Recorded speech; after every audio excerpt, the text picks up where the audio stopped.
Okay. I mean, Taliesin. it's just Allison Taliesin fucking is Jaffe. in a harness over top of his white shirt, And this black and red shawl type shawl, of like thing, kimono black thing. and red wig, this typical witch hipster hat. It's I'm keeping this. It's glass. do it. I'm keeping this. So Use it for spelling components. well, so you Take guys off the label and use it for spell components. have seen that like my bedroom is decorated pirates, right? Yeah. I found on Etsy where someone took 2 of the Kraken bottles and turned them into bedside lamps. That's awesome. Yeah, my bedside lamp is literally a bottle of Kraken that's been used. Sarah, that's amazing. Yeah. I was so So- excited. I want it. So there was at a pub I worked at, we always kept our empty bottles because we had a surplus of these LED string lights and they have like a cork. So you put the string LED lights in the bottle, you put the cork on, you press it on, and it lights up the bottle. Yeah, I left them on for 2 days, and I have to replace the batteries in all of them, but I have a lot of bottles on my display. So I have a lot of wine bottles sitting on top of my cabinets in my kitchen. Half of them are from work, because we used to just toss bottles, and I would save some to just use as decorations. So Jerome and I had come up with this like when we first started dating, because I kind of got him absorbed into my wino mentality. It's my bad. He never really drank wine. Are you sorry though? Not really. So whenever we go somewhere and we do wine tastings, or if we find a bottle that we really, really like, we clean it and we put the lights in it and we put it on display on top of our TV stand in the bedroom. And there's a lot of them. I got a reply from Brian. He says he'll be on in like 5 to 10 minutes. I'm guessing he probably just woke up. Okay. So, yeah. But we can go ahead and get all the other Yeah. stuff like up and started. Yeah, we're live on the Twitch now. We got 4 viewers. Hello, viewers. Tony says, "Hey, you guys. Hope you're all doing well. Stopping by just to say hello and have fun. Stay safe over the weekend. We will do our best." I promise anything, but yeah. Yeah. Ugh. What's that? So I discovered something today that Walmart is not doing Black Friday. They are having several smaller Black Friday-esque events throughout November and probably a little bit into December because we are officially closed on Thanksgiving. Oh, good. That's good. Oh, I can already hear half of America losing their shit. Oh, Oh, I'm sure. And I could not give less of a fuck. Y'all sit at home with your families and have Thanksgiving, you sorry motherfuckers. I agree because holy shit, my birthday once landed on Black Friday, and Oh no. it was a double-edged sword because I wanted to go out and buy my own presents, but it was Black Friday. Yeah. I think my third day of work, for the first time I worked for Target, my third day of work, the first day I'm on my own on the floor was Black Friday, but it was like in the middle of the day, so it wasn't quite as crazy, but then they put me on registers and I wanted to die. Oh no. Because some of the sales had ended, and these people could not be told. They couldn't be told shit. I'm just like, can't do nothing for you. I mean, I also work for long while back. Target had these things called red cards. They still have them, but they're like their own version, like Walmart card, or they're like their own personal store card that gives you some cash back and it gives you discounts. The red card system at the time had been hacked, and a bunch of people's information had been stolen. I remember that. That made good news. I worked during that, and so there was when I was on cashier for about 4 days in a row, and I had this piece of paper beside me that I had to scan everything they had, and then scanned the paper, and everyone got the discount because people couldn't use the red cards were deactivated. No one could use them because it wasn't safe. They had to fix all those problems and all that. So I had to do that for every single person, and I'm like, the amount of backhanded comments and sometimes genuine anger at the whole Red Fire fiasco. Like, I'm not the one who stole your money. I just work here.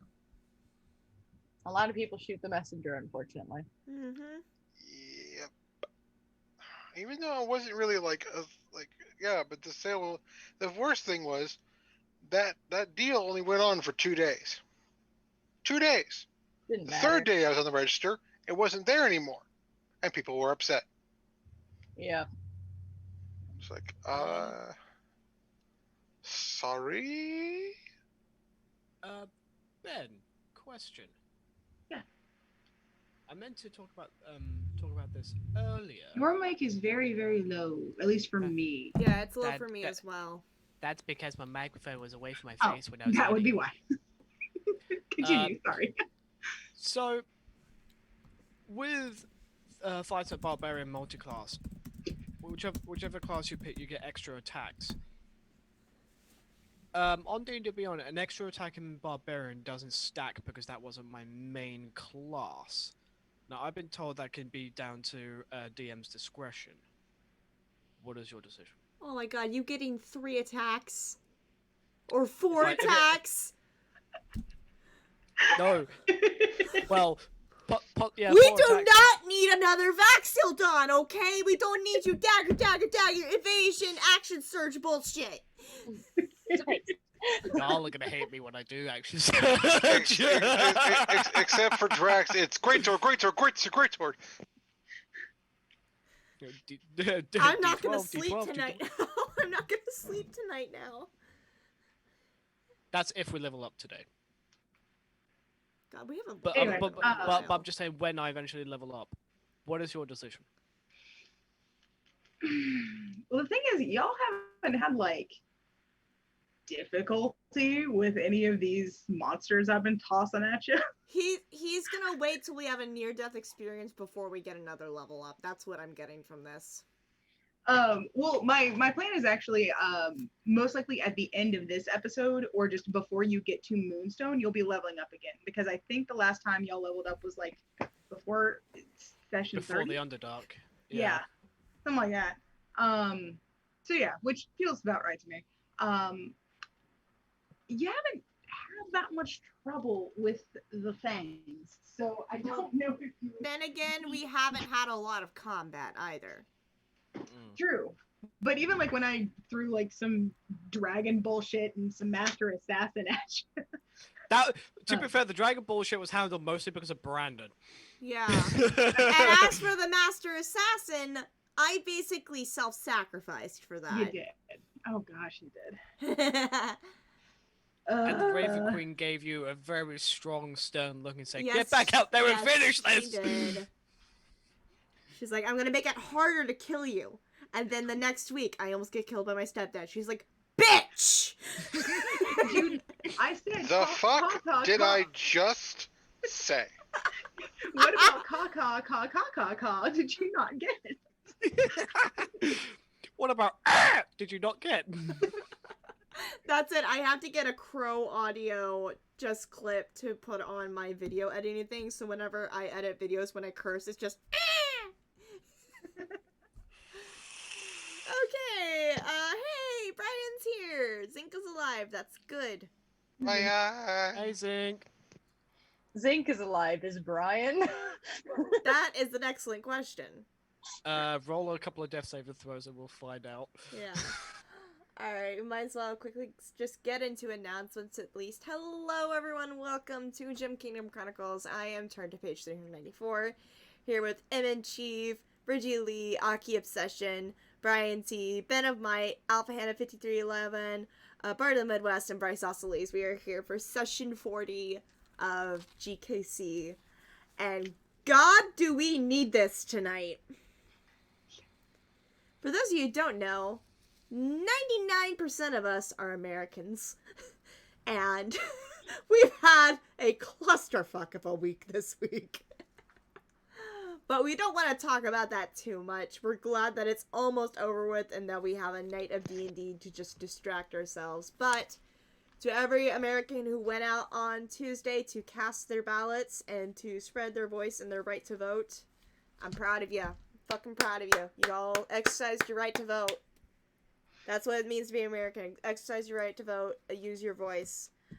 Make sure you do that every time an election comes, even when your town just has their general election for, like, electing your state governor or city officials. Go out and vote. Don't just wait for the president election to vote. Mm-hmm. Go to every election and vote, because that is your right. You get to do that. And a lot of the times, big changes start as small changes within your local communities. Oh, yeah. Fucking great change came to Kansas once we finally voted Brown back out, so. Did one of the states seriously vote a dead guy in?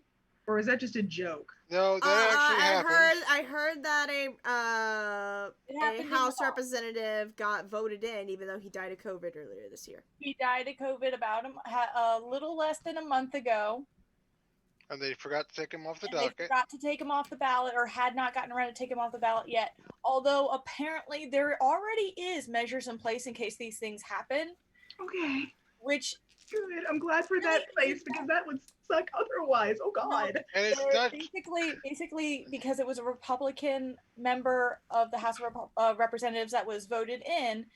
The Republicans will put in a stand-in until they hold a special election to re-elect somebody else. This is, I'm assuming, something that is like not normally very common in these days of quick news getting across, but is a remnant from before that was a thing that they actually have. At least there was stuff in place to mitigate it. I legit thought that it may have been a joke that people were spreading around, but I'm glad to confirm that it was. And he didn't just win. Things are being done. 2020 has been a dumpster fire of a year. He didn't just win. He won by a landslide. And he's just like, do whatever you want. I'm super dead. Well, I mean, I'm going to hell for that. I'm gonna move. Alaska had a governor that was a cat for like 12 years, so I'm okay. We can disown Alaska. Her name was Sarah Palin. Okay. No, I'm talking about the actual cat they elected into office that died out of its term. It's literally the only reason that it didn't get reelected. Y'all think Florida's crazy. They ain't got shit on Alaska. They weird shit up there. They're just like, you know what? It's fine. The cat won't mess with anything. Just make it. I actually have a question for everyone. Oh my god, we've already derailed and we're not even playing. We're fine. We don't have. We're fine. Last bit of derailment, because I think this is fucking hilarious. Am I this group's emotional support Brit? Yes, you are. Please bring us tea and cookies. We won't throw it in the harbor if you're nice. We learned from our mistake. Like I said, I'm not against the Queen just fucking claiming custody on our country right now. I don't know. I'll get in touch with Lizzie, see what she says. That hasn't gone well in the past. Just like picks us up, flicks Trump into the ocean, and then takes us away. It's like, okay, now get your shit together. I mean, the British don't have exactly a great track record when they decide, they're like, this is mine now. They don't have a great record with that. Moving on! Because we have announcements to get through still. Yes. Remember, this is still a movement, not a moment. Make sure you're continuing to support the Black Lives Matter movement, whether it's signing petitions. If you're going to protest, please stay safe. Also, one of the best ways you could have done it was by voting, and unfortunately voting is now over. But still, remember to vote when time comes to vote. As always, we have links to the Black Lives Matter movement card in the GKC link tree, which Kitsune has posted for us in the chat. Thank you, Kitsune. Alright, moving on from shit that's going on in the world. Merch update. There has not been any update to the GKC store other than the All Praise Leo merchandise that we put out. Sarah, do you have any updates for your store? I will soon and I can show you in my crazy Lightroom. This is something that I've recently finished with its editing. Ta-da! Ooh, that's Ooh. pretty. Lovely. Birds aren't And real. Birds aren't real. Birds aren't real. Work for the Words for the bourgeoisie. bourgeoisie. And I'm in between these four here, but we has. Butterflies. I need. Sorry. I guess that's going up soon. I'm sorry. Look, monarchs and also butterfly flowers. Like, fuck yes, please give me. Well, I have one photo that somehow it's really more of a meme. Oh no. Would Making a meme. I caught a strange angle on this blue jay. That's a chunky boy. Flare up, motherfucker. I don't think that one's gonna make it to the shop, but I just had to share that. Please, it needs to make it to the shop. Please, just make a funny mask of it with just that picture and Yeah. square up, motherfucker. Square up thought. The one that probably will is either this one Ooh. or this one. Ooh. But this one's just like, it's just like, I'm watching you, bitch. Come at me, Well, bro. Come at me. I don't know what happened there. Yeah. The Essentially, Lego photographer Swiggy is Swooty. hilarious, to say the least. Alright. The number of photos you guys see versus the ones where I go, oh no, no. I want to see the I think we reject taking pile. focus. Alright. Yeah, so Sarah will have updates to her Society 6 store soon. Bridget still has her merchandise store with the Queen Bee logo, so make sure you go buy some merch from her as well. Go support her. That is it for merch updates. Social media updates. Ben, Sarah, and I all have YouTube channels that we upload VODs or Let's Plays to. You can follow Ben at Bcoops of Might, Sarah at Aki Obsession, or myself at Turn to Page 394. I recently began a playlist for Hannah's campaign, Secrets of Pandora. So the first 3 episodes of Secrets of Pandora are now up on YouTube for your viewing pleasure, as well as the original 2 one-shots that we did.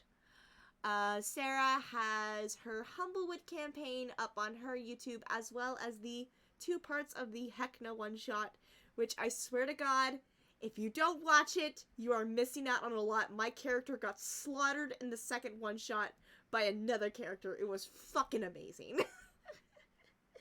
Within the first 15 minutes, Within the first 15 minutes, I had to roll a new character sheet. I had no control at all. It was amazing. Brandon felt so bad afterwards. I'm like, no, that was beautiful. Sarah, you imply you had innate control to begin with. This is Hecna. At least I created a magical cursed accordion.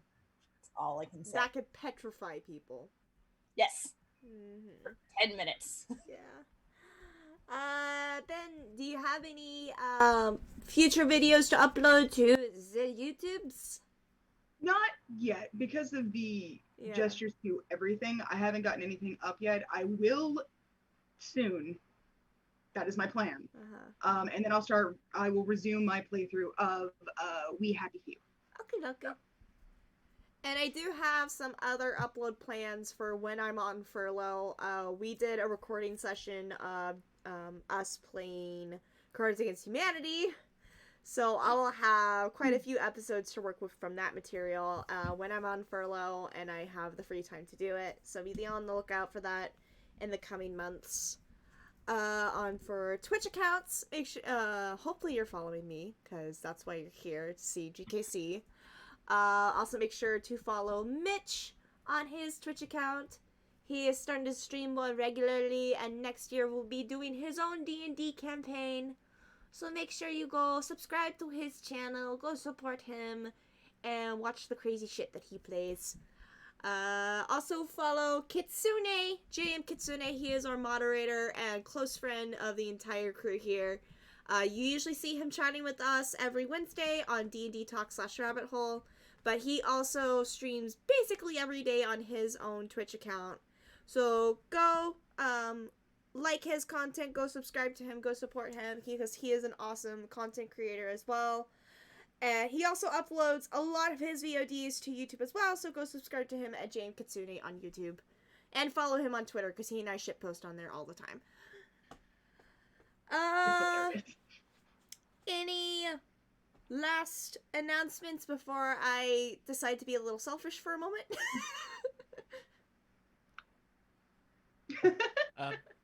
Kind of an announcement. Mm-hmm. More of a shout out. I'm gonna get a little sappy. I doubt this person will watch this, but Mum, I want to let you know how much I really appreciate you, because for those of you who don't know, my mother bought my plane ticket to come home for Christmas. This morning I was crying like a little bitch. Yeah. And one thing I was really not looking forward to, given the whole pandemic issue, especially here in Scotland as it is. I really don't want to spend Christmas alone, and she made sure that that didn't happen. So, but I will still be playing GKC while I'm there. I will be home from 17th of December to the 7th of January. Okay. Nice long visit too. And, That's good. and Mum wants me to teach her how to play Dungeons and Dragons. Oh, that's So, adorable. Okay, you should not Now- have brought that up, because I'm gonna plan a fucking one-shot now. I was actually gonna say, I'm planning to do a one shot with my family. However, if my mum's up to it, I'm gonna be bringing my laptop anyway. Mhm. So maybe we could work something out. Yes. I wish I had family that was brave enough. It's like, what? Fucking Right. same. Kitsune, I need you to clip that, that before shit, so that we can have it saved and make sure that Mitch's mom can see it. Yeah. Or Kitsune and I will get this shit done. I love you, Mumsy, and I'll see you in just over a month. Yay! Wow, I feel like an asshole now because I'm about to just talk about myself. Alright, so most of y'all know November is the month that I was brought into this world. Mhm. Yeah, so my birthday is in 3 weeks. It's on the 29th. So it's going to be on Sunday, which is the first day of me officially streaming my Lost Mine of Phandelver campaign that quite a few people here at GKC are going to be playing with me. So I will be streaming on my birthday. It's going to be fucking chaos, and I'm going to be drunk for most of it. So I hope you can join us for that.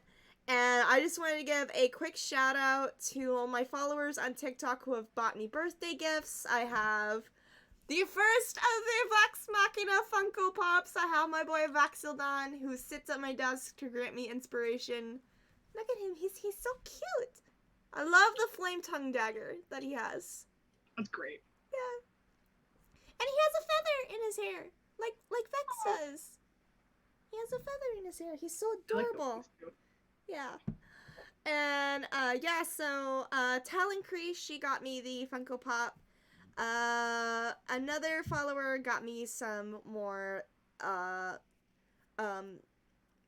cosplay SFX makeup, as well as a black pirate shirt, which I'm gonna be working into my Vax cosplay. Thank you for that.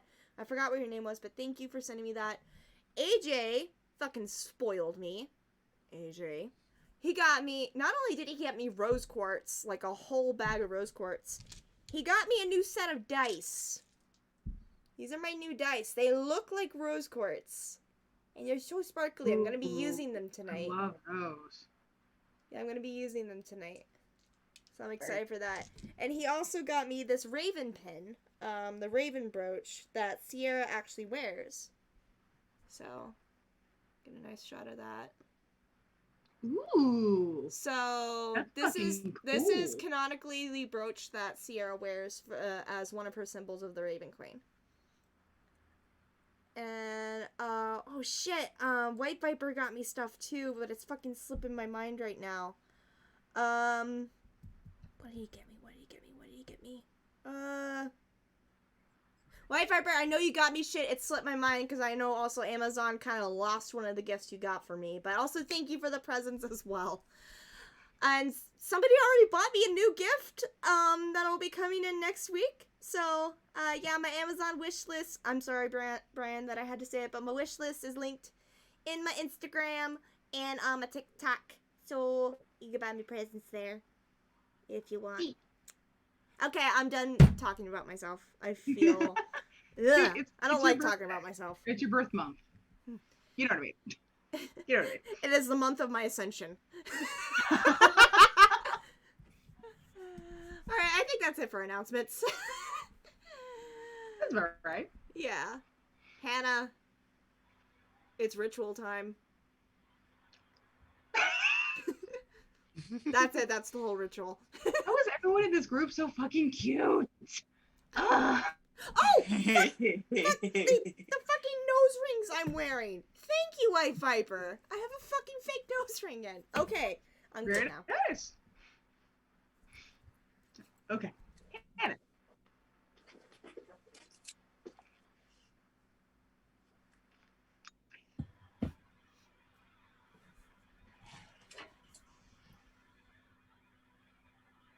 I love you so much. You guys mean a lot to me, and I care very deeply about you guys. This year has been very rough. I know we've all been feeling it, but you guys are all in my heart because each and every one of you matters to me a lot. Also, my room is decorated like Christmas, and it's kind of making me a little sappy, but it's okay because it's all gonna be good because I love you all. And you all are special and amazing and talented in your own ways. And I love you.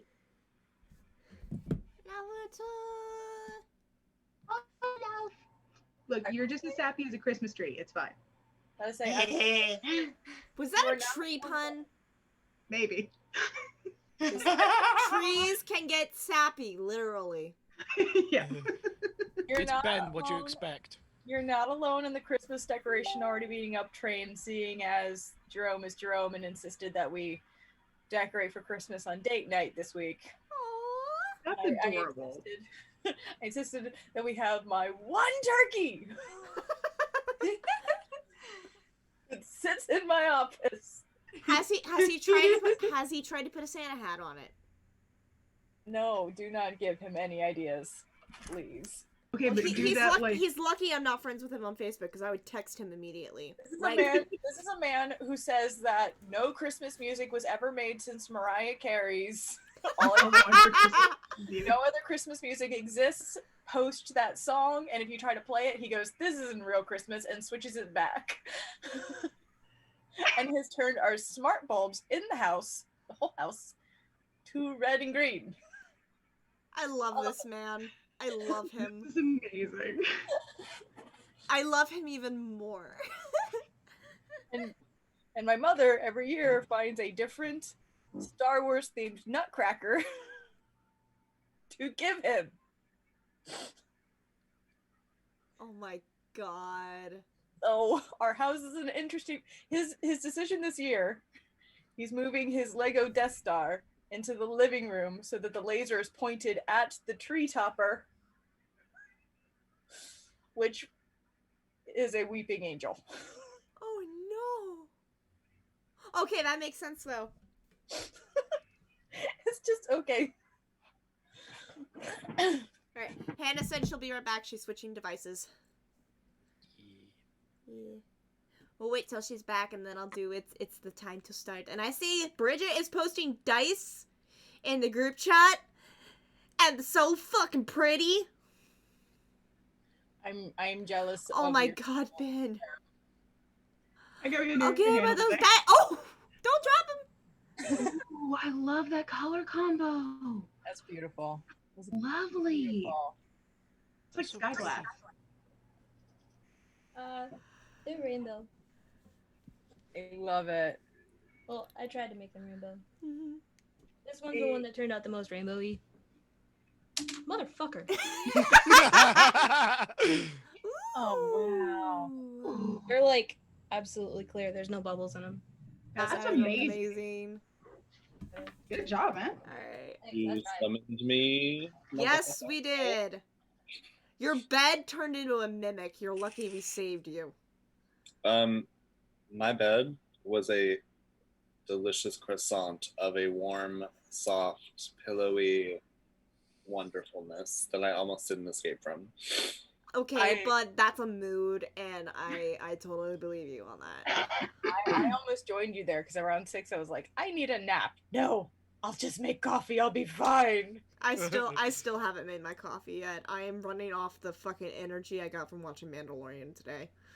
Which, oh my I god, that forgot about that. episode.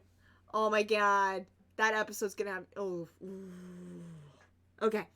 Wait, I which was- episode? Mandalorian. Yeah, chapter 10 aired today.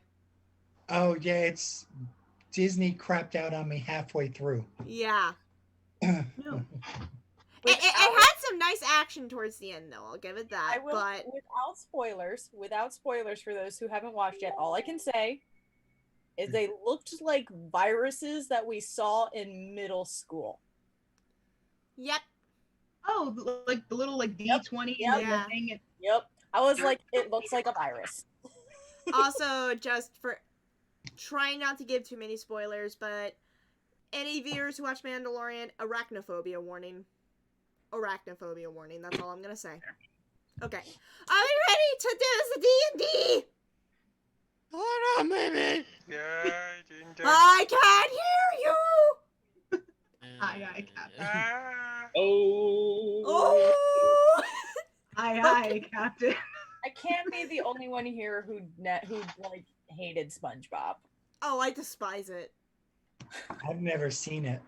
I've only seen it because I was babysitting my best friend's nephews, My little and I yellow had to boy watch alone. it for 4 hours straight. And I was like, "There's got to be something else, anything else that you want to watch." You leave my strange yellow child alone.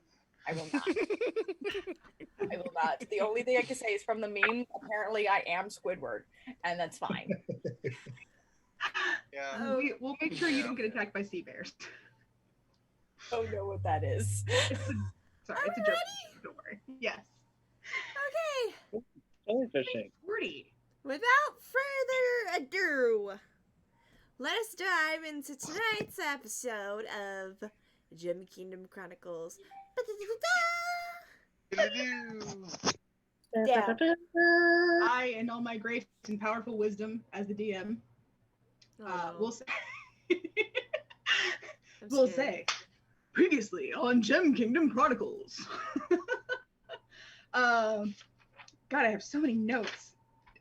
Why do I have so many notes for a fucking downtime session? This is what I want to know. You left, it was- you left us supervised yet unsupervised. Yeah. I mean, you say downtime, we say interrogation. Eh. Little bit. So, gotcha. Lord help me. I had a moment of like, what the fuck is Zot? Zone of Truth. Okay, so you guys did an interrogation that had a couple of different people sort of moving in and out of it, depending on what they heard, what was going on, and everything like that. A few people had their world views fucking rocked, and in some cases, shattered mildly. Sarah, no! Sarah! I fucking love you, bitch! Get back here! No I'm really depresso! sorry. No depresso! I'm very sorry, Sarah. I said, I saw this coming. I figured it out. You did. He didn't. He did not. No. So yeah. So you guys did the interrogation. You managed to learn some extra stuff because you broke this man's will into pieces and promised him a Hey, quick death Really? if he told you what he knew, because that was what he asked for, because he didn't want to melt into a pile of necrotic goo at the behest of his mistress. Well, technically, That. he Technically, didn't he didn't do melt that. into a pile of goo. Right. So, boop-a-doop-a-doop. And then in Zink's room, we also had he was learning a bit more about like what was going on with his sister and what she had been dealing with all of this, and managed to find with his gem of seeing some kind of fucking literal magic shit in one of her scars from one of her first combats with the keepers, and that's apparently how they've been following her. So that's great. Disabled it, but she kind of flipped her shit, which understandable, I think. And Diren was able to help out after he came in to talk to her after learning from the person that they were the keeper that y'all were interrogating that the order has apparently been involved with this shit for quite a while. So most likely for most of, if not all of his life, which is just great. Not great. Delicious, delicious, horrible plot developments. Um, This is where we have that Brooklyn Nine-Nine Captain Holt moment where he goes, I think I have an idea for my speech. I have it started. Pain. That's it. That's it. So yeah. So yeah. Devotion is also very pissed because we learn through the keeper that people that he knows that he's not really fond of, his family, who are a bunch of fucking psychotic killers with no conscience and no remorse, are working with this order of keepers, which, you know, is not good for anybody, and especially not good for him, considering what he learned about his family recently. His real family that he created with his now apparently deceased wife and missing children. You know. Devotion is very depresso. He is depresso red espresso. So yeah, you guys managed to get the tracker out of Arya. Devotion took the keeper over to Fenrir, the god, and kind of was like, "Hey, here, take this shit." Yeah. So you know, I was all. just feeding a puppy. Right. A giant mountain-sized lava puppy. Yeah, it's great. And he made my sword better. It was great. Yeah. Gosh. Sierra was the one that actually caught the little tracker as it came. Mm-hmm. Okay. What? Cool. The little tracker that we popped out of Arya. I think you caught it. And I caught it. Yeah. Okay. Cool. Cool. I thought so, but had to double check. Yeah, she's. I have to add that to my inventory. I have a little tracker bead on me. It was also deactivated. Disabled tracker bead. Yeah. I have to put that in my inventory now. Exactly. Diren tries very hard. Diren and Zink both try very hard to convince Arya to stop, stop what she's doing before she dies. And she's like, "But look, this is real super fucking important, and I don't even know why, but it is. So like, I appreciate your concern, but no." So you know, yeah. Everybody ends up kind of going, or some of them end up going to sleep. Drax and Isla go for a little walk, and he ends up having like a conversation with Thor after he and Isla kind of talk about like what was going on. He had a really good conversation because he rolled in that fucking 20 on his religion roll. I've got that in here. Which I'm just going to take as like the stars align just enough that your god is able to kind of reach down and just talk to you more. That kind of thing. Diren and Sierra also have a much more in-depth, much more angsty kind of heart-to-heart about what was going on with Diren, because he is not in a good place in any way, shape, or form. And they actually end up going to Sierra's mom's house in the city to stay the night. She kind of had like one of those mom tuition things and was actually waiting up and was like, "We'll talk in the morning. Go to bed." But yay. But yeah, poor gosh, Darren has a whole lot happening. Um, and Darren also apparently wants to potentially try to confront this problem head on because he's still got that sending scroll that he took off of Rayla way back in Emerald, but wants to have a plan in place first because the Exalted Blade is a sneaky Bastard. child of a bitch.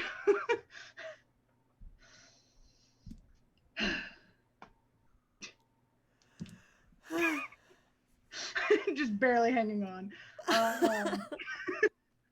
And And on the edge, don't push him. don't push him. And Sierra's trying to pull him back. No, come back. I'm not trying to push you. I'm trying to pull you away from the fucking edge. Get over here. Which is adorable. Aww, cute. My emotional support Vex. And the last shot that we had was of a keeper bowing before the mistress / Garnet, saying that they lost the asset because of the tracker and the spy keeper that they had sent out hasn't checked in. She's of course quite angry about this and said that they need to get the bloodline back because they can't afford to lose it. Lots of good cinematography, all that stuff, you know. So, session 40. Gosh, guys. Who? It's definitely that meme. It's definitely that meme that I posted on TikTok. First session versus session 38. Still don't know my name. 40 sessions and a fuckload of angst. So much angst. I need to remove this one from here. Because I'm pretty sure we're going to have angst today, so might as well go ahead and do that. Possibly. So like this is meant to be another sort of downtime episode, and we're going to be kind of hopping a bit between conversations people are having, any kinds of activities that they might want to get done. For some of it, if you're just shorthand, like, oh, you know, I'm going into town and I'm upgrading this and this thing, and that's all. Shit like that, whatever. I believe it is morning. Let's see. We started with these people last time. Okay, cool. So, I think it's morning, and I think Zinc. We're gonna start with you because you are. Well, roll me a perception check.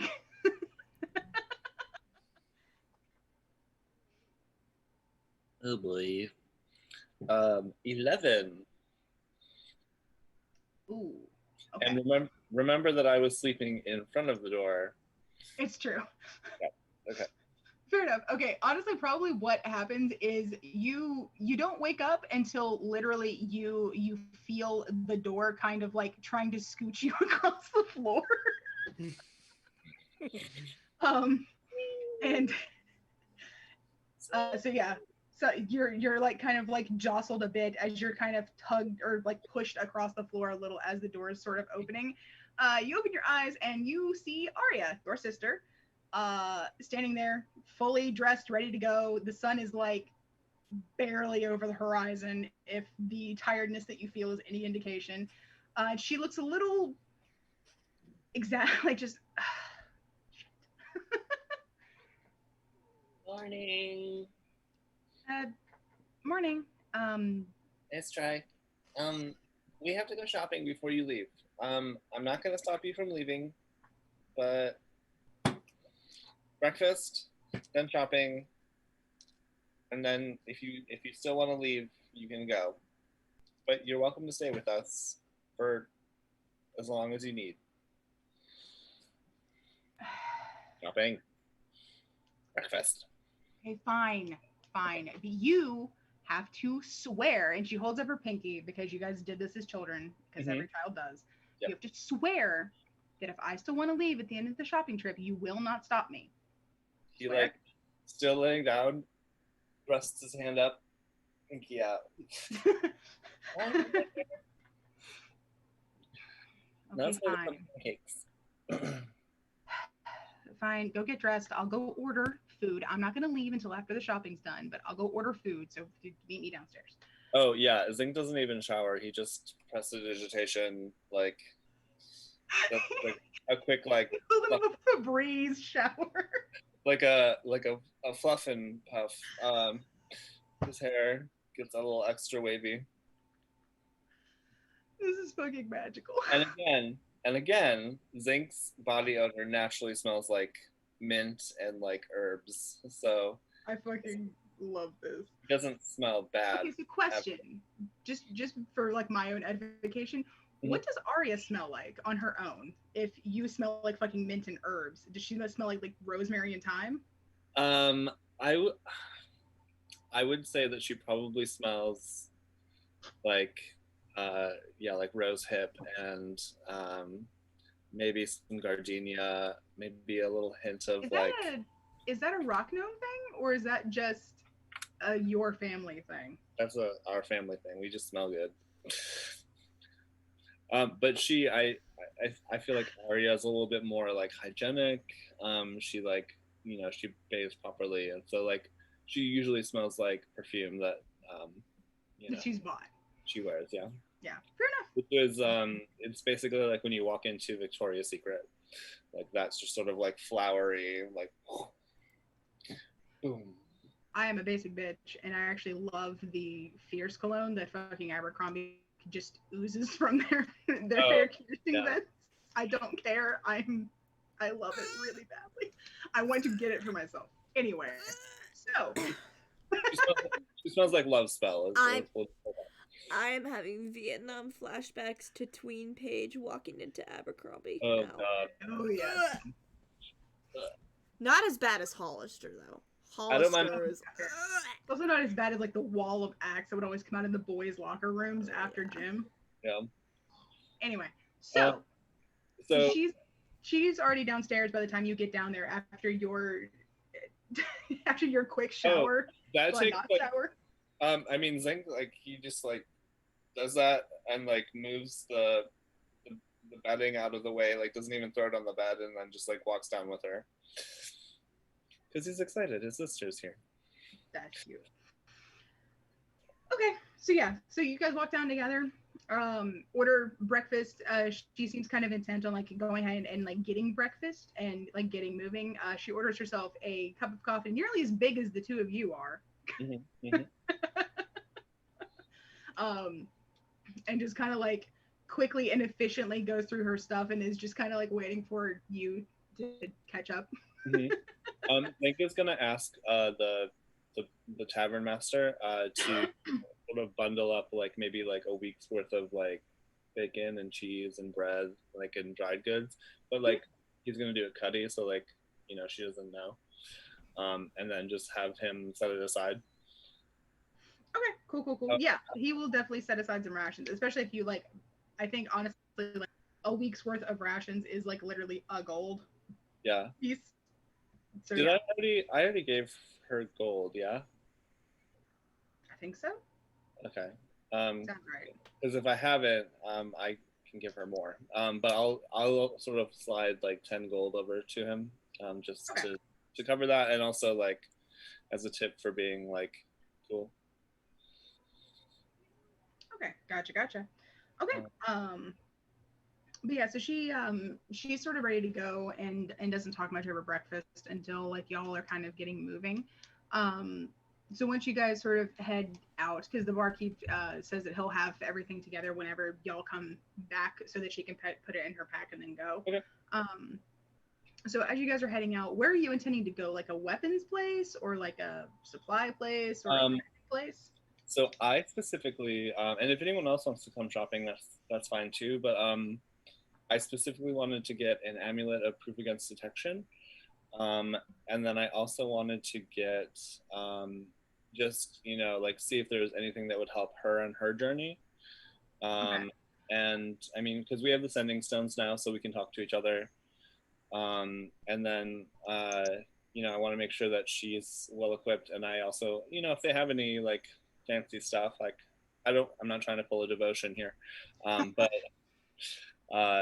you know, if there's anything that'll help us as a group, I don't mind. So like, yeah, we could swing by Sierra's mom's shop if needed, or the other magic shop in town, I think. My shop only sells gemstones. Yeah. We don't sell magic items. Hey, I love gemstones. So. Her mom teaches magic. She doesn't sell magic items, but there are stores that do. Okay, cool. So I think with that kind of in mind, which quick thing, because Darin gave her his amulet that does do the proof against detection and location. So if you're looking for one for you or to give back to Darin, I guess I should say, then because as far as you know, he still needs one. Yeah, those are the options. Yeah. So yeah, so if you want to, you can definitely sort of track that down. It's still early enough, I think, that most likely the weapons and supply shops might be open. I don't know if the magic shop is open yet. So you guys can go over to like one of the magic shops and kind of check out what's going on over there. Okay. Does anyone want to come with, or?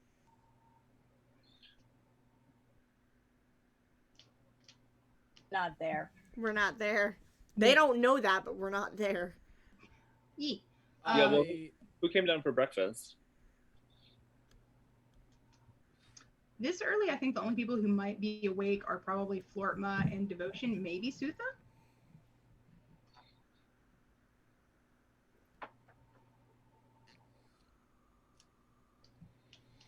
I see how it is. We'll just go shopping. Yeah, She's probably up, but she's probably in her room or her tent or wherever. Okay. Yeah, then let's go weapon shopping. Okay. Cool. So as you guys are kind of going around, so she's sort of like takes like a big deep breath. Like once you guys are outside, there's nobody really around. It's pretty open and clear, which is great. And she's sort of like, oh, well, I will say I'm very glad that you're not going to try to actively stop me from doing this, because like I said, I really need to. I get it. I I like the people that I travel with, but there's nothing stopping me from, just going home and hanging out. It's just I have this feeling that this is where I need to be, and as long as you're being safe, and which you weren't before, but now I think we can. I was doing my best. Okay. Uh-huh. Well, we'll Look, you might be my big brother, but you don't know everything, so I don't know. even pull that. I just, you had a tracker in you. You've obviously you've been through a lot, and I both respect that, but also, you're my little sister. I don't want you to get hurt. Fair enough. I still can't believe that. And you didn't see any others when you had your gym going? No, I didn't, but I can look again. He pulls it out and like does like a Sunday cartoon, like oop, oop. Gotcha. So it looks like with the gem of true seeing, the only things that you're picking up now are that she's got like some minor augmentations on like some of her gear. Like she's got like a couple of minor spells on her cloak and her boots, so that they both like will last longer and repel like water and retain like more body heat and stuff like that. So it's just makes them more travel worthy, but it's not an outright like full-fledged magic item kind of thing. Yeah, and she also has the dagger +1 that I gave her. And then and the amulet around her neck. Yeah. Yeah. And then so that reminds me, I want to look for a hat of disguise also, or something along that lines. Aria, would you object to a makeover before you go? I mean, we don't have to do a full spa day, but like, Sierra is actually really good with like hair and makeup, and she can sort of like zhuzh you up a little bit to throw off anyone who's maybe trying to follow you. I maybe for hair stuff. I don't know about anything else. I'm not planning on seeing anybody else for quite a while. Okay. It's worth a shot. Just let me know. Yeah, maybe if I just, I don't know, dye my hair black or something like that so it's not pink. Oh, I like the pink though. I do too, but if it's a matter of safety, I can definitely do that. It's only temporary. Yeah. I mean, I'm look at surprised you. You're like a darker blue and you're 8 inches taller. Like, what is this shit? I mean, shit happens. I actually really like this color though. It works for me. It's kind of like being tan. We never get to do as gnomes. No, that's fair. I like to think, to be fair, I like to think that when the races that are not like human skin tone get like, or like spend a lot of time in the sun, they get like more, not sparkly, get more vibrant. So they're just easier to spot. Yeah. Anyway. Zinc skin before was like porcelain, so. Yeah, so now that he's, like fucking cobalt. Like that, like blinding white. Yeah. So yeah, but you don't see any other trackers or anything else that has that same signature on any of her stuff.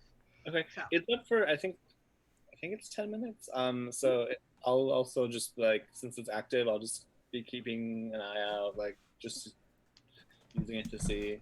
The range is 120 feet, so if there's anything magical nearby. Like... Yes, some of the shops that you pass by have like small spells or augmentations on their stuff, like to make either, like some of the houses have it too, just to like make the materials last longer, to make them more water resistant. A couple of the shops have like little like the equivalent of like attention catching spells, like you're just more likely to notice them and try and go to the shop as opposed to just pass them by.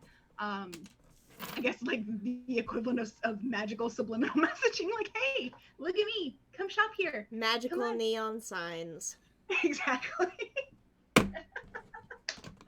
This store smells really strongly. Like a freshly showered male. I must go in. Oh, wow. How does it feel to have that come back and bite you in the ass, Ben? Look, if somebody who smells like that wants to bite my ass, I'm fine. Same. Anyway. Same internet. So, raunchy jokes aside, so you guys are kind of heading through. She probably stops off for a little bit to get her weapon sharpened and just make it like a little bit more deadly and efficient. And stock up on like some hunting stuff so that she can like keep providing for herself while she's out there. Yeah, I'm gonna. She's got like a rudimentary level of the skills, so like she wants like an actual like trap and something and some stuff like that, because she's basically just kind of like, if I put it out here and wait, eventually something will come. She's not actually a hunter. Yeah, I'm gonna pay for just everything. So let me know how much it costs. Honestly, like as you're going around, a lot of this stuff is just basic upkeep for travelers. It's not that expensive because she's not trying to get anything new and big wholesale, and she's not getting one of like the more elaborate traps like the one that Sierra has. Because I feel like the one that Sierra has, for her background, you have to like know some shit about how to be a hunter to operate one of those, and she's just sort of like, can I have just a slightly bigger mousetrap? You know what I'm saying? I forget that I carry around a 25-pound bear trap, and I'm a fucking twink. I can't wait for the day that for some fucking reason you just like strap it onto a club and go to town on something. Or actually use it. And people are gonna be like, why do you have that? I've had this for the past 2 months. You've not noticed. Not. So yeah. Anyway, uh, boo-ba-doo-doo. So yeah, weapons and armor first. If there's a shot. So yeah, like I said, most of her stuff's pretty much just upkeep because everything that she's got, she has broken in pretty well, so it won't hinder her while she's traveling, and it's also like something that she's very familiar with.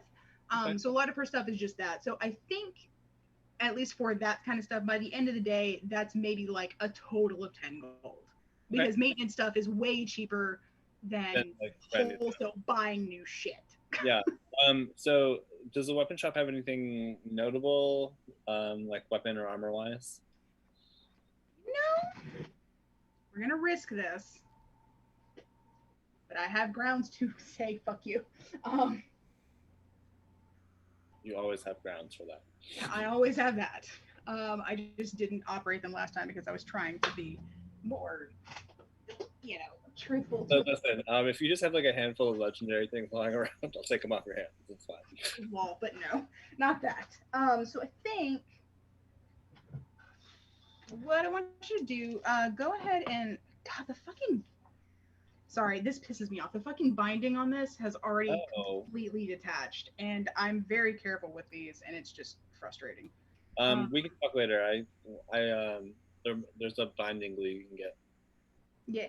So go ahead and roll me. Go ahead and roll me 2d10. So Okay. d100. These my fancy dice that I got from Dice Envy that look like the galaxy. They're so fucking pretty. You can look at this. Yeah. They're like 1,000 times prettier in person too. I don't know why. Hello.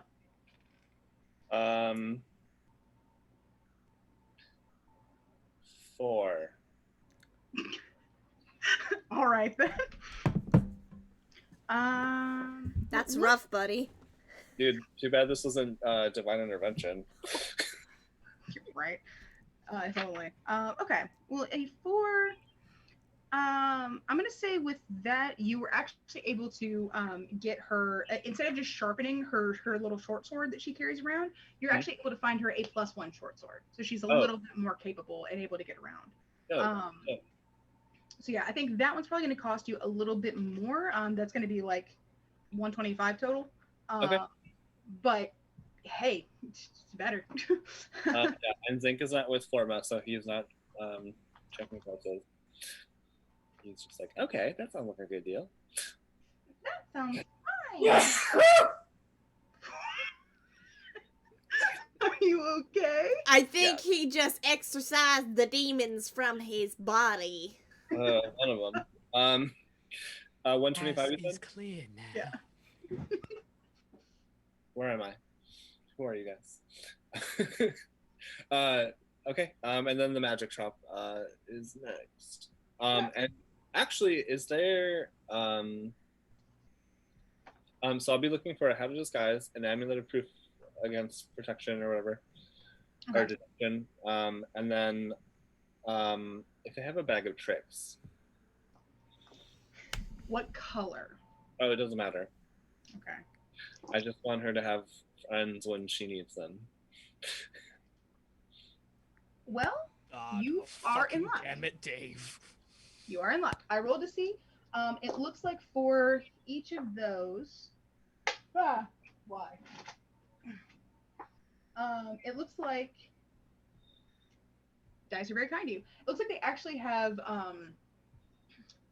a couple of all of those. So. And for the bag of tricks, because I know for a fact that there's a difference, but let me check because I think they'd have the more common version, but I want to make sure I know which color that is, because that's how those are differentiated. Okay.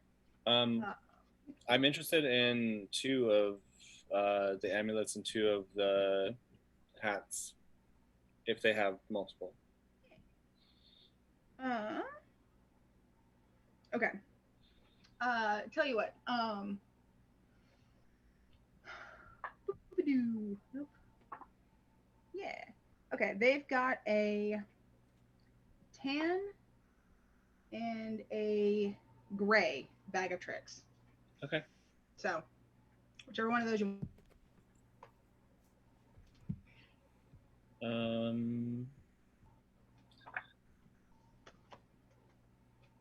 So gray and tan. Yeah, gray and tan bag of tricks, and then they've got two circlets of disguise in this case, because I'm about aesthetics a lot. Oh yeah. And two, at least that's what I rolled, was two amulets. So. Okay. Would you rather have weasel, giant rat, badger, boar, panther, giant badger, direwolf, giant elk? Or would you rather have jackal, ape, baboon, axebeak, black bear, giant weasel, giant hyena, or tiger? As a just casual conversation. Yeah. I mean, it's random, Yeah, I'll but take the tan one. okay. Oh, okay. I mean, if you're traveling by yourself, it's sometimes nice to have company, even if it's a temporary magical creature. Especially something you could ride if need be. Okay. Cool. Well, yeah. So, got all of that. Did you also want to get the helm of disguise, or? What's the total cost for all of that? Because I do have. So an uncommon weapon or an uncommon thing like that is about the one. I say 150 for that. And the helm of disguise, hat of disguise, sorry, is also common. So I think I said 150 for that before. I don't have this shit written down, so so yeah, 300 for both of those. If you want to try and roll a persuasion check against this person's against the shopkeeper and see if maybe you can haggle him down to 250, you're more than welcome. As much as my charisma is like astronomical, Zink is basically just like a kid in a candy store. He doesn't, without supervision, Zink is just gonna take stuff as it is. Maybe. So, how does the helm of disguise or the diadem of disguise or whatever? I'll take 2 of those. I'll take the bag of tricks and then the amulet of proof of detection. Okay. Did you say they had those too? Yeah. Okay, so if you want the bag of tricks and both. Okay, all of these are basically 150. So if you want 4 of those, that's gonna be 600. 4 items. It'll be 750 total, including the bag of tricks, right? 300, 150. Oh, you want 5? 5? Because I want 2 of the. I want to have a disguise for myself too, because if they're going to be following me, like sometimes a bright blue gnome is going to be easy to spot. Fair. Okay, so 2 of the hat of disguise. You want the bag of tricks. Yep, and then 2 of the amulets. Oh, okay. Yeah. Gotcha. Yeah. So 2, 1 bag of tricks. Okay. Cool. Anything else here that might be of interest? I mean, there's always potions. If there's any that you want to grab and stuff like that, but that you can tell me like after you take a look at the thing if you want. Because potions and spell scrolls are pretty much always available. And unless like it says like very rare, in which case we might have to roll to see if it is. But usually you can find up to rare ones here. Yeah, I actually have a couple potions of healing that I'm going to give her. So. Okay. And then. Oh, do you guys buy stuff?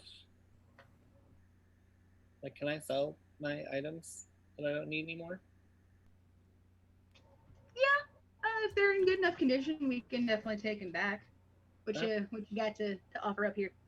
Oh, I'm just curious. I'll probably come back before we leave the town. I just, I wasn't sure if you were buy only or if you traded. Thanks for your help today. If anyone comes asking, we were halflings. Wink. Whatever you say. Okay. Okay. Cool, cool, cool.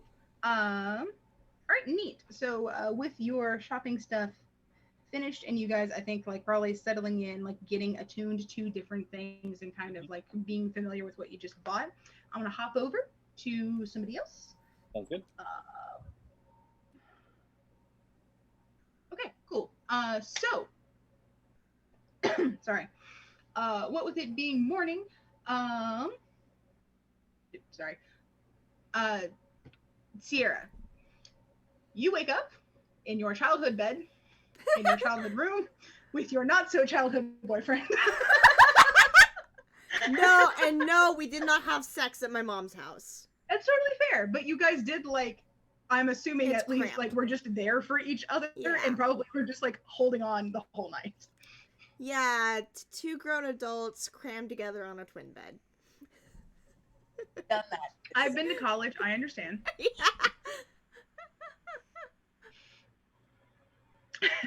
Yeah. I mean, you've seen what I live with. Does y'all's bed actually fit, Jerome? We have a king, and he sleeps in the middle. So sometimes.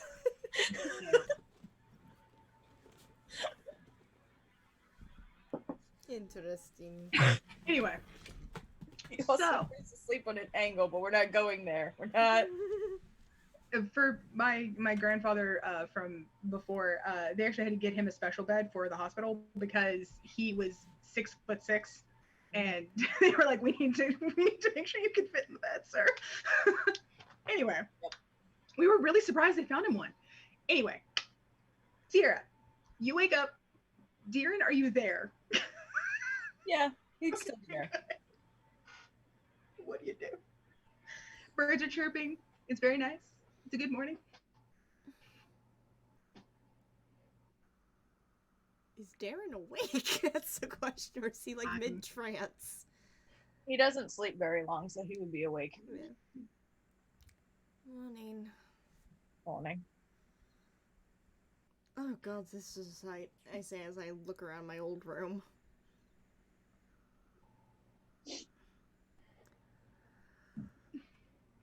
What does your room look like? Oh god. Because like you had a pretty shitty home life, but also like usually like the person's room is like their little like mini sanctuary. mhm. So what does this reveal to us Um, about teenage Sierra?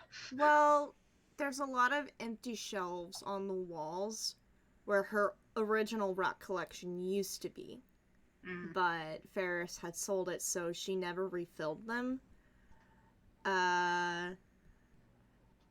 She doesn't have band posters or anything. She wasn't that kind of girl, but she does have a lot of old maps. A couple of the old maps that kind of picture the mines that are in Black Opal, because she would go down into the mines sometimes and help out down there. So she's got some old maps like that. She's got a little desk that has like a book on gemstones and everything sitting on it, and a bunch of old notebooks about finding gems and all that shit. She doesn't really have a lot in her room at all. That's fair. She was very minimalistic growing up. And anything important would have gone with you when you left. Yeah. Okay. I think like the one childhood thing that she has left in there is like an old teddy bear that's kind of like sitting at the edge of the bed. And that's it. adorable. That's so cute. Okay. Yeah. Cool. Neat. Okay. So yes, you wake up in your room. I'm guessing this place probably gets like a good chunk of like good sunlight. Yeah. Yeah. Yeah, her bedroom window faced east, so sun is immediately coming in. Just immediately. Jesus. Yeah. All right. Cool. So yeah. So you guys wake up. Deeran's still there. The house is pretty quiet around you as far as you can hear. So what do you do? Do you want to get some breakfast? Sure. Alright. I'm gonna get up out of bed, get dressed, and just I'll meet you downstairs. Pretty sure my mother's up already. You really haven't had a chance to talk to her since we got here. No, I haven't. I got a lot to explain to her, and I point to the brand that's on my chest. And as I do that, I remember the salve Susa gave me. Mm-hmm. And I'll grab it out of my pack and carefully rub some of the ointment on it. Good stuff. And It then feels pretty good. yeah. Now I'll pass it to Darren in case he wants to use it to tend to the marks that he received. What's this exactly? It's a tincture Sutha gave to me. She used it for her old brand. Growing up, it's something if I remember correctly, something her mother made. Yeah. And so she made me some to deal with this. She's right, it won't ever really go away, but it does help with the pain. I'll use a little bit. Okay. It definitely does help. It's not. It's kind of like when you put the. I'm gonna guess it's kind of like the equivalent of like when you put aloe or like lidocaine on like a really bad sunburn. It's just like it's that instant, just like very soothing, like almost tingly kind of relief, but it doesn't like overwhelm your senses or like render you like incapable of doing other stuff because of like a scent or anything. It's just legitimately just soothing and healing at the same time. Vapor rub without the smell. It's fine. Yes, because Lord knows vapor rub. Ooh. Anyway, cool. I'll go see if she needs help cooking breakfast. You can take your time heading downstairs. Are you sure you wouldn't rather just have time to talk with her this morning and today, and I'll meet you later? I can get breakfast at the tavern so you can have time with your family. Yeah, sure, if that's what you want to do. I didn't ask what I wanted to do. I asked if that's what you prefer. I would like to spend some time with my family today. If that's alright. I'll meet you later. Alright. I'll give him a kiss. I'm gonna head downstairs to see if my mom's in the kitchen. Yep, as you predicted, she is indeed. Already kind of bustling around, working on some pancakes. Morning. I'm out the window. No. That's difficult for you. I mean, her bedroom window leads down to the alley, which is how she snuck out a lot, so... Just tuck and roll. You're mildly confused why there's already handrails built into the side of the wall. It's convenient. Yeah. Amazing. Yeah, I'll walk into the kitchen. Morning, Mother. Good morning, honey. I've already got some of this set up, so grab some pancakes if you'd like. Eggs are always for last because we don't want cold eggs. So, how'd you sleep? Surprised I still had a bed in there after 6 years, honestly. That was one thing I was able to put my foot down on. You were always hoping I would come back? Yeah. I didn't know if you ever would or if you would even want to, but I wanted it to be clear that, at least for me, you would have been welcomed back. I have, however, already changed everything I could about about my bedroom. Please tell me you torched half of his shit. Oh, yes. I did indeed. Mostly those old drab clothes that he liked to wear, some of the strange little pamphlets and drawings. He always wore such outdated clothing. I don't believe believe he ever truly moved past when he first became an adult and struck out on his own, because everything that he had either dated or was styled after, even things that I tried to make, were dated or styled after around the time that he was 18 to 20. And it just never progressed. I He was definitely stuck in time. I feel like something happened around then. It was either just because it was when he became a man and made his own business or something. He was just very fixated.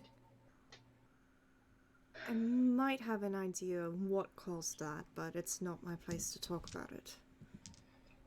Well, truthfully, he's gone, and That's good. it's all for the better. Now I can make sure that there's no issues with raising Adrian to be a good person, and I won't have to worry at every turn that something is going to set him off and make him lose it. So, either way. We don't have to worry about having a feud with the Brightstones ever again. Also that. I am sorry about causing that. The fact that he just wanted to sell me off to that family just pissed me off. Ferris, as far as I can tell, had come from a stock that was almost dwarven in their devotion to duty and family, to the exclusion of any personal interests, which can work fine for some people, but it never sat as well with me, and it certainly didn't with you either, which, given your father's spirit, is also not that unusual.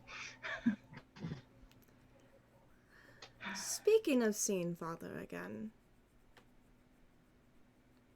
what was going through your head yesterday when you walked through that door?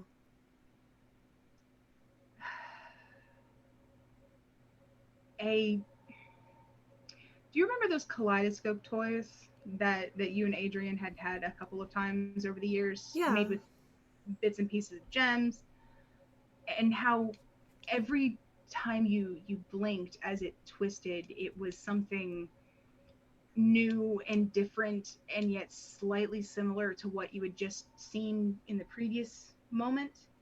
Yeah.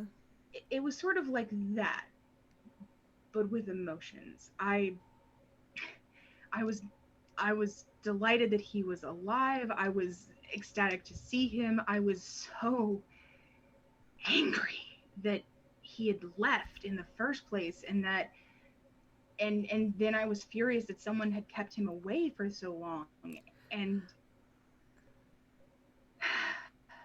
many things. Well, the person that kept him away, she's dead. I'm very glad to hear that. And she kind of like darts a glance sort of down at some of your more recent wounds and scars. I'm not sure you'll be entirely glad, though. As I slowly pull my shirt down and show her the brand I received. There have been very few times that you have seen your mother truly angry in a way that's like on her face, because especially with Ferris, she got very good at hiding herself beneath that veneer of like calm and almost like doll like, just this is fine, everything is okay. But you can kind of see like there's already been a shift in her expressions, like since Ferris has like been kicked out. And it might honestly be shocking at just how much pure, like just honestly just rage just flares in her face when she sees this, because you're her daughter, you're her firstborn, you are her, like, even though you're an adult, you are still her baby. she'd be mad. And she actually like kind of sees that and like has to take like a deep breath, and kind of like glances down at the ground and like takes another one. I'm so sorry that you had to go down into that place and had that happen. Mother, I made you a promise. Promise that I was going to bring him back to you safely, no matter what it took. Luckily, I barely remember half of what I went through down there. My mind just sort of shut down, and when I came to, I was standing over a drag queen's dead body. Apparently, I killed her. She kind of comes over and like takes a seat in the thing next to you Yeah. after she's like pulled off some like bacon and stuff. Mm-hmm. I'll start nibbling a little bit. Oh yeah. It's just that thing that like moms do where she kind of like does like the cheek pet and then, like swipes some hair behind your ear. Sorry, I'm choking on my pumpkin spice. And she's like, honey, I do want to make something as clear as I possibly can. I know that you made that promise, but if it ever came down to it, I would want you to come back before Arakiel. And I do want to make sure that that's something that you know as much as possible. I know I haven't done a good job of expressing that over the years because of Ferris and that situation, but you're my child. You are my baby, even though you're a full-grown adult and have a suspiciously soft-stepping boyfriend. He's probably back at the tavern by now that you mention that. But I'm overjoyed that I might finally get the chance to reunite with someone and give everybody, give Adrian, give the new baby a real father. But at the end of the day, if it were you that came back and only you, I would be just as overjoyed.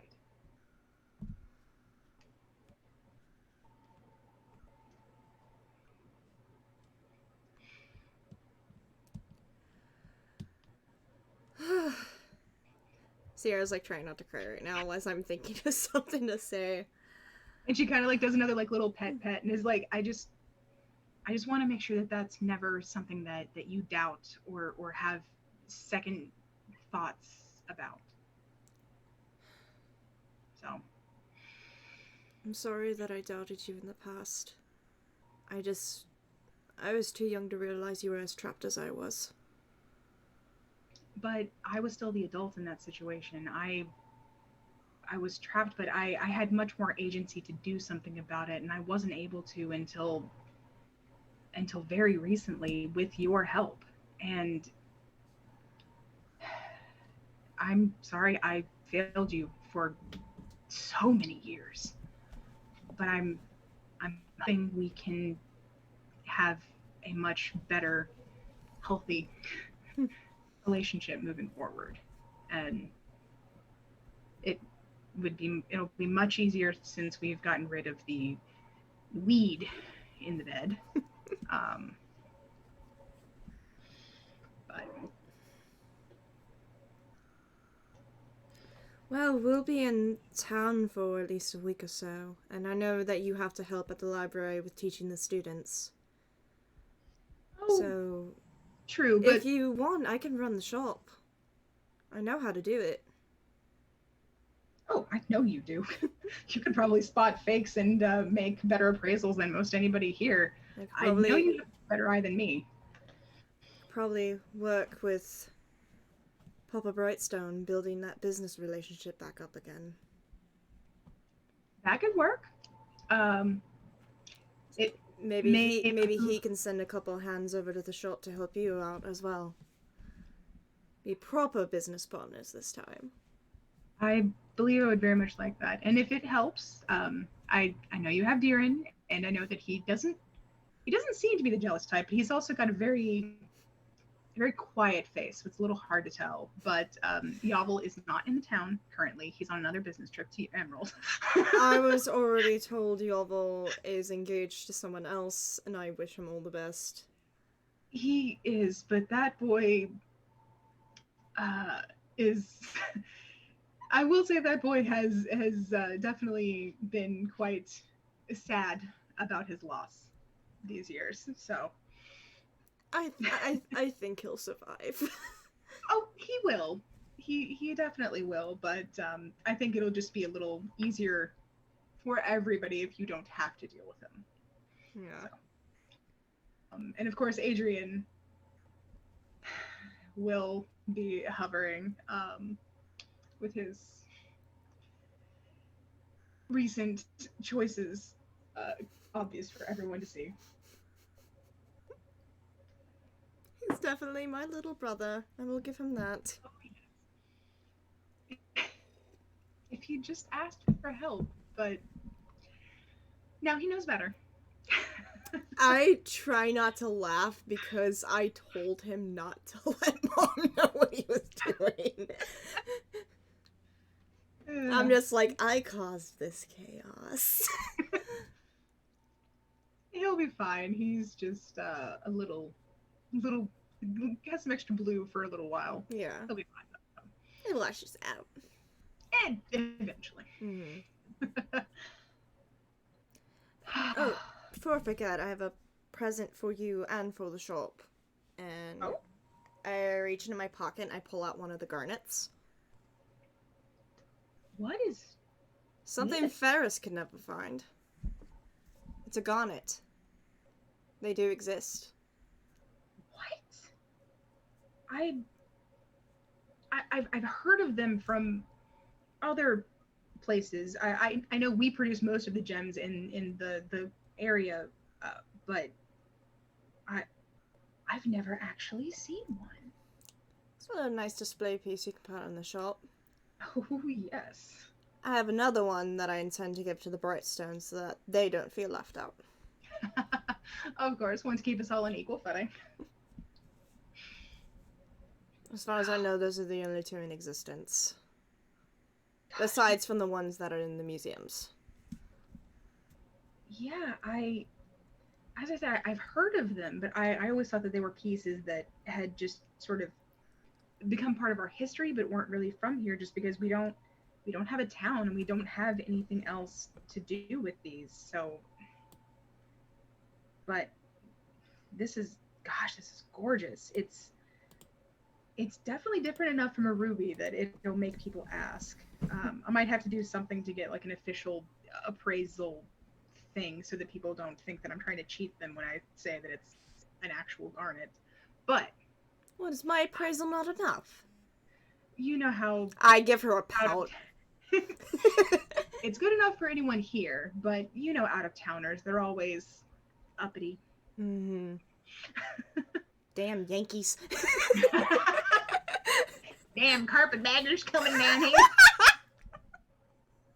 Okay, Gone with the Wind. We're not gonna go down that lane. Anyway. Oh gosh. But yeah.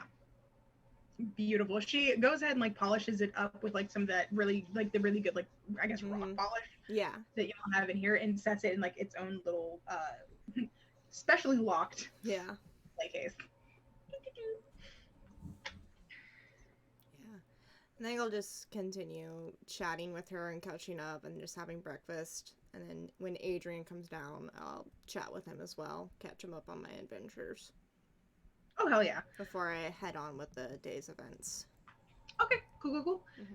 Yeah, he still has class, so he can't kind of tag along, but he's delighted to hear about like all of the updates, and also like is very proud to be like, his name is Bismuth, and I just felt like I really should name it, and I didn't even know about all of this beforehand, and so yeah. I'm doing my best not to steal bismuth from my brother. Because I'm definitely holding the cat and petting him as Oh, yeah. Adrian's talking. And the cat definitely likes you too. Mm-hmm. But yeah, so good day overall. Mm-hmm. Oh goodness. Boop-a-doop-a-doop. And then, are you heading out to meet Deeren or to go to the Brightstones? Go to the Brightstones first to start talking business and to gift them that garnet. Okay, cool. I'm gonna hop for a minute. We're Okay. gonna go to a couple of other people, and then I'll come back to you. Alrighty. Hey, Deeren's not there.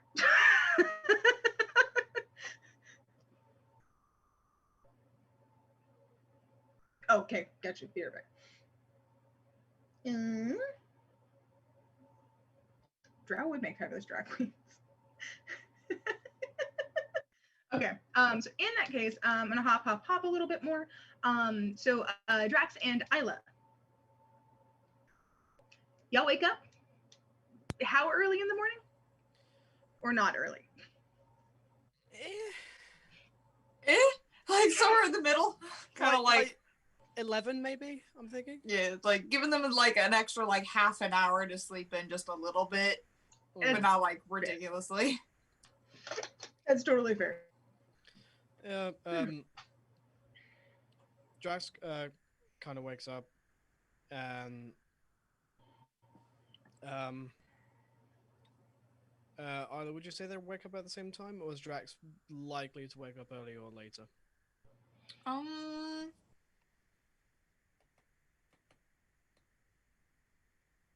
Or do you want to D20 it off to see? Why not? Roll them bones.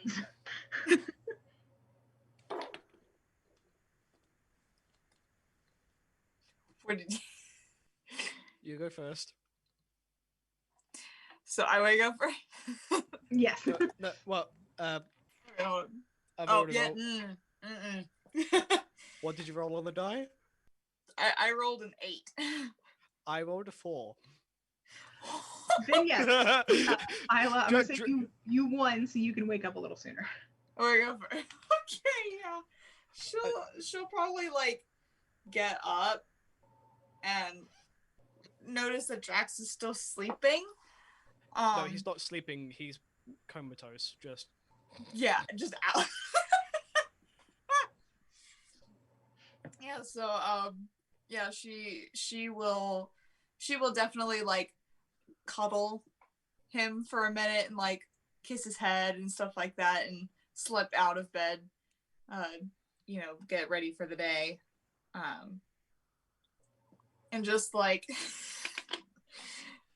like before she even leaves anywhere, she just used druidcraft and just goes with the rose petals all over the bed. She fucking salt bays that shit. Yes, thank you for that. by the pubes of Odin, why?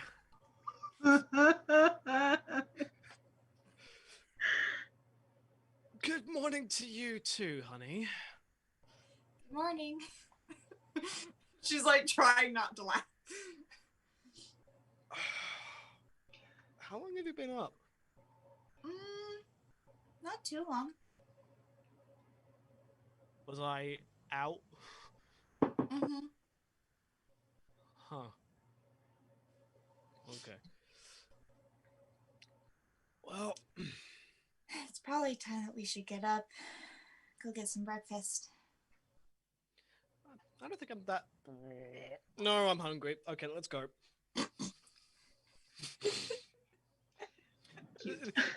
But I don't know if any of you experience this, but when you wake up, you like usually there's a case of okay, I need to eat something, but then you think actually no, I'm good, and then I'm not as you hungry, say and then that, your growls. stomach literally goes, no, you need to eat. Like, oh, fine. Mine never does that until like an hour after I've been awake. But I almost sneezed out my nose ring. Oh no! Do not. Okay.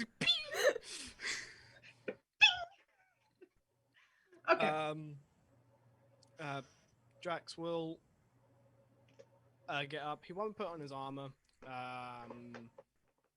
He will, however, carry his greatsword around. With the events of last night, he's a little bit on edge. Fair. Not as much as Darren. Just a Not bit as much as Darren, but Darren also had a much bigger bombshell dropped on him. Yeah, so while he's not wearing armor, he does have the greatsword, and he's just like, okay.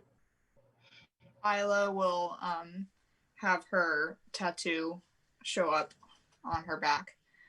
Ooh. Since she knows everyone's on edge and hearing that information from last night, she's like, okay, it's gonna be okay. Be like a wolf. Be like a wolf. Drax Well, considering will deliberately trail behind Isla and just give her.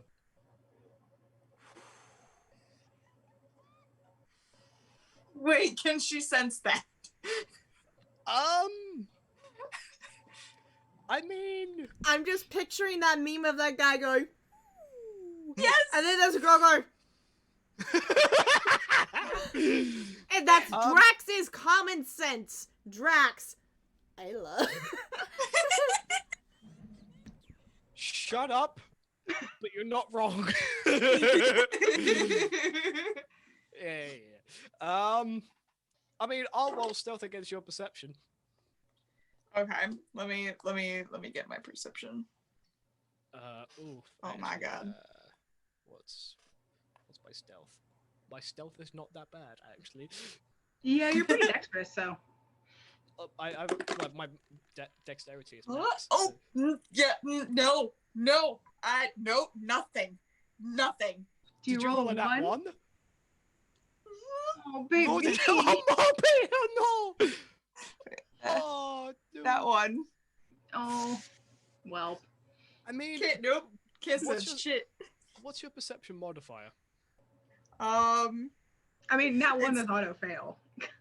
But Yeah. if I nat one, then it's a question of modifiers. What against are modifiers. the odds that you're going to get a nat one? Yeah, roll first, then we'll see. The odds are low, but never zero. It's true. No, you don't notice. I rolled low. Yeah. It was a 6, but that's still 11. Okay, so perception is a +5, so it's a 6. But But it's still a 1, so. yeah, no. Yep, no. Sorry, Drax, were you just like blowing her a kiss or doing something else like cutesy? Is that what it was? No, I was trailing behind so I could get a look of the tattoo and just go. Okay, yeah. So yeah, you have no notice. Nope. You're too focused on like honestly, you're probably like focused really hard on like repeating your mantra of like, be like the wolf, be like the wolf, Be like a wolf. Be like a wolf. Yes, just But you don't notice Drax checking out the tattoo of the wolf. he checking out the tattoo and the booty. And the booty. We give you Booty. swooty. Coming for that booty. I'm offended that you would assume Drax to stoop so low, but at the same time, stop calling him out. I was I was gonna about to say, like, come on. Drax But knows yeah. what he likes. What can I say? She'll go get some breakfast and sit down. So yeah.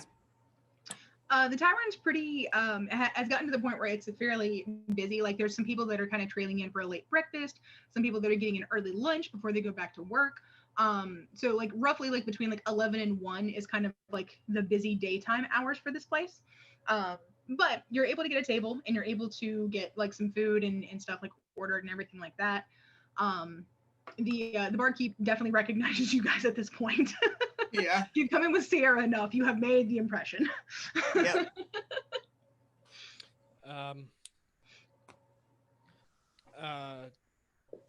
Drax will kind of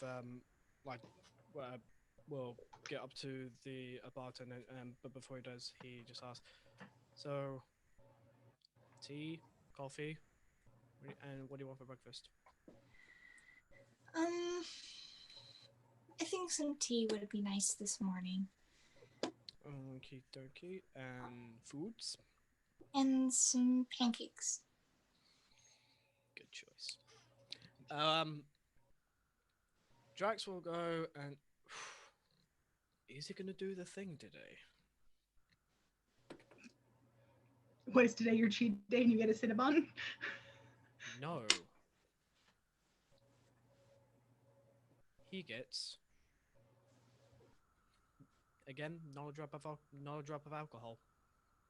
He instead will get a honey infused tea, and we'll get pancakes, but with quite a bit of meat on the side as well.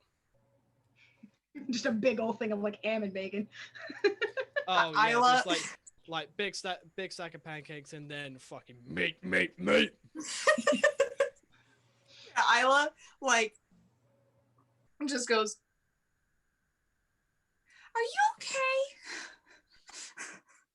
Yeah, I just didn't feel like having some mead or ale this morning. That's all. She puts her hand on his forehead.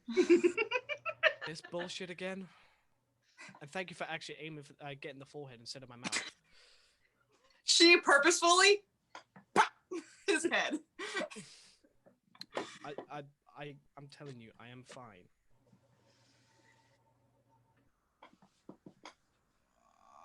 I am uncomfortable. You are free to roll insight. Sure, I'm rolling fucking insight. You are touching him, so you have advantage. And Drax, you can roll deception if you want.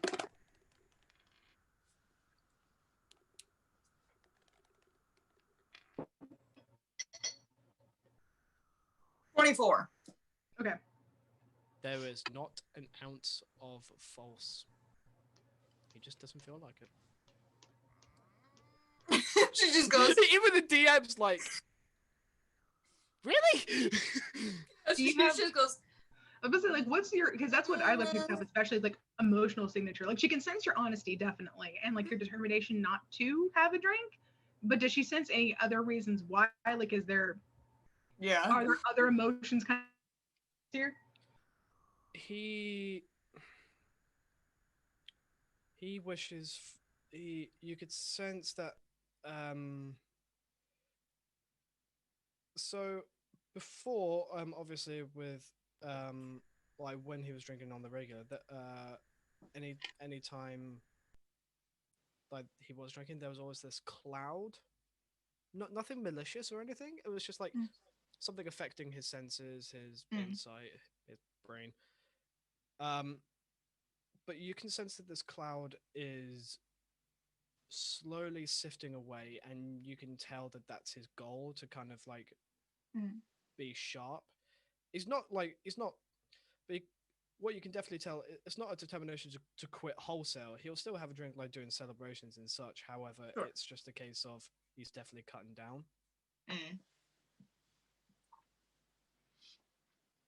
She'll just hold his hand and eat her breakfast. He'll occasionally take the hand and kiss the top of it. No. Very cute. Ooh, excuse me. Very, very cute. And after breakfast, Jax will ask Isla, is there anything you want to do today? Is there anything are there any supplies that you need to stock up on? I'm thinking about getting some healing potions, to be honest, because sometimes I'm out of range from anyone who does some healings, so it would be nice to do that on the fly. Sure, I'll go with you. I don't need anything personally, but it would be nice to look around. Okay.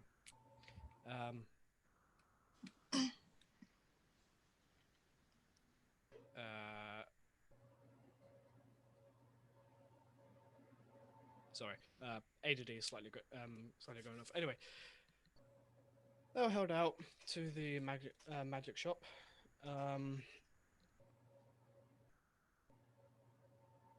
Okay. So yeah, if you're heading over to the magic shop, you'll probably Zinc and Arya started off like way earlier than you guys, so I don't know if you'll necessarily intersect, but you might. What do you think, Zinc? Do you guys would have taken, or would you guys have taken long enough to do the shopping that you might intersect with them around lunchtime? We're not actively hiding from anyone, so sure. If y'all want to hang out, we're available. If not, Okay. Probably what happens is that you guys, Drax and Ellie, you guys are getting there on the tail end of like Zink and Arya. Like Zink and Arya basically have like paid and are kind of like sifting things between them so that they can then like potentially go about their day, which is probably when you guys enter into the magic shop and see them and they see you. And Arya kind of gives like a little wave from her thing and is tying and is kind of like looking into a tan bag, like a tan furry bag, contemplatively. Morning, Zinc. hi Drax. Hi Ayla. Hey, good morning. If you have time today, Ayla, can I talk to you privately? Sure. It doesn't have to be right now. I just I had a thought. Also, we just got these cool hats of disguise, and I think I want to play a prank on some people. What kind of Who are you- prank? The prank. The prank is irrelevant. Who are the targets? Well, I just wanted to casually walk into the tavern as Drax, or not Drax, as Darren and Sierra, and see how the rest of the group responds. If you're I'm up, gonna have to roll for that. Oh, You do have to attune to them. oh yeah, that's like the first thing Zink is gonna do. Would you roll, Drax? I am very uncomfortable with the energy that we brought to the studio today. But I Drax can is be a foot taller, so I can be the same height as Darren. Drax is gonna think for a very brief second and just say, I appreciate the fact that you're trying to make light of a certain situations, but given the fact that something happened last night, I would suggest new targets. I think they've been through enough. Okay. Oh, Arya, remember the neighbors we had? They, with the mustache. Oh my god, it's gonna be so good. Oh yeah, the mustache was almost bigger than his face, which is surprising, but like look, it was I don't know what he was hiding under there, and I don't ever want to know, but his wife was always really nosy and into other people's business. Oh And my also god. somehow made her hair stand up 4 feet tall. Wait, Oh. what race was this guy with a mustache? Because I'm concerned. Just a gnome. That's a good question. His mustache hid most of himself. I think he was a gnome. You'll see. I'll take your word for it. Zink Just starts giggling. be careful. Okay. Yeah, you're right. I probably, I don't want to get punched by Darren today. So. Honestly, Yeah.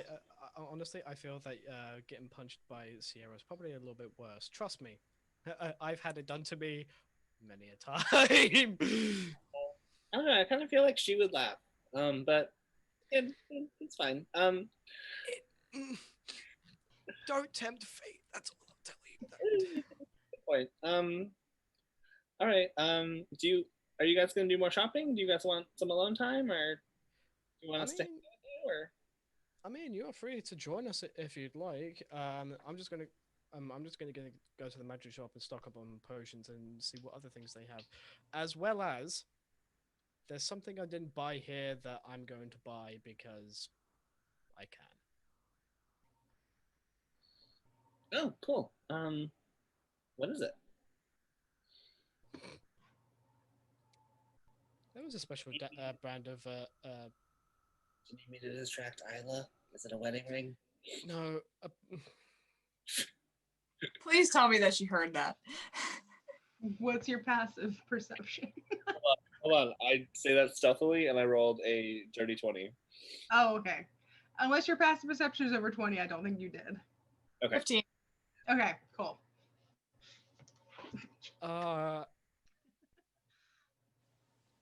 Zinc? Closer. Wait, hold on. Touch me. I will not punch you. Oddly specific. I will not punch you. Come closer. Zink waddles up. Yeah. And I'm actually going to roll a stealth for this. Oh boy. Natural 20. Natural 19. Okay. Oh. My passive is 12. Well, he's doing it at you, so you definitely notice. But Isla doesn't, and neither does Arya. I already have one. I forgot about that. I my don't God. remember this. Think. I was going to say, how does Zink manage to contain? I feel like I could have a wild magic surge or something. Zink is actually absent-mindedly going to cast Prestidigitation, and just like these tiny little like glittery like little orbs just sort of like start like I don't know, like, between us, like around us, like our like it just like fills the air in like a 5-foot cube. Sorry, that just happens when I get excited sometimes. Well, that's that is definitely information that is new to me. Yes. And you will keep it to yourself, correct? Uh-huh. Yep. I didn't actually hear what you said. Oh, yes. Yes, I will. But he's trying to make it seem like we're having a conversation about something else, so. Okay. And to your question, no, there was a very nice leaf that I would actually like to try. Ooh, cool. All right, I'm gonna just make one more pass and see if there's anything I missed. But I got this cool thing to keep people from scrying on me, and I got one for my sister, and we each got a hat of disguise, and I got her a bag of tricks because brother. Arya kind of glances over at you. Do you mean you're going to give that one back to Darren? Because he gave me this one. Oh, yeah. That's... I just remembered Sierra has no protection right now. Fuck. Well, hey, he'll give that one back to Darren, and then Darren will be like, all right, and there we go. Immediately puts it on her. Yeah, because Zink doesn't know that you gave Darren yours, because of course he wouldn't. So he's trying to just rectify this. They only saw, and give it to Arya, so. But that's enough. Yeah. So like I said, you're free to join us. Or if you've got stuff to do, we can always meet you back at the tavern. So up to you guys. Okay. I think I also want to go to the potion shop. If you mentioned that you were going there, Yeah, I need to get some potions of healing and possibly something else to give me a better edge. Just to see what they have. Yeah, that sounds good. Arya, are you okay with that? We just have to stop by the tavern before you leave because I have something else for you. Yeah, that's fine by me. Lead the way. Okay. As they walk, Isla will walk next to Zink and like wave a hand over his head, and like little forget-me-nots are like lead into his hair. By the way, the involuntary prestidigitation lasts for an hour. Unless I just spell it. So like I'm just like there's like glitter. There's like billowing around. You are the anime character. Yes. Yeezy sparkles. 100%. You are the anime.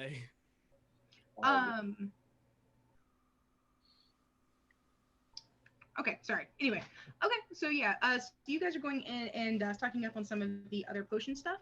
If you want to get some potions of healing and things like that, like a base potions of healing, you can generally get for like, I think at this point, like $30 a pop. Like the base ones that are like 2d4 plus 2 or whatever the shit it is. As you increase up, they increase up by about like 20 gold per pop. So, you know, it's like base, greater, superior. That sounds right. Yep.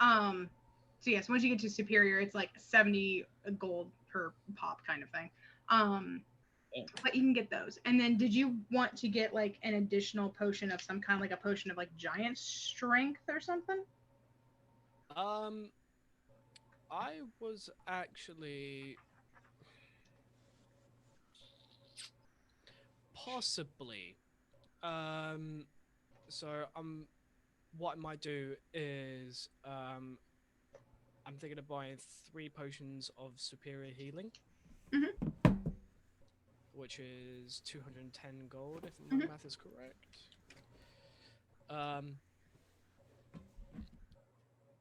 And what other stuff do they have like the potion of giant strength? I'm gonna say that they've got the stuff from this particular one.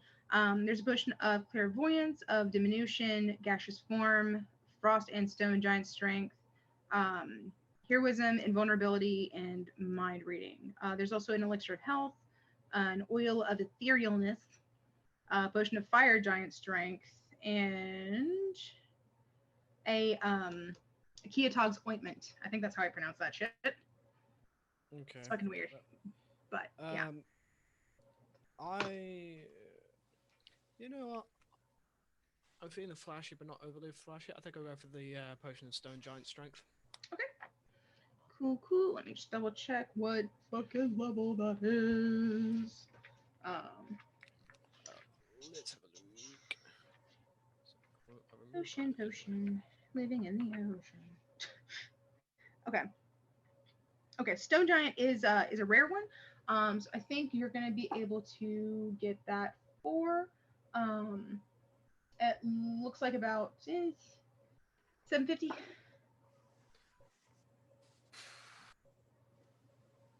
Yeah, why not? Okay. Cool. Yeah.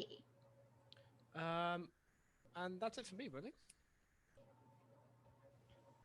And well, obviously, turn to Rather. Is there sure you you don't want anything else? Anything to at least like give you an edge? Should we come into combat again?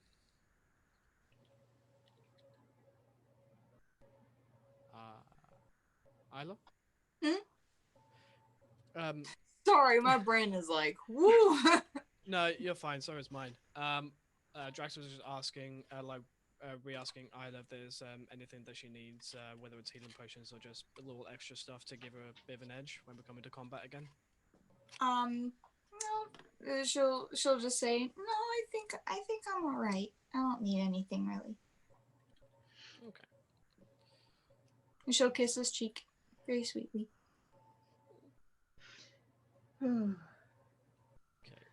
Doesn't somebody in this fucking party have like either a bag of beans or bead of force? I feel like I've given that out. I have Drax has 3 beads of force. There we go. A bag of beans is pure chaos. Be careful with those. I know. I was like, I feel like one of these somebody has. I don't remember what though. All I know is that you shouldn't trade magic beans for a cow. No.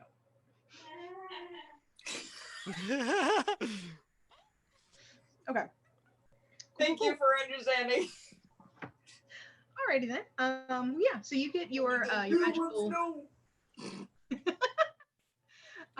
You get your magical bullshit, and are able to continue on your way.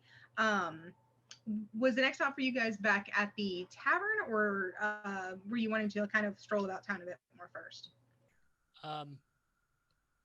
I wanted to go back to the herbalist to pick up the tobacco that Okay, I fair enough. didn't buy in that awkward debacle last time. Yeah. So you walk back into that herbalist shop, and he actually recognized you from like, "Hey, you're back!" And he looks over. I'm guessing Isla came in or no? Yeah, she came in. He's like, you're back. And you are as well. Nice to see you again.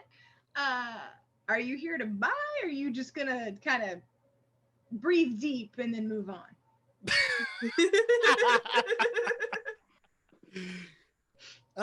No, here to buy this time. Are you sure? Does the Will Smith? I'm just checking. I remember what happened last time. Isla just goes, go ahead. I swear they've had this talk. Yeah, and he'll definitely like so the stuff that you recommended last time, definitely want to give that a go. Okay. I don't. It was what, like 25? I think it had a hint of vanilla in it. Yeah, I think it was like 25 gold for the pouch or something like that. Yes. Something like that. Yeah. But it's a good shit. So he kind of like dollops it off and like clears a whole like fresh bag and kind of weighs it out, ties it up, passes it over. And there you go. Hopefully hopefully you get to keep this one. We'll be fine. I'll be fine. By the way, I also have recently branched out into aromatherapy oils. So, if you want some lavender or vanilla or the fuck is this one? Rosemary. I have some oil that you just kind of just dab onto a fire and it smells real nice. Drax's eyes literally beeline towards Isla. So.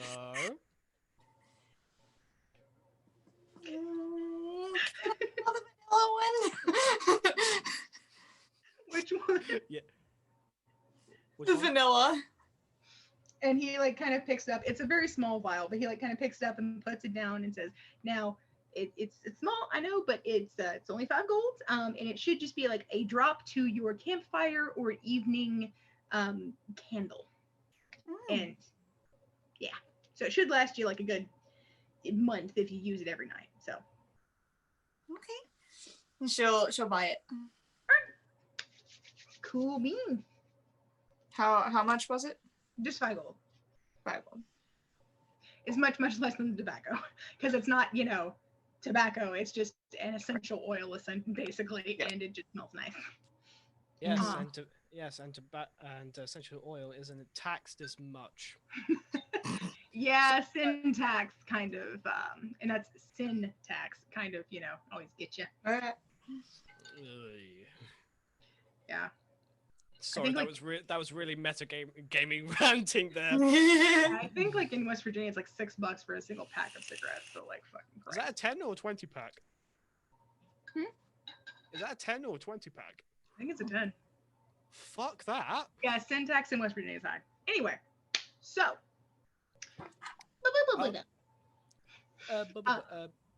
I have nothing else that I want to do. So unless I look. Okay. I'm gonna say before we hop over to the next person in line, I need to take a restroom break if we want to play like an ad or something, or if anybody else needs a quick break. So. I just real quick. Zink is probably gonna grab something from the shop too. Okay. To have something more along the aromatherapy lines. No, the not tobacco. The weed? not open. Like there was like a marijuana like weed. Drugs. I believe the term you're looking for is narcotics. Yeah, they've got it's probably called like something much more like fantastical. Like it's probably like the skunk's longleaf. Okay. Right. Yeah, I that mixed with dried lavender. Okay, cool. Yeah, you can get a sack of that for I'm gonna say 30 for you, and that'll have like 6 uses. I'll also need to buy like a pipe. That'll be another 5. Okay. Cool. Money? What's that? I don't need it. Good Lord. Okay, now that we have all acquired our accoutrement, Yeah. go Go. bathroom. Alright. Alright, I'm trying to get that thing run up. Dark. Break. So I'm completely lost. People are buying tobacco and drugs now? Are we having a do you spice moment? Did y'all buy narcotics? Don't I didn't. never do spice. I keep rewatching specific scenes in like episodes in campaign 1 because I can't bring myself to watch like the last 3 episodes, but it's fine. So I just was rewatching the whole Scanlan trying to talk to Gerald. Jarrett. Yes, Sorry, yes, Jarrett. Jarrett. And he goes, I'm cool and all, but what do I do with it? And he's like, it's cooking spice. Well, even this is when Jarrett actually gets him sued. and Jarrett's just like, why are you so bad at this when it's me? Anyone else, you could be cool, but right now... I love it. Scanlan is just chaos incarnate. Let's be fair. I love how Matt just kept making them roll con saves when it was just regular spice. Well, I don't know. Have you ever snorted paprika? That shit is lethal. No, Don't but ask I snorted buffalo sauce powder. Ooh. Were you dared to as well? Yeah. My last ex, he and I were eating at Buffalo Wild Wings with his best friend at the time, and his best friend dared both of us to snort the dry buffalo rub that they had for the wings. We did. I couldn't smell for an hour. I was to say with paprika. That wasn't good. I already have enough issues with shit going in my lungs that I don't want in my lungs. I'm not adding to that. You think my cough is bad now? Yeah, just please don't die on stream. Please don't die. I have to ask you out on a date to the graveyard. Trying, man. I'm trying. I love how no one was concerned by that. Because we're not surprised. Everyone's just like, yeah, it sounds legit. That's Yeah, just Sierra. That's just Paige and Sarah. Let's be fair. Damn straight. Mm-hmm. Damn Skippy. It's funny how we say damn straight when we're the nearest thing from straight. Yeah. Yeah. This group is the nearest thing from it. Yeah.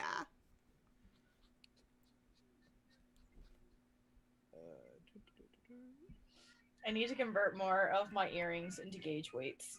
Yeah. Having fun with it. I honestly thought you said gay weights, and I'm like, That too. what? my exactly- brain for a moment was like, wait, That's what? exactly shake weight was, let's be honest. I mean, Training. yeah, that any infomercial or any video involving the shake weight, and I'm just like, you are playing. There's a reason that infomercial didn't ever play until after 11:30. Let's be honest. Yeah. After dark infomercials are so much weirder. I've been taking just jeweler's wire that I have lying around and taking my old earrings and turning them into like earrings that fit through the gauges, so they kind of weigh them down a little bit so they stretch easier. Because this next size is a bitch. Although I have been told by somebody else that there is another size that's even more difficult, which sucks. Paige, when you get to the 8-6 whatever, there are places where you can find half sizes. I'll send you a link where, so instead of going from 8 to 6, I can do a 7. 8, 7, 6, 5, yeah. Oh, thank God. but those aren't tapers. Those are going to be 75309867539. but those are not tapers. Those are just straight like popping them in. Gotcha.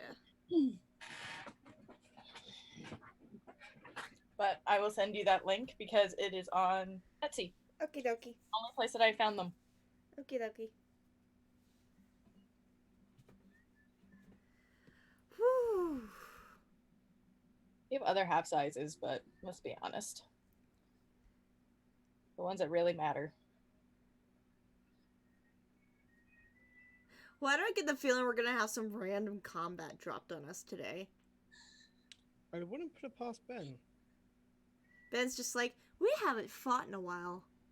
Just drops a bugbear in the middle of town. Well, it's not only that he said you haven't fought in a while, but it's you've been doing pretty well. You've been doing pretty well against what I've thrown at you.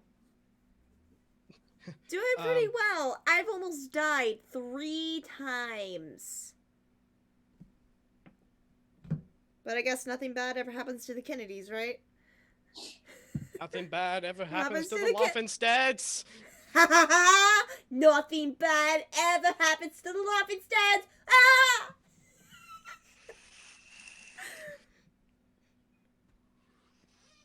I sent you the link. It's specifically the glass ones and only some of them. Okay. So you kind of flip through to figure out which ones they are. I just hearted all the ones that have it, the half sizes. Okie dokie. Oh, Paige and Hannah. He's finished. Woo! That's it. That's the official Bit and Blood logo. Where's my camera? I can make that the new picture for the Discord. I will send it to you. Yeah. Because when you look at it, the picture is actually a circle already, so it could be just the eye. Yes. Ow. Also, apparently I have, because I'm not posting publicly on TikTok right now because people pissed me off yesterday, but for my mutuals, I posted a sneak peek of Rosetta, and already people are like, oof! Because I said, I'm coming for your throats next week, and they're like, yes, please. And I'm like, wow, y'all are fucking thirsty. Oh, just wait until I get my wig and fangs and contacts. Look. That's a threat. Look. What was that voice crack, Hannah? Look. Shut the fuck up. Look. It's gonna be game over as soon as I get those pink contacts. Game fucking over. It's gonna be game all over for all of us, let's be fair. Completely fair. Because I actually have a video idea, and I'm gonna make a singular video that's gonna incorporate all 3 of us with some nice editing. So I will keep in contact with you about that. Oh, I found a song. Mitch knows about it, but Paige, Rosetta, and Odette should use it. I don't know if you've heard of it, but it's called Play Destroy by Poppy and Grimes. Fucking knew it. Just well, I sent you Hit and Run by Lolo. Yes, which is I'm going to Rosetta do. and Odette. Absolutely. Another one that I thought of is this next one. Yeah. And you should look it up because it's really good. All right, you have to send me the song. I shall. All right, Ben, you probably better get back to D&D before we start talking vampires. So. Yep. Yeah. Yeah. Beep beep beep. Anyway.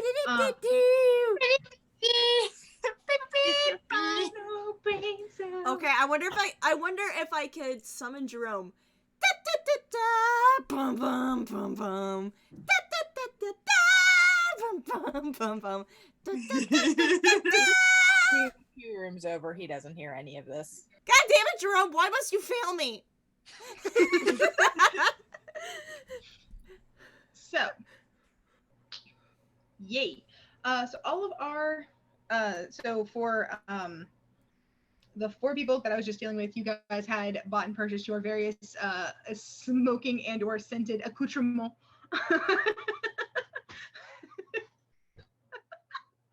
Anyway, oh, sorry, Brian. I thought you were like unmuting yourself to speak something.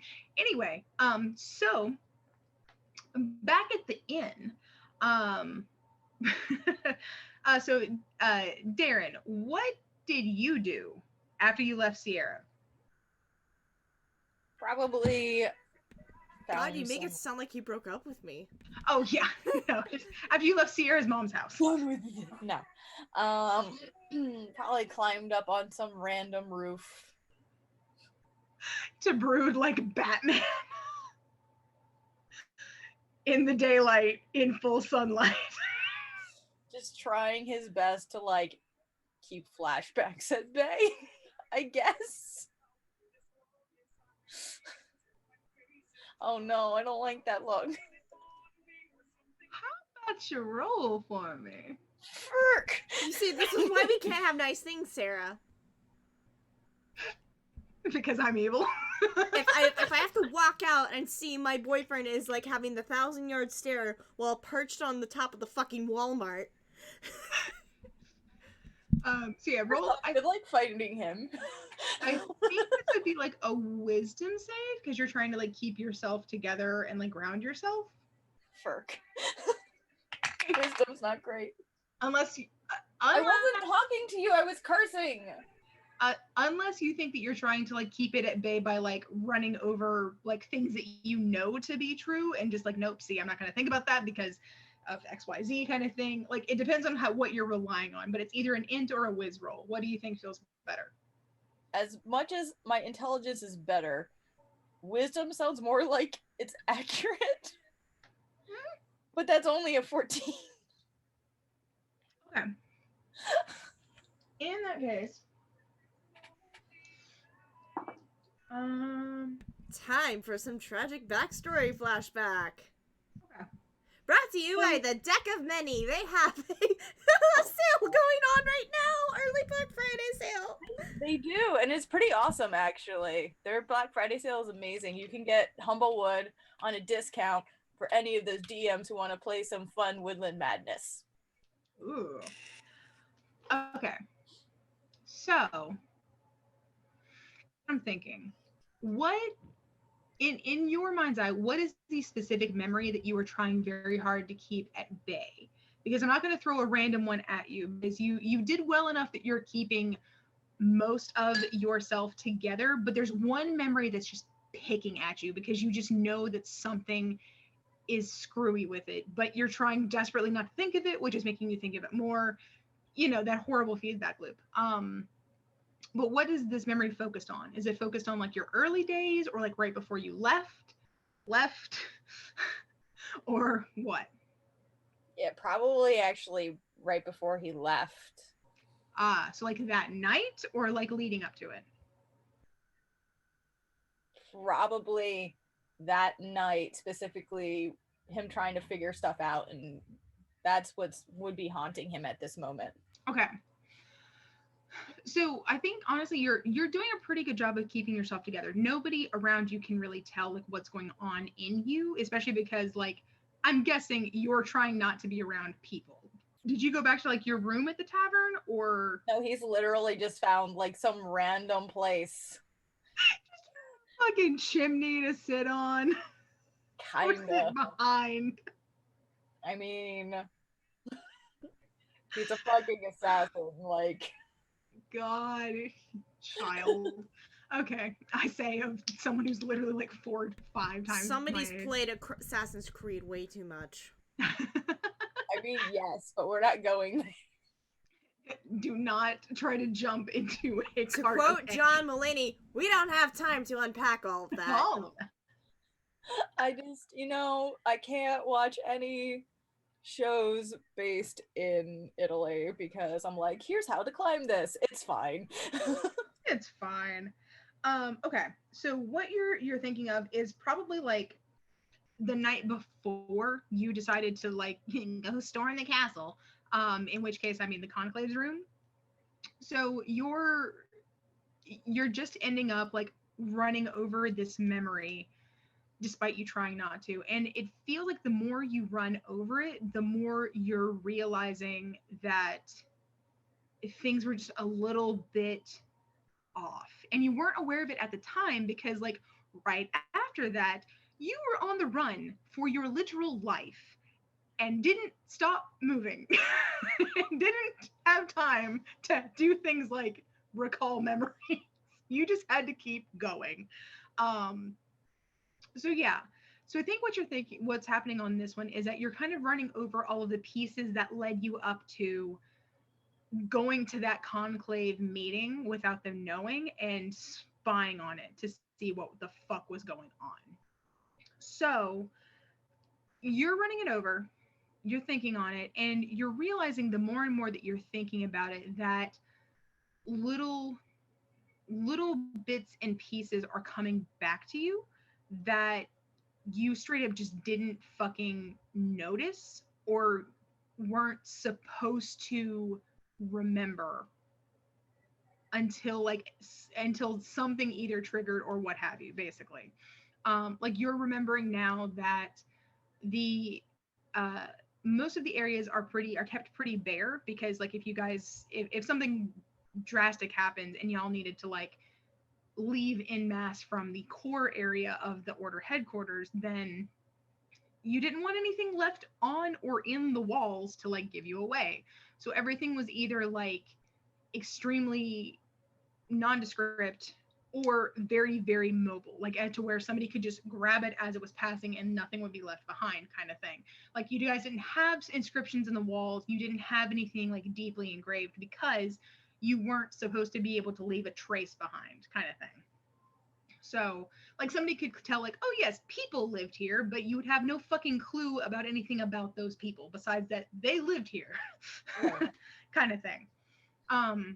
So now as you're thinking back on it and you're kind of remembering this, you're able to recall that a there was a sense of unease that you had that was just kind of present with you that you are now realizing was what was driving you to pick at this so much. And it didn't seem to be impacting many of your other people. Like Rayla and Xander like listened to you about it, but it didn't seem like they kind of felt it nearly as much as you did. And as you're thinking back, you're getting these little flashes of just like you would see something out of the corner of your eye that looked off, but if you actually turned to face it square, it seemed fine. But it was just enough of that shit was piling up that you were eventually like, no, I've got to figure this out. I have to figure out what is happening here. And you're realizing that as you were doing this, that was something deliberate that was going on. Like basically, the things that you're remembering is that out of the corner of your eye, you would see a bit of this banner that you're remembering or that symbol like actually etched into the wall to where like you would only see it as a flickering shadow, but then it would be gone and it'd be just a trick of the light, but then it would be kind of imprinted in your memory the more that you were walking around and moving. So all of these things were designed very very specifically to get into your head without you ever actually recognizing that it was doing so. Because that's the best way to implant a bunch of subliminal shit kind of thing. But as you're kind of thinking over this memory leading up to it, you're able to realize that some of this stuff has actually like just because of the wear and tear that was on some of these artifacts that you're remembering, they'd been there for a while, which is just kind of further confirming some of your suppositions about like what the fuck was happening. Which isn't great, but it also kind of lends more credence to what you're remembering at the same time. So it's like a bittersweet thing in a way. Like, yay, confirmation. Fuck confirmation. You know, that kind of thing. How you feeling? Oh, fucking lovely. A mix between annoyed and now it's like a mystery that it's that nagging thing that he's got to figure out, solve, whatever. So he probably would start to like actively try to push that memory out and think of different moments that he's had with the blade to see if he can remember any other fuckery that happened there. Okay. At the same time, that's a delicate wall to push on. Yeah. So here's what we're gonna do. You're gonna roll me. You're gonna roll me a either intelligence or wisdom check, but it's your own memories. This isn't a specific skill, so it's one of those two. But you're going to get your proficiency because it's your own memories, and you're kind of unraveling some of the shit that was done to your head already. I'm also going to make a counter roll on my end that's just kind of a flat thing with like maybe a small modifier just to see what happens. But yeah, okay, that's fair. With a modifier? Yeah, so you get your proficiency modifier, and if did you go with intelligence or with wisdom? Like, are you trying to kind of instinctually like lead yourself through memories, or like actively kind of analyzing, assessing things as they pop up? I would say probably trying to assess the things as they pop up because he doesn't really have much control over what's showing up in his brain right now. Okay, so probably going to be intelligence, but you get your intelligence modifier and your proficiency, and you do have advantage. Okay. Because again, it's your own head. Yeah, my intelligence is just a little bit lower, so it doesn't make too much of a difference, but that's a 15. Okay, cool. Funnily enough, that's actually what I rolled. So I think that it's not going to hurt. It's not going to like physically harm you from like picking at whatever the fuck was done to you in your head. But it's also going to kind of unload a couple of things that you weren't really expecting.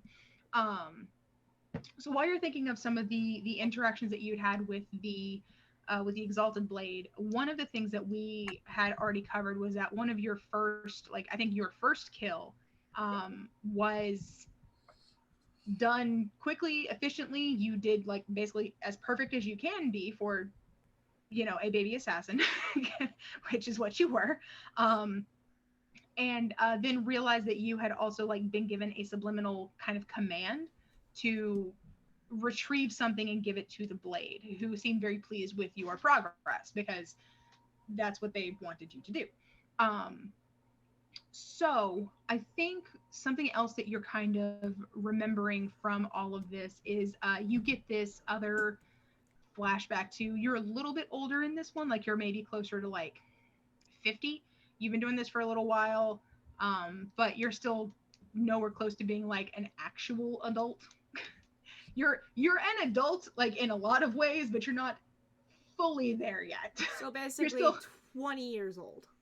Yeah, you're kind of like on the very cusp of like child soldier, because elf. Yeah, because elf. So you get this quick flash of another interaction that you had with the blade, and they were, I think, kind of giving you an evaluation on something that you had done recently. And I think the way that you remember this going, because this was one of the few times, I feel like this was one of the only times that like something had gone just a little bit wrong and you weren't able to pre-plan for it. Like somebody else was coming back with them that you hadn't planned on because they never brought anybody home. And then, you know, the Mark showed up with the fucking like escort on his arm, and it's like, oh shit, fuck, damn, piss out. So you had to improvise a little bit, and it was a little messier than you like to do. And I don't know, do you think you would have also like killed the escort or just like knocked her out so that she wouldn't remember shit? Probably just knocked her out. Cool. Wanted to check. So yeah. So you were able to, I mostly could probably make it look like a mugging gone wrong kind of thing. So you remember this as you kind of getting like chewed out for fucking up. Like it wasn't your fault, but you got chewed out for fucking up as far as you remember. What you're then able to kind of recall further from this as like this, it's almost like this kind of dusty veil of like additional memory kind of parts, and you're able to have this additional flash of like other stuff that was going on that you just straight up did not recall. because they were behind this like veil of like locked shit. But you are kind of transported to the scene. You're in the Blade's office, for lack of a better word. They're standing behind their that one. They're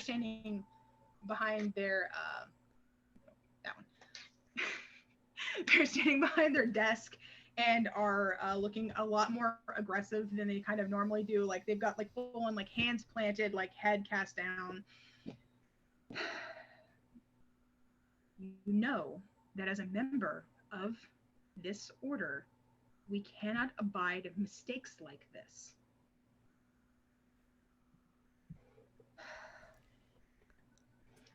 So, we'll need to improve on some of your training procedures going forward to make sure we don't have a repeat of this. And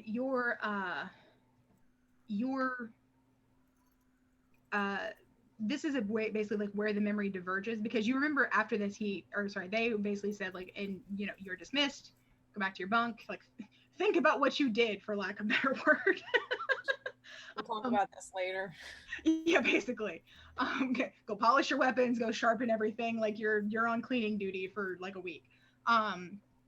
But you're now like seeing through this hazy parted veil of memory, that the Blade came around their desk, sort of like doing that very much like almost principal kind of thing of like very, very upright, erect posture and like hands behind backs, like clasped at the back of their back kind of thing. Like that whole like, you know, I'm here and I am in control and I'm doing, you know, that whole thing. And they came over and came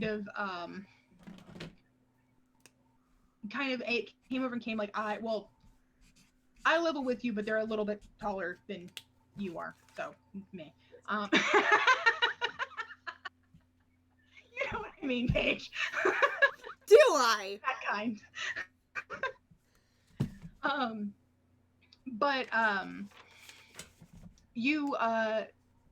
you remember looking into their, like, you remember meeting their gaze, because they kind of like stared at you until you like lifted your head, like, what the fuck now? And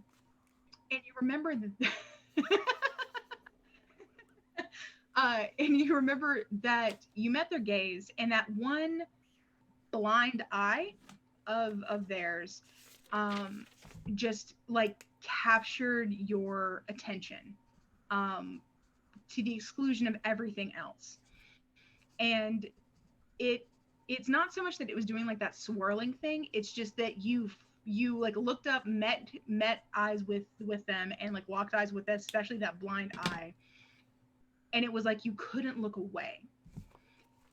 And you're now like remembering that you, ever since this moment, you did your very best not to meet their gaze unless you absolutely had to, because some small part of you recalled at least this little bit. But as they were speaking to you, it was almost like you were being drawn into that gaze, like you were just falling into this like white kind of abyss in a way. And you remember their voice kind of echoing around you, and you're actually able to remember what they had said that kind of planted this little kernel of self-preservation in you that prevented you from falling into this as much as you could in the future. And you remember that they were saying, this order exists for the betterment of the kingdom in whatever way that may come. That is why I am here. That is why you are here. And I intend to keep one of my best assassins around to eventually take up this mantle and understand exactly how far we need to go. What? Yeah. So. Yeah. I'm fucking sorry. mafia boss? Your boyfriend is supposed to become the murder king. Cool. No doubt.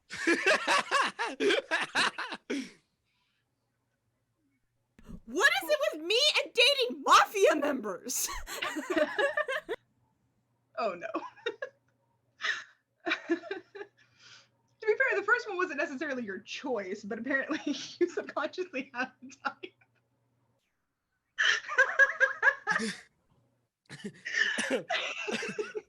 Kitsune said it best. Well, off to visit your mother. Ah! So, This is great. Okay, cool. so you're able to kind of pull out of the memory because you've been kind of looking at it like objectively for this past little bit, and now you're able to remember that conversation in full, but you haven't really like chipped away at some of the other bullshit that's living in your head, and you might not want to right now, which is understandable. But you now have like that intact memory that you had no fucking idea about, especially given, you know, your age and the age of like other people in the members and like other stuff like that. Like that's something you never would have expected for you, except that you know that you've got a pretty good, like, you have a pretty good pedigree, for lack of a better word, for this. So you were apparently just good enough at the job that you just surpassed a lot of other people. How you feeling? Fucking great. Fucking amazing. This is wonderful. This is exactly where I wanted this to go. Okay. Yeah, he probably at least Dude, how do you feel? Yeah, basically. Sarah's about to hate me for what I just texted her. and I'm like still stuck. So, okay, thanks. Wow. I feel like I should share with the group. Okay. Yeah, no, he's definitely he's definitely mumbling strings of curse words in the many languages he knows now that he's picked up linguist. Yeah, he's doing fucking fantastic.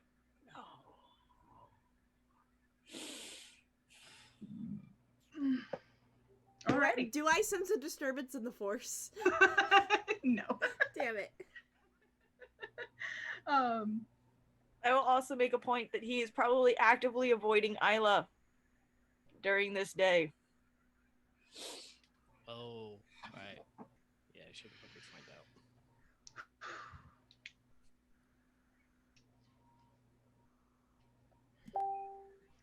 Oof. Oh no. Bridget's internet just dropped. Fuck. Ooh.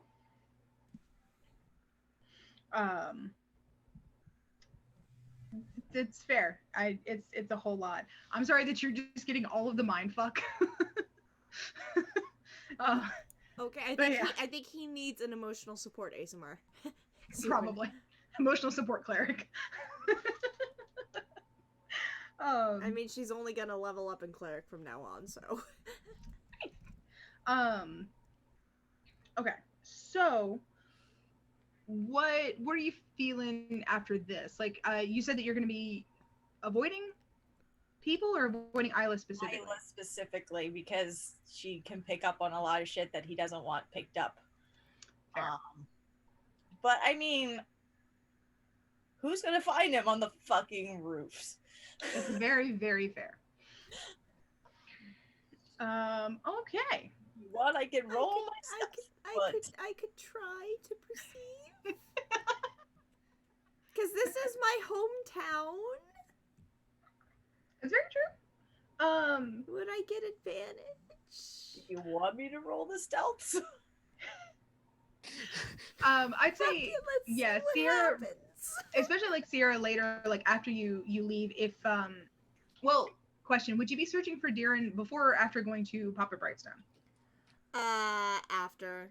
Because I Okay, want to cool. get that, make sure business stuff gets going and that they get the garment and stuff, and then go catch up with Darren. Okay. So we'll do that roll after, but I think you'd get a bonus to your perception, or sorry, you get advantage to your perception trying to find Darren. Once we get to that, so you don't have to roll it yet, just in case. Okay. Cool. So Darren, I'm gonna leave you having emotions on the rooftop. A mental breakdown? Yeah. See, y'all, when you did the whole like, dude, how do you feel? You did the screeching sound, but in my head, it's the sound that goes, "There is very little left of me, and it's never coming back." Like he's just done. Oh boy, goodness. Okay. So real quick, I'm gonna check in with Flortma. I know Bridget's internet decided she has no rights today and just yeeted her from the call. So hopefully she'll be back. But Flortma, what are you up to in this fine town? Are you just enjoying yourself, or are you getting some shopping done, or are you trying to? Well, there's not actually any elves to hook up with, so. I walk out of my room and just kind of.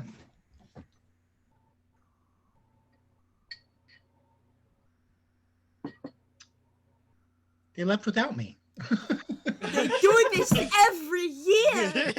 Why? Doesn't anyone love me? Doesn't anyone care about Flortma the paladin? Amazing. The one time you translate.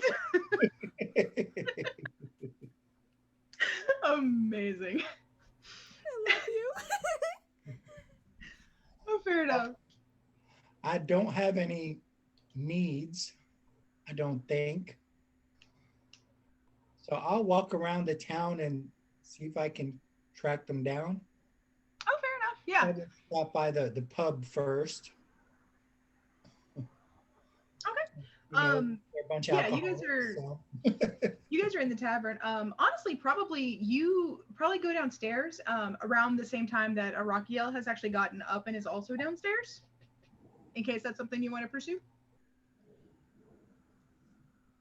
No, it wouldn't be right to pursue Sierra's mother. I mean, in case you want to just like be like, "Hey, how you doing, buddy? You doing okay?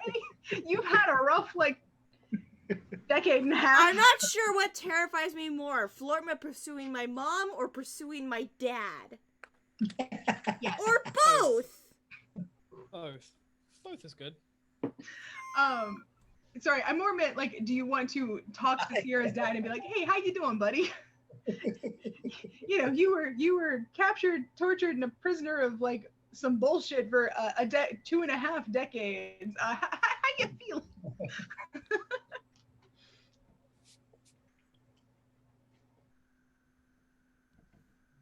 I could stop by and ask him if he knows where everyone went. Okay, fair enough. He's gonna kind of glance around. He's got like a big old plate of pancakes and bacon and eggs in front of him, like just drowned in syrup.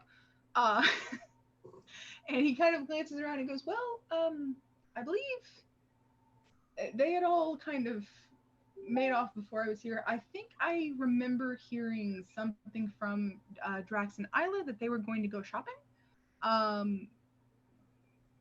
But I don't have any specific shops. But this town isn't that big, so I imagine if you kind of wander, you can probably find them." I think I will go look for them. Is there anything you need while I'm out? No, I've got a pretty good breakfast here, and afterwards I'm hopefully going to go check in and see if I can talk to Laurel before her class starts. I don't want to interrupt the youngins or the children's studies or anything like that. Okay, well, enjoy your breakfast. I'm going to go see if I can track them down. Enjoy your walk. So yeah, you walk outside. Honestly, if you ask just some of the people as you pass about, like, "Hey, have you seen the other people that I'm traveling with?" They'll be able to give you a hand. Y'all are a little iconic currently.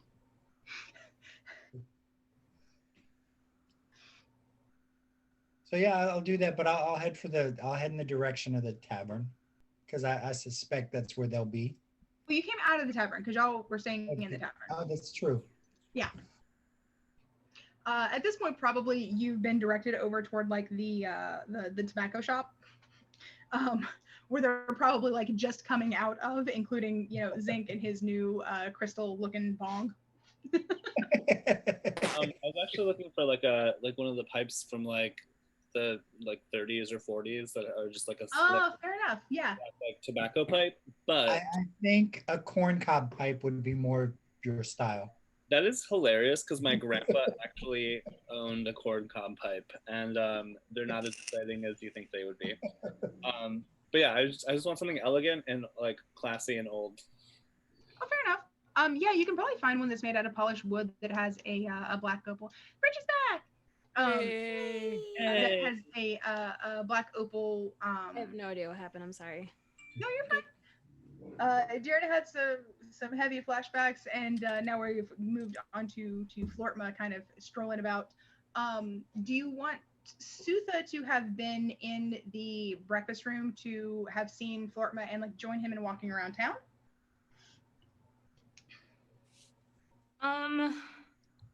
You want to know what's funny? Just random knowledge.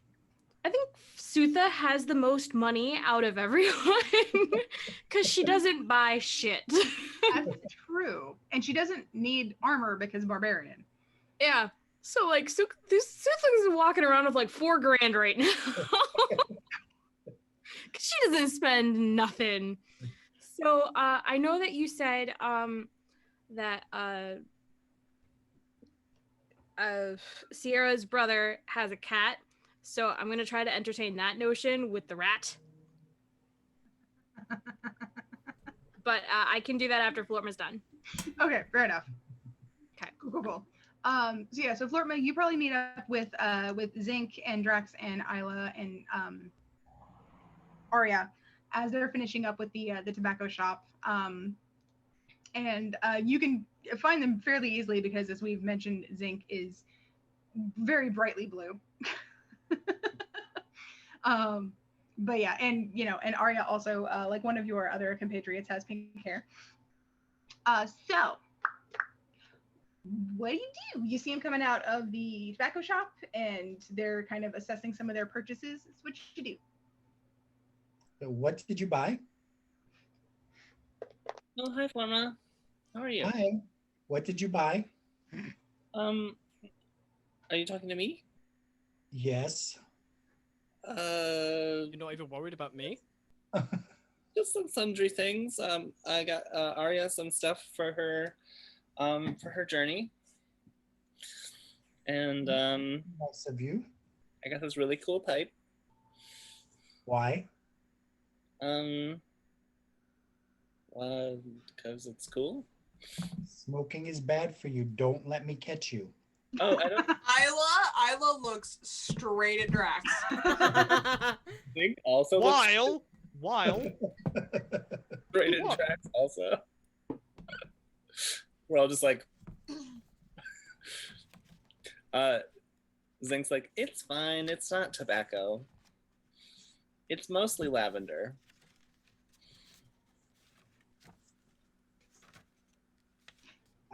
I don't even know how to respond to that. Yeah, okay. Hey, I'm gonna pull a prank on Sutha later. You are certainly getting what punished. I'll have my healing spells ready. Okay, cool. Thanks. What do you need anything? Do you want to go shopping? Arya and I were, I think, just gonna. Are you hungry? Do you want to grab some lunch, Arya? Oh, I could definitely eat. We've been out and about for a while. Yeah. But if you want to shop or if you want company, Florma, you're welcome to join us, or vice versa. I don't think I need any shopping, but I could eat. That sounds good. shall we go back to the tavern? I'm sure they've got something very delicious. I heard the comment earlier, by the way. Hmm? I heard the comment earlier, by the way, Zink. Honestly, Not from- fond I of this thought- idea. You heard nothing. It's fine. You're not there. Alrighty. Well, yeah, if you guys want to sort of continue on and head back toward the tavern, you definitely can. That's like the most well-known place to like get food and everything like that. And you guys can definitely head sort of back over that way, and sort of continue on. Zinc, by the way, before your sister went out, she has a sort of like a specialty small scroll that or sorry, she has a specialty like thing like in a little like book basically that she pulls out and recites so that she can put her illusion back on. Okay. So she looks like not fucked up. Yeah. Before we left? Hmm? Did she do that before we left? Yeah. Okay. Yeah. I figured she would have had some sort of like daily thing or something. Yeah, basically. It's not so much like a spell book, but it seemed more reliable to have it in like a small tome on her as opposed to like a device or something else like that. Yeah. So And it's now- just a little thing that she cast from there. And now she can use the hat of disguise. She doesn't want to deal with that. Oh, that's true. You can just be like, "Ooh, I'm a drag queen."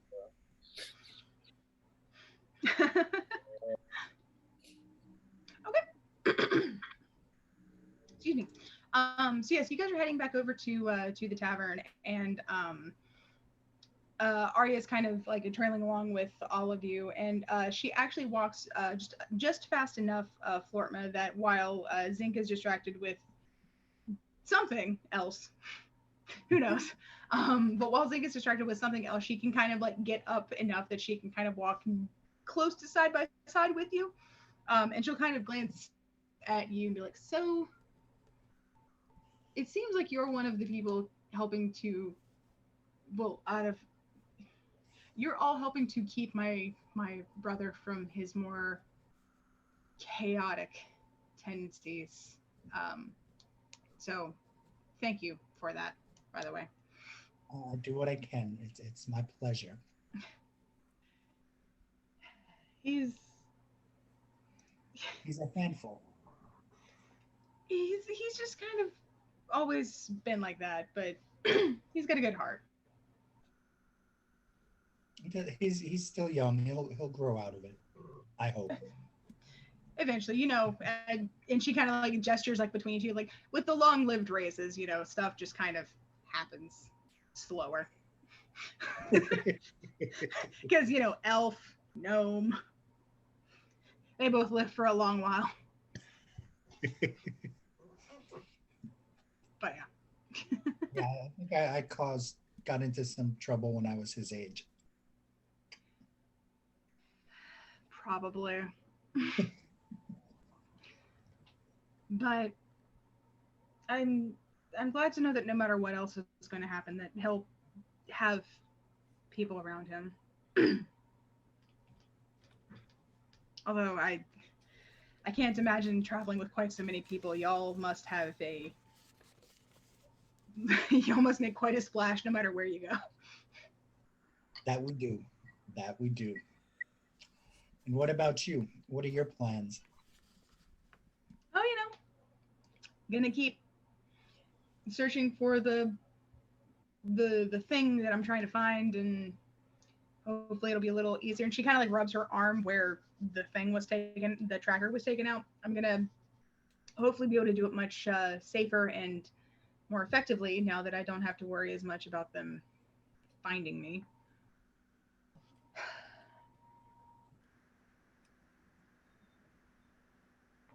You're welcome to join us, because Zeke would never forgive you if something happened to you. Guys, I'll meet you at the tavern. I forgot to grab something real quick. I thank you for the offer, but I just can't. You guys have a lot of other stuff that you're doing, and I'm going toward one specific goal, and I don't know how long it's going to take. I don't know exactly where it is. It's one of those, big quest kind of things. I might not even find it. I don't know, but I can't just hire people to come with me, and I can't, and I'm not going to divert you guys from your tracks. So I'm just gonna keep on keeping on. But now that I've got this and that's gone and everything else, I should be fine. Who knows? Maybe we'll all celebrate All Saint or Lord help me. Maybe we'll all celebrate the equivalent of Christmas Eve. I don't have it in my brain. Yule. There we go. Yeah. We'll celebrate Yule together. Which is Sierra's birthday. Yules. All the Yules. Yeah, in this universe, Sierra's birthday falls on the equivalent of Yule. Yeah. Who am I? Me. She's a winter baby. I am going to give her 2 potions of greater healing. Oh. This could come in handy for you. Oh, thank you. One sec. She immediately stashes them in special pockets for that on her pack. Like one of those easy access pockets where it's basically just zip kind of thing.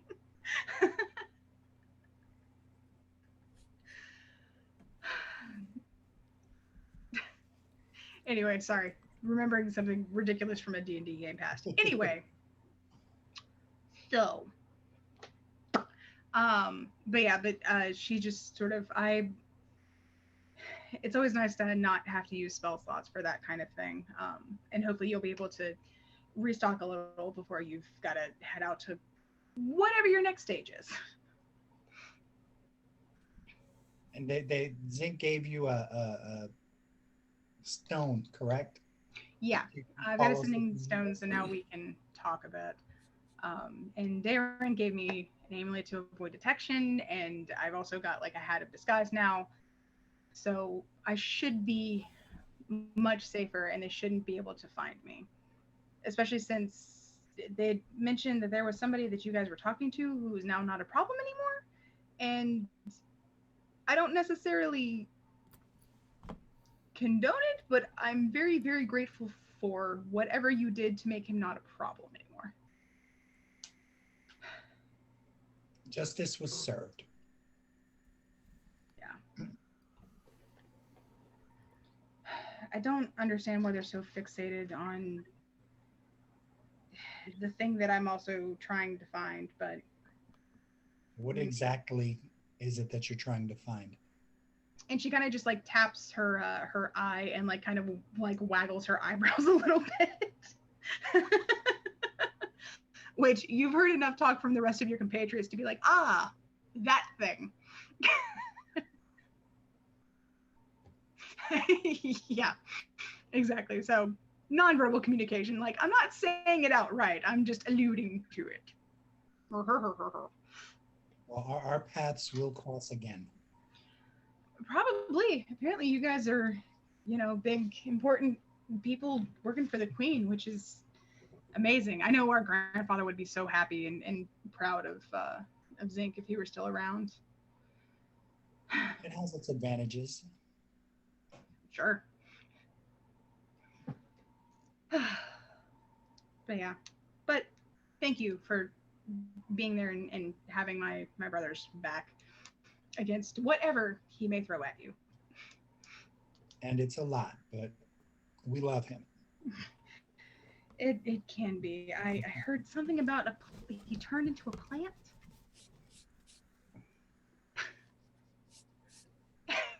Don't even get me started.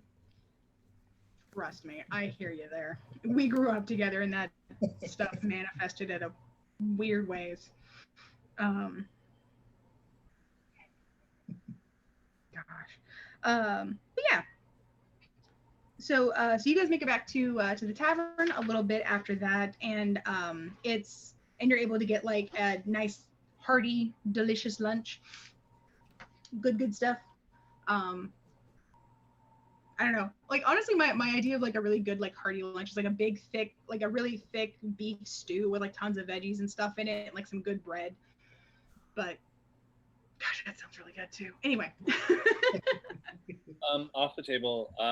Did my sister have anything like magical in nature as far as like her gear and her equipment besides the bag of holding? Not anything like as outright magical. You've now gotten her a +1 sword, which is technically a magic item. Right. I'm just the stuff that she arrived with. Gotcha. Most of her stuff is really low level magic. It's more like trinkets as opposed to like a magic item.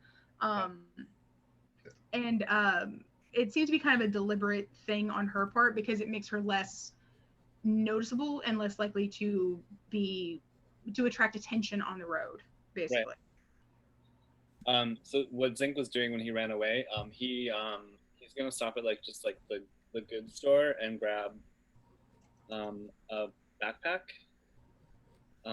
another like side like bag, and then if they have like cloaks and stuff there, like he's just gonna get like traveling gear, and then he's gonna run over and grab clothing for her because you know they grew up together, so he knows all her sizes and stuff.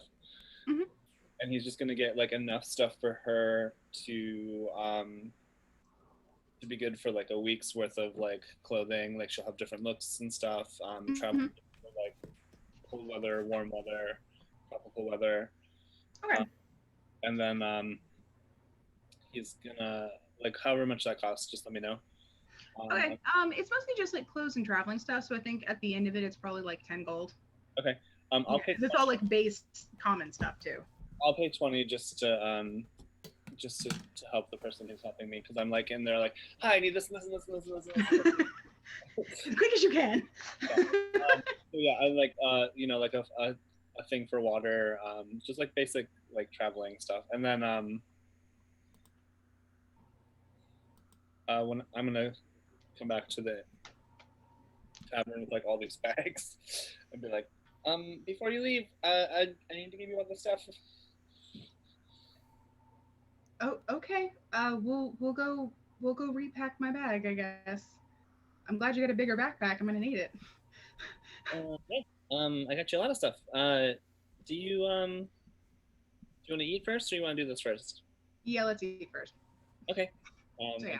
I'm with all the bags, like very like LA, like 15 bags, like a hat box. Yeah. And he'll eat with Flortma and whoever else is eating lunch at that time.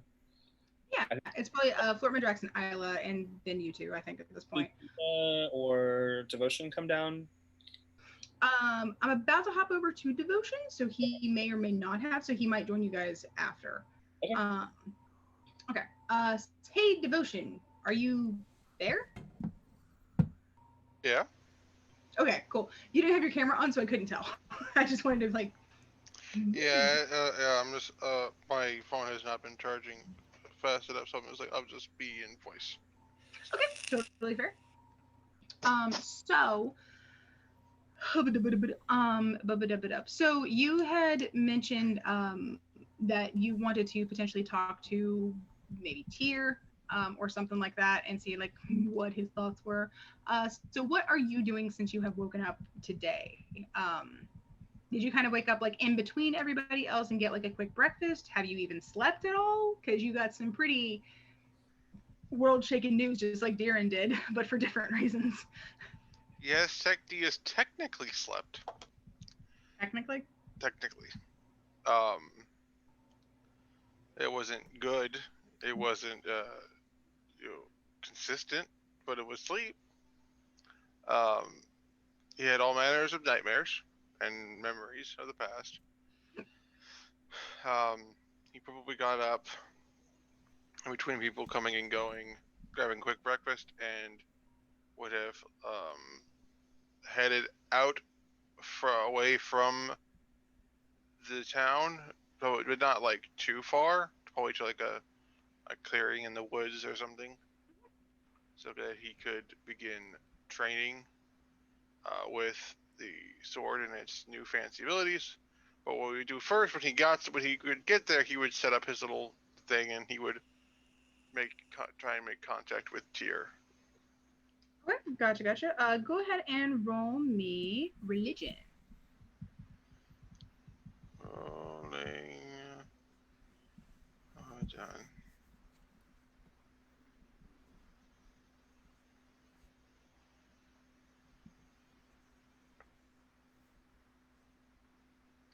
If it would load, that would be great. There we go. Ba-da-ba-ba-ba.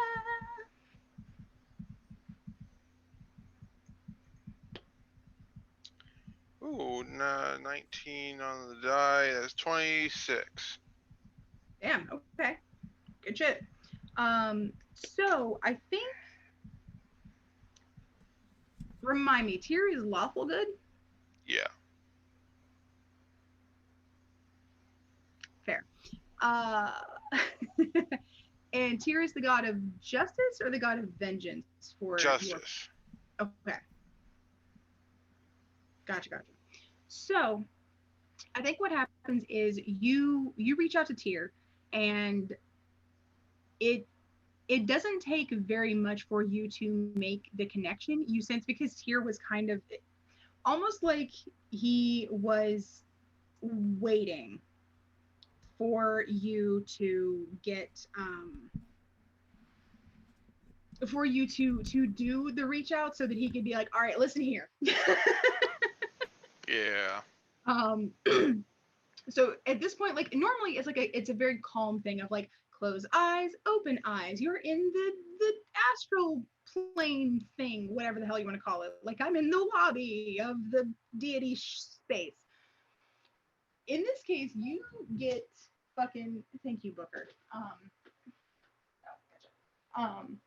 In this case, you get fucking yoinked into it. Like, it's almost a physical sensation of your consciousness, like, come here. Which is an unusual feeling. So you get pulled in to this, and you awaken and like open your eyes into the same space, and you can see Tyr in front of you, looking, larger than life. He's doing like the hand thing, like the steepling his fingers sort of in front of him. His weapon is still sheathed. His big wolf form is like behind him, kind of like flickering in and out of existence within like the cloudiness of this world. And he trains that one good eye on you, and goes, you made an interesting decision last night. That's one word for it.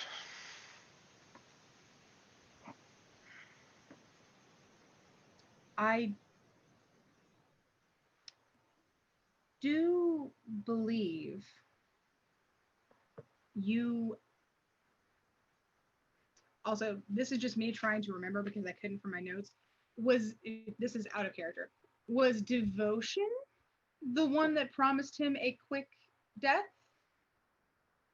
I think it was technically Drax. Devotion, yeah, Drax said that we will give you a quick death if that's what you want. Devotion said that it also depends entirely on how you cooperate. Fair enough. Gotcha. Devotion himself made no such guarantee. Well. So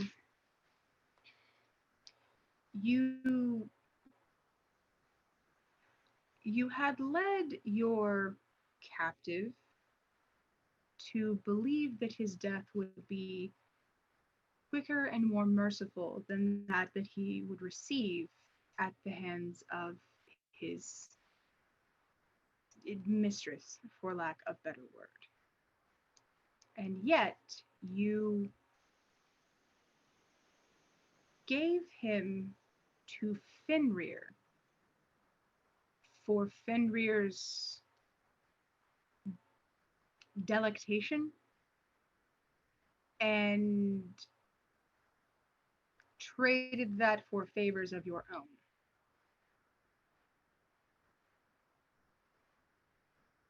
Was a rather spur of the moment decision.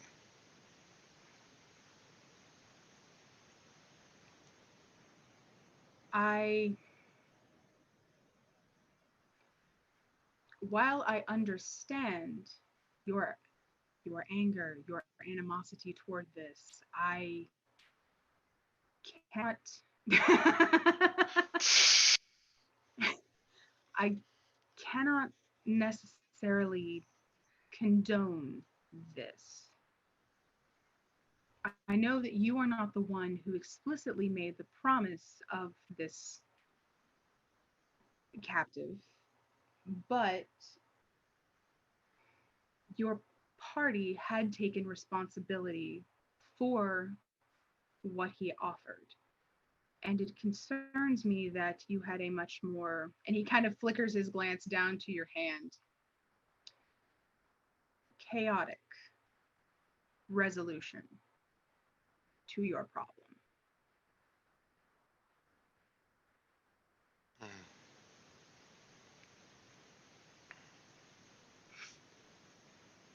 I would never ask you to condone the actions that I undertake.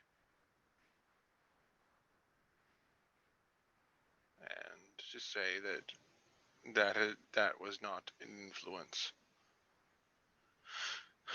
in my... Oh, go away, you. Are you talking to... I ain't gotten that far yet. Have you? Have you though? Lost train of thought. Okay, sorry. I'm sorry, I was distracted.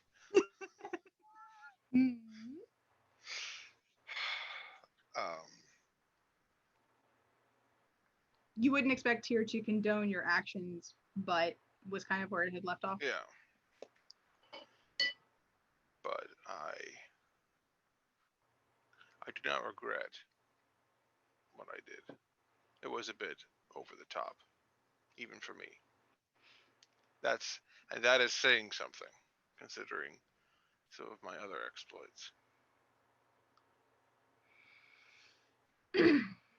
They're in league with my parents. I feared it, and if some of the other resources we could theorize are at their disposal, they could have used these keepers and their networks of people to find her.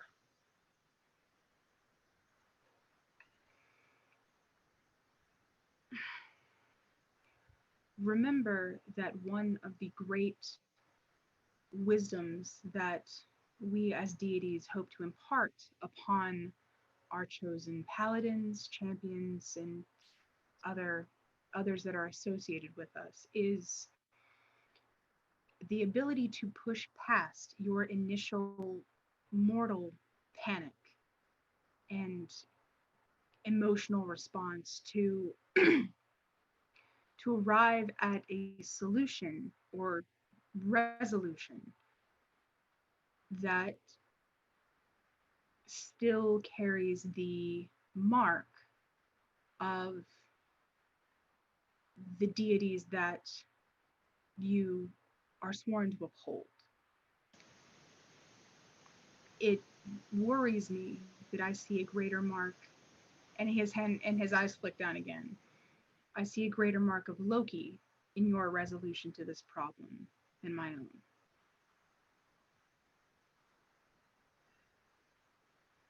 And I know that there was a brief moment or a brief amount of time where Loki was given free reign of your body in the abyss. I allowed him to face to face give his people the new queen of the Underdark and her priestess, who were faithful to him. With her help, with her and their help, we were able to succeed. And without them, we probably would have been a bit worse off. Getting out of the Underdark without them would have been much more difficult. And so I gave them a reward while also adhering to my bargain. I will advise you to take care in your actions as you move forward. I though I believe that you can accomplish greatness and that you can bring further honor to my church, my name, and my choosing of you as one of my paladins, do understand that should you prove to stray from my teachings, from the core of what I wish to impart upon the world, that I can no longer represent you, just as you will no longer be attached to me should that come to pass. Do you understand?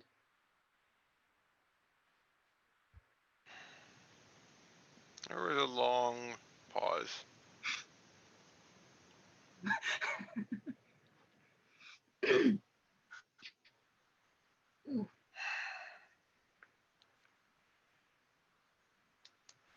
You understand the path that I chose.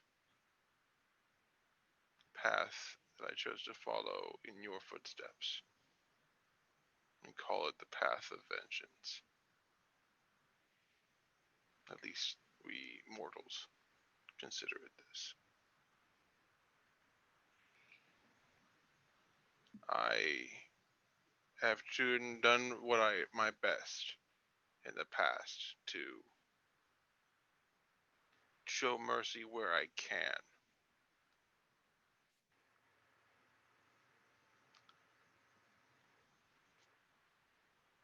In my anger, my mercy faltered.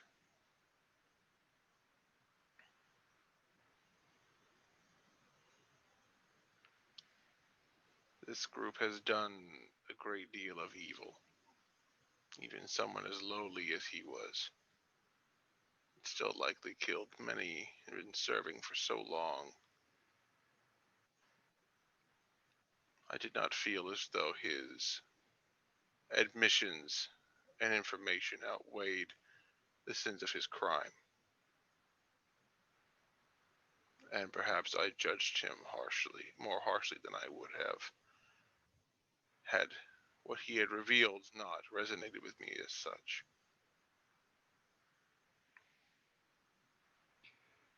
Remember that you are not alone in this, especially in a situation where you are too involved to be an impartial judge and render what justice is applicable to a situation. You have those around you that you can consult. I take no pleasure in the censure.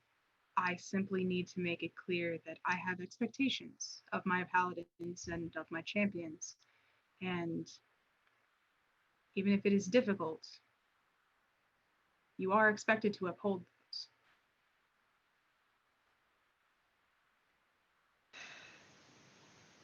I understand. I am working with as much fervor as I am able to locate your family. I do not yet have anything concrete except to say that, as far as I can tell from discussing with some of our uh, death related deities, they haven't yet reported seeing any new tiefling souls. Hmm. So your your wife would be a bit harder to track as humans are far more numerous, but I can at least confirm that no new tiefling souls, children or otherwise, have come through.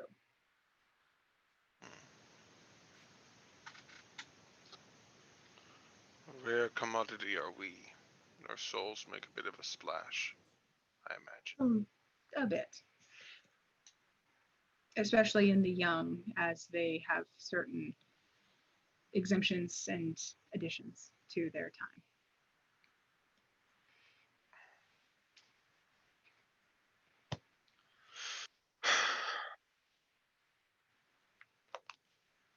I try to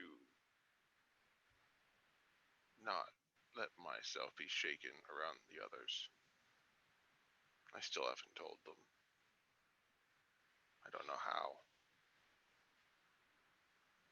Especially Sutha. She's strong of heart.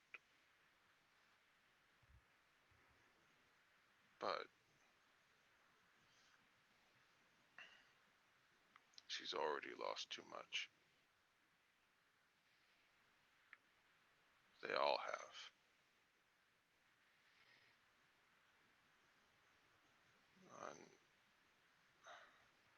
Anya was a glimmer in sunlight in a dreary time for them all.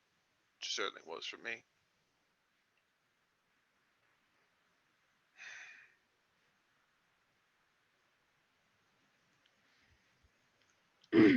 I cannot promise to you that my anger will not get the better of me again.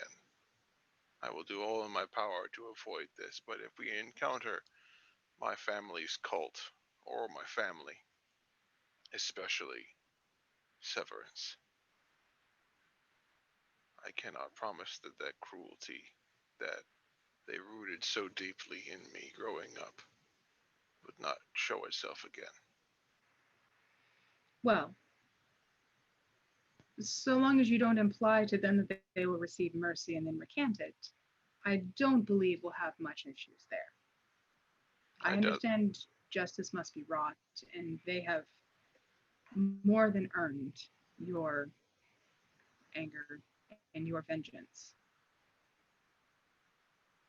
But don't make promises you can't keep.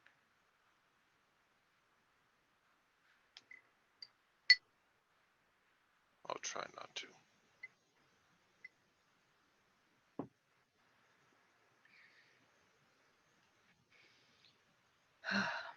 Well, I shall continue my search. I will alert you once I have anything concrete, but in the meantime, I would encourage you to keep as busy as you can to make the time go as quickly as possible.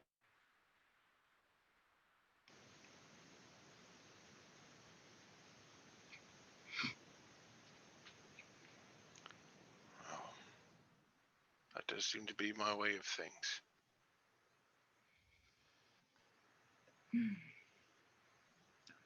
He says hello, by the way. Fenrir.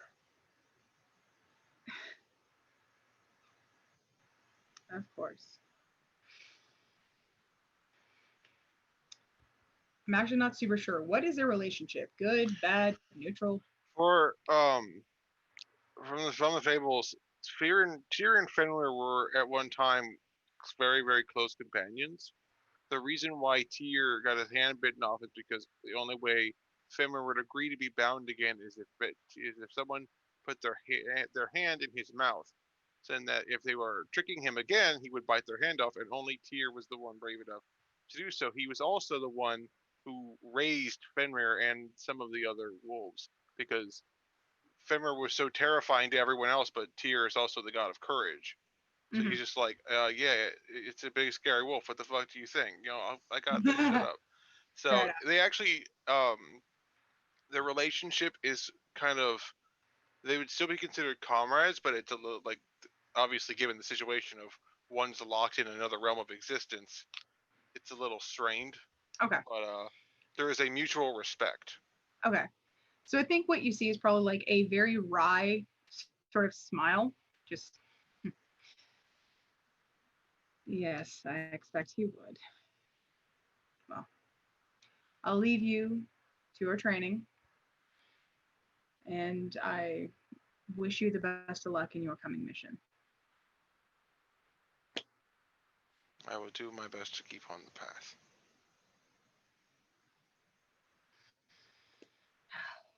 And he kind of just like nods very deeply at that, and then you return to yourself much more gently than you had been yeeted out. Yeah. Kind of wait a minute to readjust.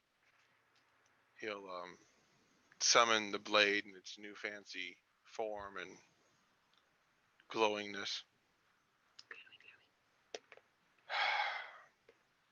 I wonder, does it feel any different for you?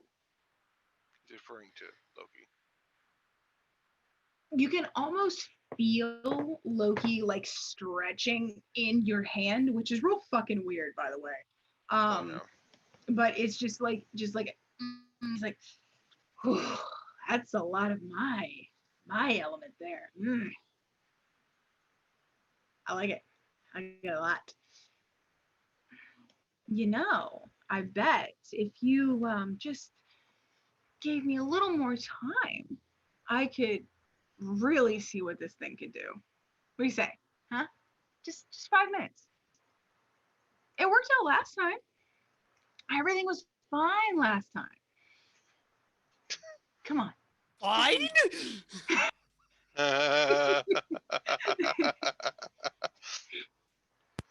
Also, chat, this is not an invite to release the Loki.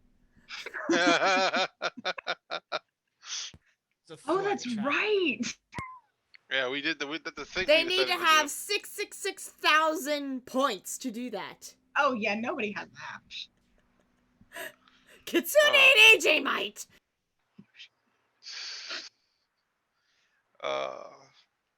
No, we're not doing that again. You're no fun. Oh, I'm plenty of fun. It's just whether I should be or not. Oh, that's right. You got a scolding, didn't you? How does it feel though? I mean, you were just doing what was right. You were just enacting your vengeance upon this group that's so terrible. How could he scold you for that?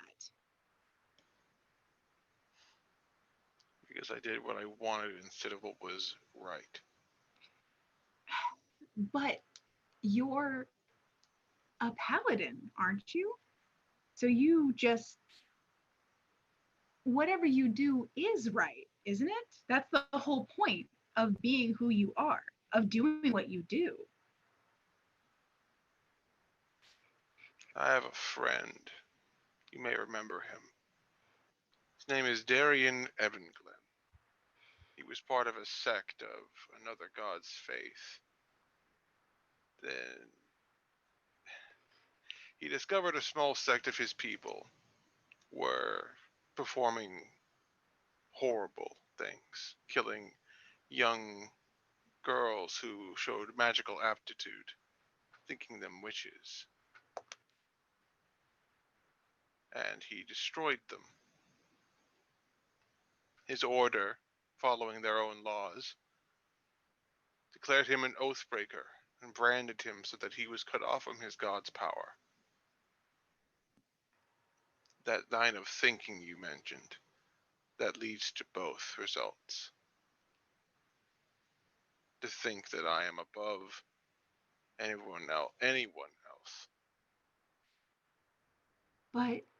But was he wrong to destroy those who had done so much evil? By your own admission, those girls had done nothing.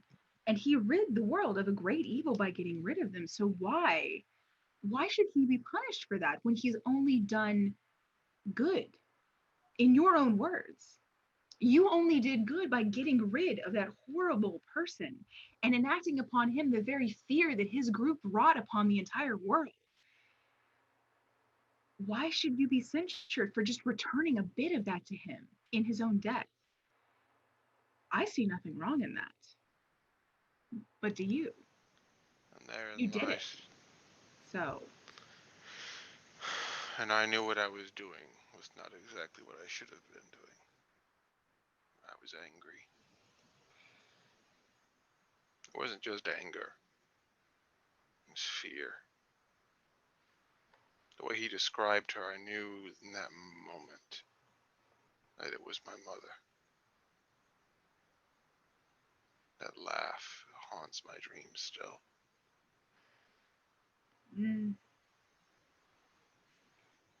that's true. I, of course, experience most of what you experience. So,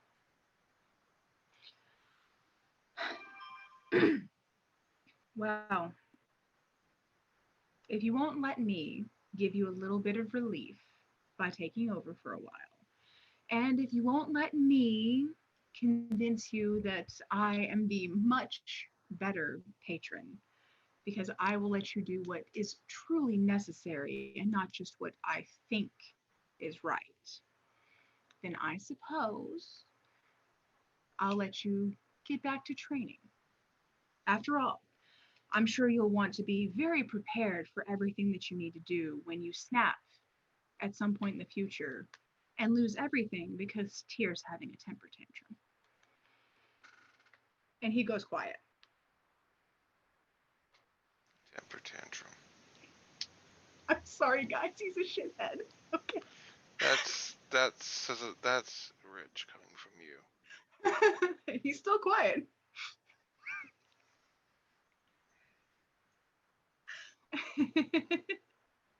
He'll But yeah. he'll just go on to training, testing out the sword and its new abilities and stuff. Oh yeah, no, totally fair.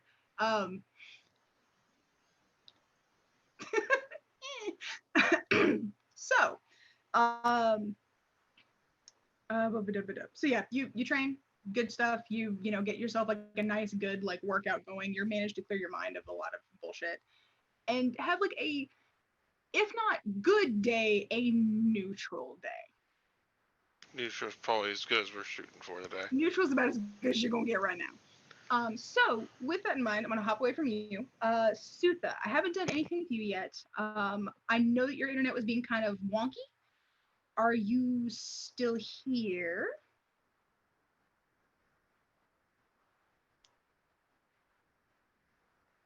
Maybe not. Internet may still be being wonky.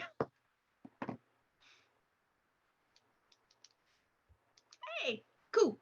So Sutha, you're here, you're at the inn, you're by yourself because you had like avoided kind of like running into anybody else at any point today.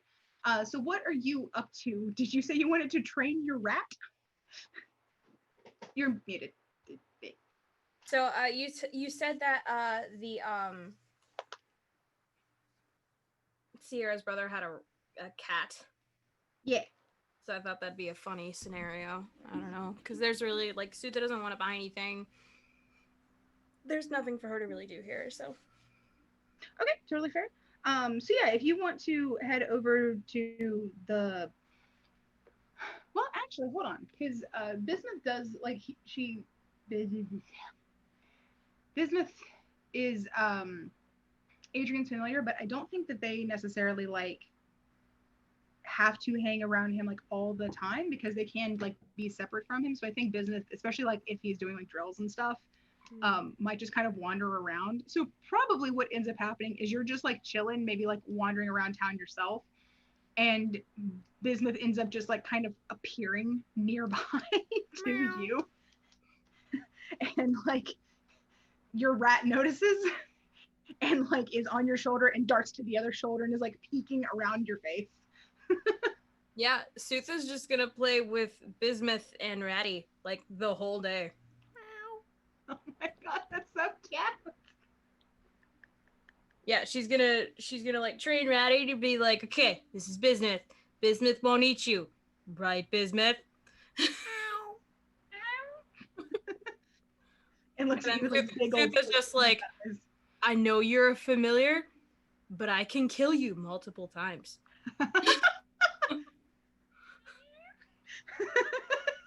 Here we go. No, eat the ratty. That's basically where she's at. She's like, I know you're familiar. I know how this works. You can poof out of existence all you want, but I can kill you out of it too. So don't eat my rat. So don't eat my rat, and I won't kill you. And we will get along fine. Bismuth's definitely a little wary of you for a bit after like that interaction because they, you know, familiars are smart enough to kind of realize that kind of stuff. But I think after a bit, when you like seem to be holding true to your word that you're not trying to hurt Bismuth, I think they might come around and do like some very gentle like playtimes with Ratty. They're gonna be besties. It's gonna be great. It's gonna be weird. Ratty's gonna ride Bismuth into battle. It's gonna be great for everyone. Clochette effects shows the meaning of haste. Oh my god. Okay, so I think honestly in that case you probably have like a pretty damned good day. I don't have much to like go into like detail for that, but I think you have a pretty fucking great day. I just don't know what else Sutha's able to do because she doesn't like to buy things. Mm-hmm. Yeah, and it's downtime, so honestly you might end up like maybe just after you get done with that, you might end up just doing like a bit of training on your own to kind of like pump up your skills kind of thing. So you don't get rusty while you're sitting here surrounded by all this like comfort and luxury. You know. Yeah, that's a weird thing for her. But yeah, I've actually like basically decided like Sutha really doesn't buy things. She really doesn't. And I've thought this through and I'm just like, okay, she's never even gotten to half of her health points. Like never. That doesn't mean put a beholder in front of us though. Are you sure? Doesn't mean that. Doesn't mean that at all. It just means that Sutha's a tank. No, yeah, she is doing her goddamn job. Understandably. She is the tank. She is the meat wall. She is supposed to do that. I'm the poster child for the poster. I am the poster child that you hang the poster from. All right, cool. Cool. Okay. Yeah, I'm sorry. Sometimes downtime can be like a little bit like meh if you don't have anything. So eventually I will get something where Sutha's got a whole lot going on in downtime for it's fine. Although I might have to leave in a little bit. Honestly, I might just leave right after this just because I have to work in the morning and I kind of have a headache. Okay. Totally fair. Understandably. Okie dokie. Yeah, we can fill you on anything that happens. It's mostly just like bouncing around and doing like some character update stuff and getting to like where you guys are prepping to hopefully like get to Moonstone by next session. But yeah. Okay. Love you guys. Love you. And bye. Bye. Be tight. Rest up. We. Okay. So hopping back again. Sierra, you are going to the Brightstones. Yeah. Forest. But I got a present. I got a present. Please don't kill me. Because I now know that you're the mafia. Yeah, but your family. You know, family's not gonna do nothing. Don Brightstone. He's the godfather. The godfather. Oh man, alive. Okay. Anyway. So you're heading over. A lot of the people in the town seem to be pretty like just jovial when they see you, just like, hey, what's up? Hey, what's going on? Like you're getting like legit, like wholehearted greeting kind of things. That's funny because I'm in the dwarven side of town. Oh yeah, but word spreads fast. Everybody knows like what went down and like has kind of extrapolated from there about like what that may have meant about like who you were as a person growing up, and now you've got like the entirety of the sympathy vote as well as the like And look what she's done with herself. Like, damn. So you've got both sides of the coin here working for you. I'm curiously looking at a couple of them because I remember they would shit talk me back in the day, and I'm like, yeah, I'm making my way downtown. Walking fast. Walking faster. Faster. I'm a seagull. Go fuck yourself.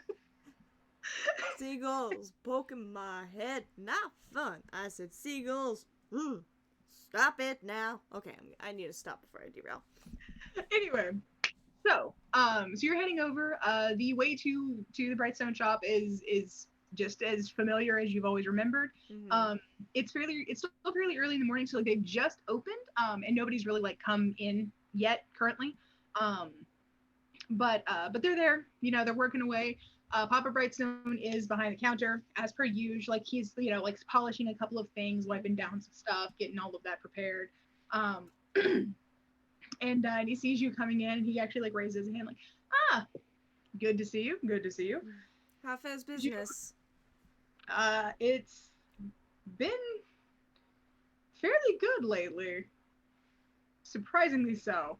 I feel like maybe getting rid of the taking out the trash was a good idea. It seems everyone in town is in brighter spirits since he's left. I believe so. It reinvigorates something to know that an element that was so toxic but so widespread has been removed. So we're all quite happy about it. That was a big old bug. Anyway.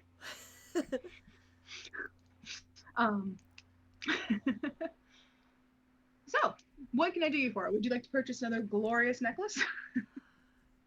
Two things, actually. First, now that the shitbag is out of town, I was wondering if we could discuss real business. You see, my mother cannot run the shop by herself since she does teach at the library, and I'm only going to be in town a couple weeks. And Adrian's not yet old enough to take over because he should still have a childhood. I understand that. I was wondering if you wanted to broker an actual business partnership so that we're not competing anymore. Right, one which doesn't hinge upon some kind of marriage as well, so it's more stable. Yes, something like that. Especially since I don't have any more children to offer up in this case. Yeah. I wonder if it was possible we can get that sort of established before I have to head out of town in a couple of weeks, because I know my mother will not be able to run the shop by herself. Right, especially with another one coming on the way. I think I could see some merit in that, especially because if we're working together, we can maybe fine-tune things. Like maybe your mother shop can specialize in selling fine stones and settings. We can specialize in selling completed jewelry or putting together what she sells. Something like that. Or she could even have an additional thing of, we may be able to get one of our gemsmiths in on it, and people can sell completed pieces of jewelry to her to break down. Something like that. I like the sound of that. I believe we could work very well together if we specialize a little bit of that. Tell you what, why don't we draft up a couple of things so you can have your mother look it over, and then we can move on from there. All right. Okay, so what we're gonna do is we're basically just gonna roll a couple of persuasion checks. You're gonna roll with advantage because you know what you're talking about. You brought the idea here. We're just gonna see. It's not necessarily a thing of like you beating it. We're just gonna see how close together they are to see how well like the business ideas mesh. Yeah. And move forward from there. Alright, don't fuck me, die. Ooh, that's not bad. A 16. Perfect. That's really close to what I rolled. So you guys have like a lot of really good similar ideas that work off of each other and are able to build without like breaking down whatever like in either shop has like already kind of in their establishment. So yeah, you guys are able to draft up a pretty solid business arrangement that he and your mom can go over at some point further, since they're both like the actual owners of the shops, but you've got like a super solid base. So basically, as long as they both like read it and go, yeah, that works, you'll be fine. Okay. So yeah, which includes like additional clauses for like, you know, if Adrian ends up wanting to go into this business, then he'll be able to take over ownership without that causing a problem. And also like kind of sets up some like lines of inheritance for if anything horrible happens to either family. Shit like that. Gotcha. But yeah. Okay. Right. Second order of business. Because I want to thank you for what you've done for my family. And I produce the second garnet. His eyes go so wide. So wide. And he goes, is that what I think it is? I'm pretty sure it is. My mother has a very similar one. I found 2 of these while I was on my travels. So, her store will have one. And yours will as well. He kind of he accepts it, but he also raises an eyebrow and goes, found? Or found? Yes. She says yes. With a very straight face. I actually can get a one of the royal appraisers in to verify this for both of us, so that there's no way to contest it. And I will bet you that just the fact that these are here will bring collectors in for miles around. And you can almost see the fucking dollar signs just dancing around his head in a little circle. Oh yeah. So he's looking these over. He is definitely delighted. And he like holds it up to the light, and you can see like the lights refracting through it, and it's a gorgeous gem. And he's like, I literally cannot thank you enough. This is incredible. There are so few of these that exist here. And I had heard rumors when I was a kid that some of these supposedly existed in the kingdom, that there was a place for these, but I always thought it was bullshit. Just fair warning. The Royal Museum might try to buy that off of you. I don't recommend selling it. Oh, no. I think Black Opal may have just gotten the edge that it needs to become that much more of a destination for premium collectors. And yeah, he definitely like immediately pulls out like a magical kind of safe thing and puts this in there, locks it all up, and then like it goes into this special like little dimensional pocket kind of thing. Wrist pocket. Yeah, basically, and just like tucks that away, just like gonna keep that just nice and secure for a while. Oh, thank you. I feel as though I should offer you something from the shop anyway. Oh, no, please. I already bought you out of your most expensive jewelry piece, so you don't have to offer me anything else. Yes. How's it treating you, by the way? I'm sure it looks good, yes? I need to find a proper dress to wear with it, but it's quite dazzling. I sometimes just put it on just to feel pretty some days. I will definitely understand that. I've got a pair of, and he like kind of does this as he mentions, like, I've got a pair of nice cufflinks that I'll slap on and as he's doing this, you can actually see what's probably that pair of cufflinks holding it. Like, you know, clothes. Treat yourself. Yeah. And you can see that they are actually pretty nice. It kind of looks like the yin yang symbol, but it's made out of opal and black opal. So it's extremely iridescent, very pretty, but also like kind of sticks with that theme. So yeah. Well, I gotta get around to doing some more business around town, but feel free to stop by the shop anytime. Oh, definitely. I'll be probably seeing your mother sometime between when she gets done with class and before dinner to finalize all of this. and make sure that we've got that all set up. All right. I shake his hand before I yeah. head Nice on firm out. handshake. I just go, ow, ow, ow, ow. Because I'm a twink. And then I okay. head out to search for the boyfriend. Fair enough. So yeah, so as you're The heading, boyfriend is nowhere in sight. nowhere in sight, but you know this place like the back of your hand, and yeah. So go ahead and roll me perception with advantage. You're only still. Let's just see how this goes. I'm rolling Vax with this. Hopefully he doesn't fuck me. I'd like to point out, because of my boots, I also have advantage. That's a 22.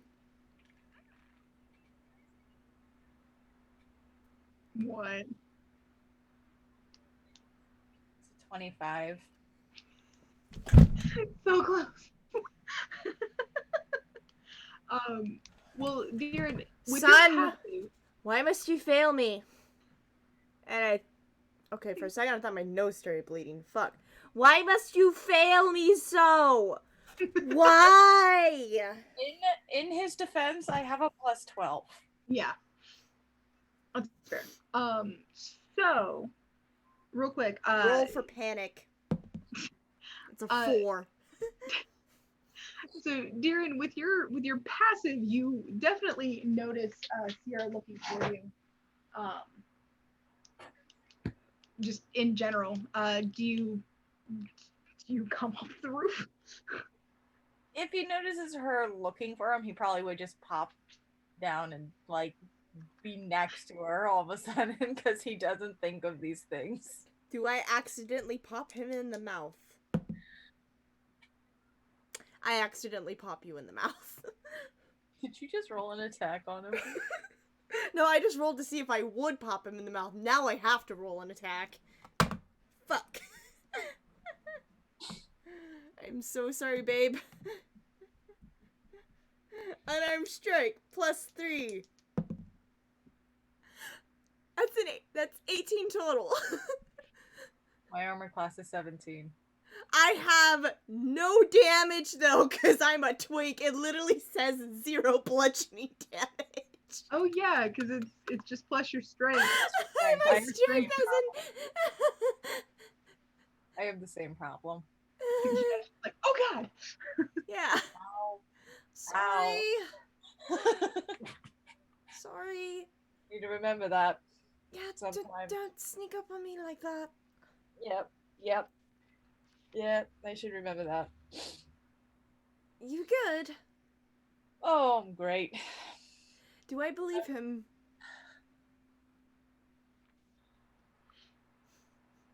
Do I believe him, especially after the shit that happened last night? Probably not, just on principle at this point. Like, are you though? I rolled a 6 on insight. That's an 8. Fuck. Yeah, my deception alone is a +10. Do I get advantage because he wasn't great last night? Sure. Vax, don't fuck me. Natural 19, 21. Okay, so you were able to see. Deerid, are you actually okay? Nope. I just give him the eyebrow raise. Although I didn't actually, I'm kind of curious. That's actually pretty good. That's fine. What did you roll? It doesn't matter because I have expertise on it, so like my base is 20. But I'm not worried about it. What did you roll? Because if you rolled higher than me, I don't see shit. But he's not trying to be deceptive. I just rolled that for the hell of it. If it were, it would have been a 21. But I made a 21. Yeah, which you were technically rolling against like his DC, so you would be meet and beat. So you would see. Regardless. Don't lie to me. I did just get punched in the face. You hear a voice in your head. Don't lie to me. Old memory surfacing. What did you remember this time? And at this point, this is all telepathic.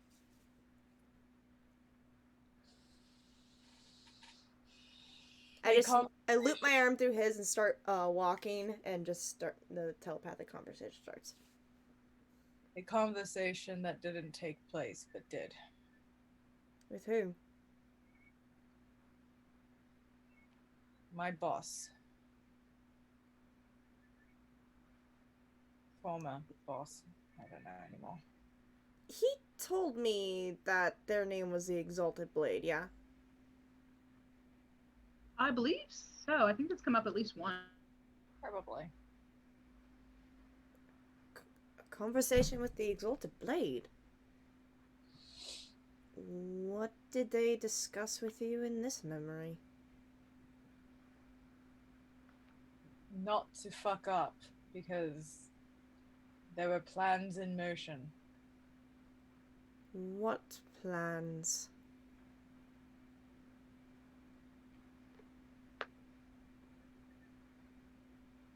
I'm sorry that she's being assertive. She's just so concerned.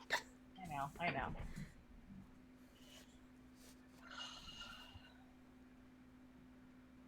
To take over.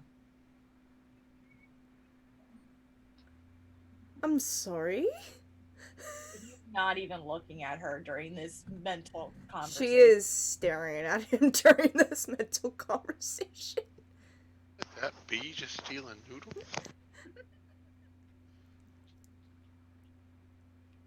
Take over what? The Order? Or whatever it is? Oh, Booker. Google apparently wants a puppy, but I am very confused as to why he's telling me this. I don't know what it thinks it picked up. I'm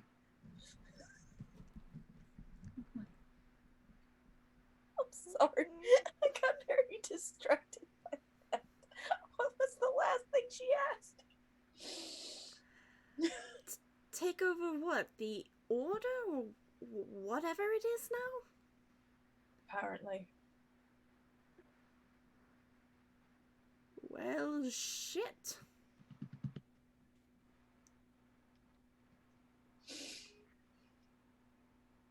We don't need to worry about that now. How was your conversation with your mom? He's now talking out loud. It was... And she'll start talking out loud. It was fine, I guess. She was obviously upset about what I endured in the Underdark, but she's happy that I'm alive. She's kind of curious about you. She says you're very light on your feet. Well, there's reason for that. And I wasn't really able to tell her that. Good. Safer that way. I know.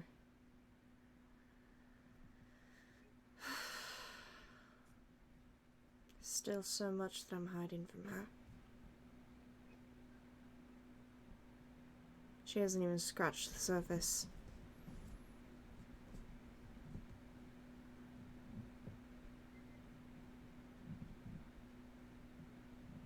I'm sorry about what happened then at the Underdark. It's not her fault. I'm the one who jumped headfirst into a drow prison. I was too focused on getting my father out of there, I didn't think of traps or anything. I should have. And I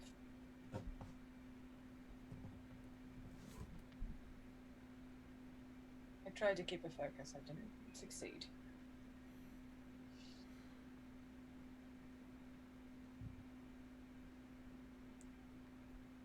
I still feel like I failed miserably by losing my mind.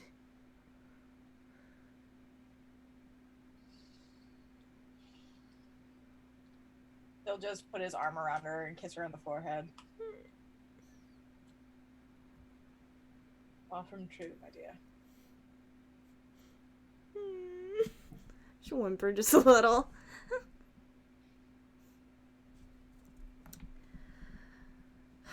Well, we have a couple weeks here in town. Do you have any plans or anything? No. Things you need to get done? Nothing I can think of. I'm just here.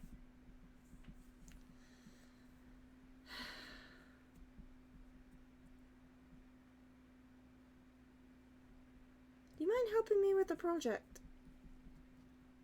Sure. What did you have in mind?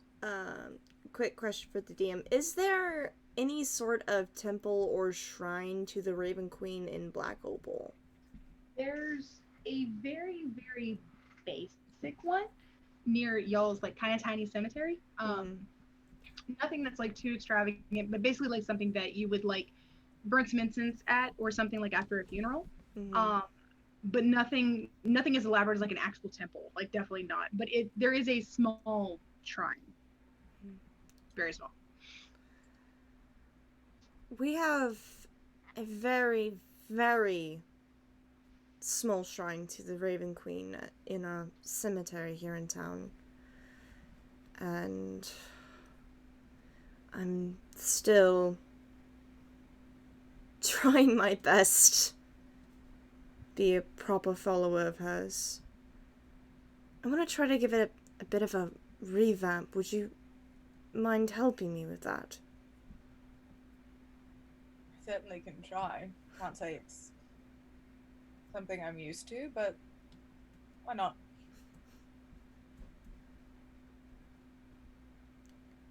Date night in the cemetery tonight? She kind of laughs nervously.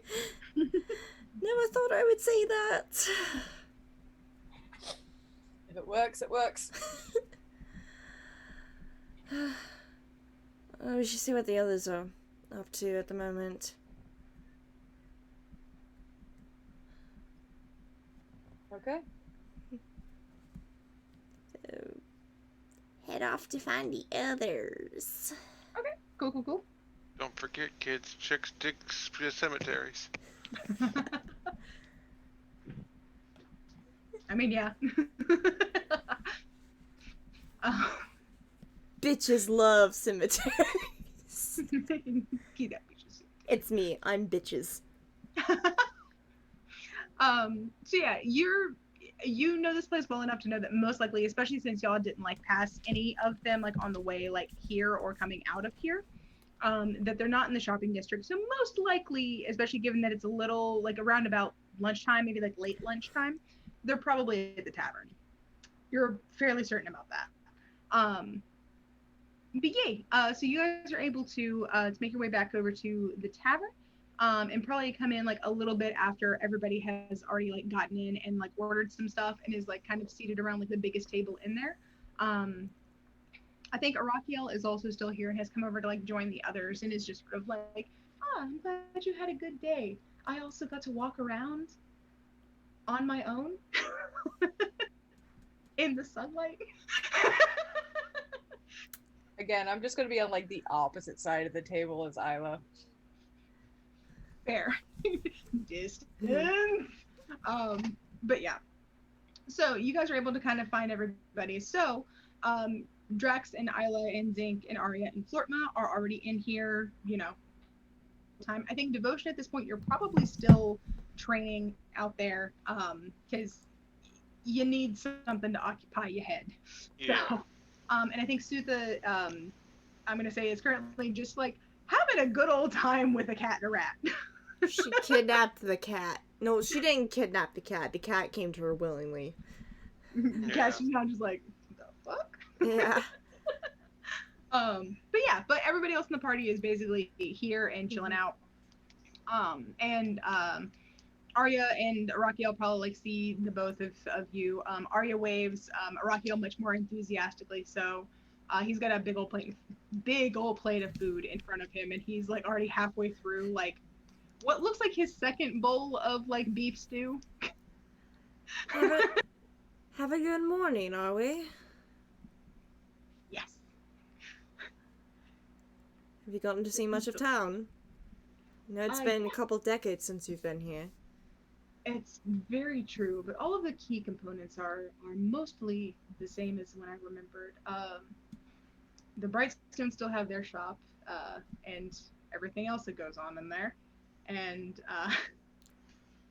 Be careful what you say. They're gonna be my mother's future business partners. they'll have no need to take a stroll with me. So As long as you don't give him a reason. I don't intend to. But I've been having a wonderful day of being able to do anything at all. It's a novel feeling. How has yours been? Pretty swell. I spent some time with Mum.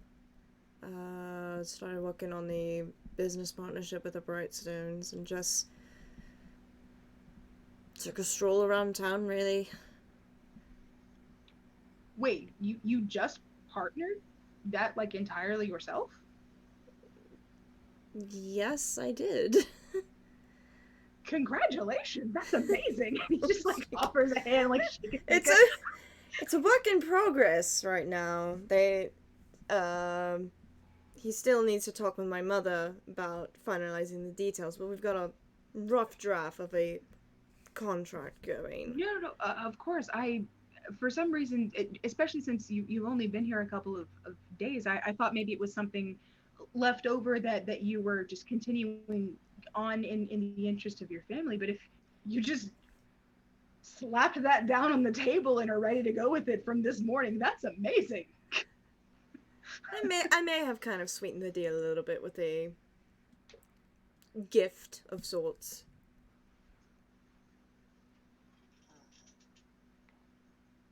How much gold did you have to? I don't imagine you had to spend that much gold. I didn't spend a single coin of gold at all.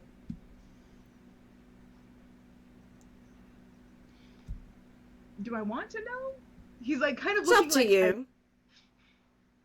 It's up to you. Do you want to know or not? Tell me. I'll hear about it anyway from the gossip mongers, so I want to hear it from you directly. I gave him one of the garnets I found, and I gave the other garnet to my mother. Oh yes. That's exactly right. Oh. Their entire family line's going to be thanking you for decades to come, if not centuries.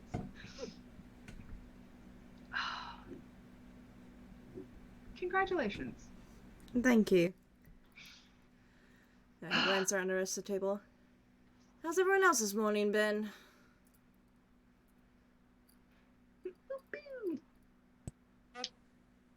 Yeah, not too bad.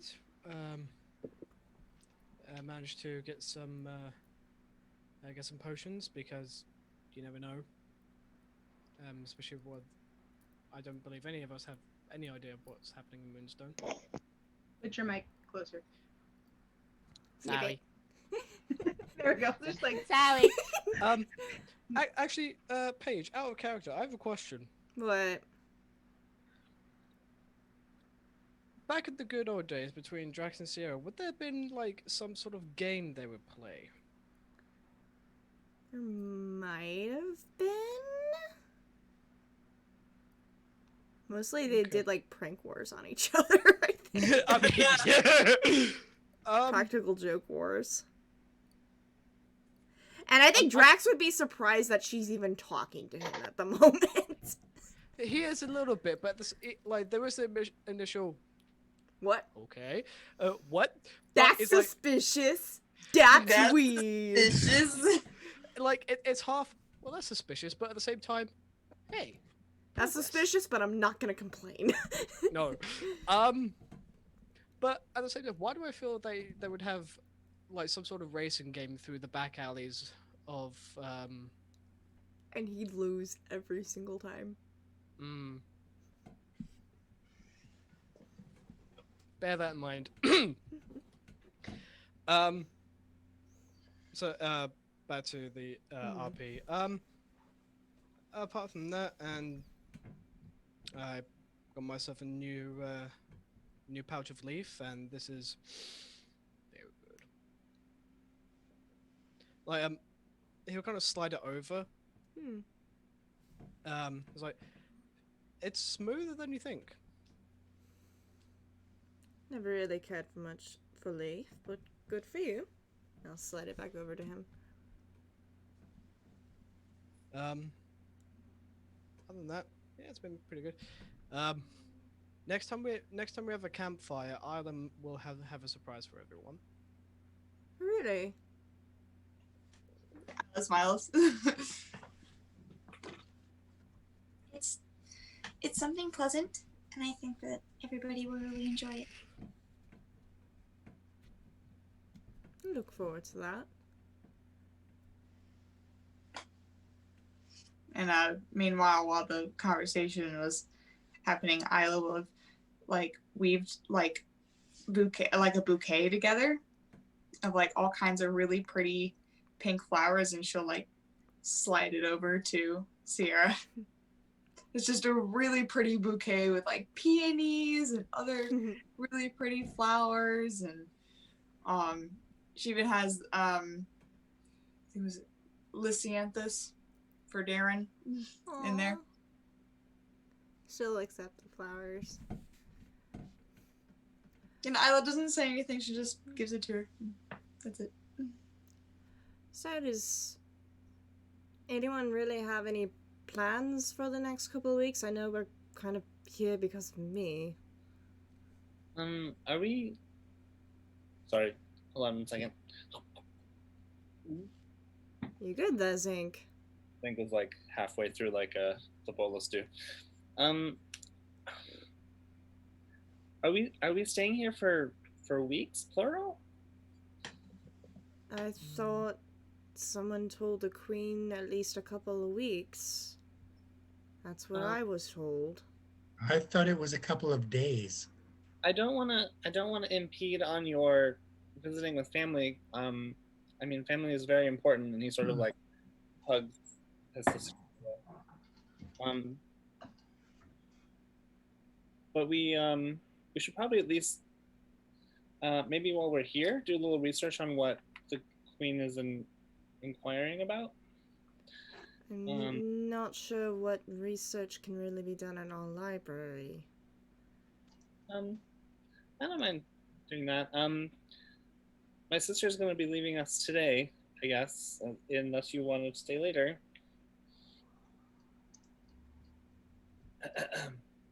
Unless you want to stay later. Unless you want to stay later.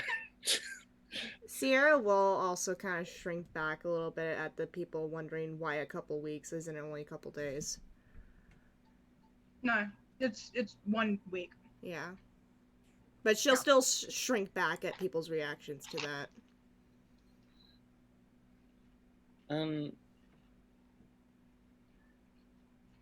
All right. So if anyone wants to say goodbye, we're probably gonna have like a little farewell thing in maybe an hour or so.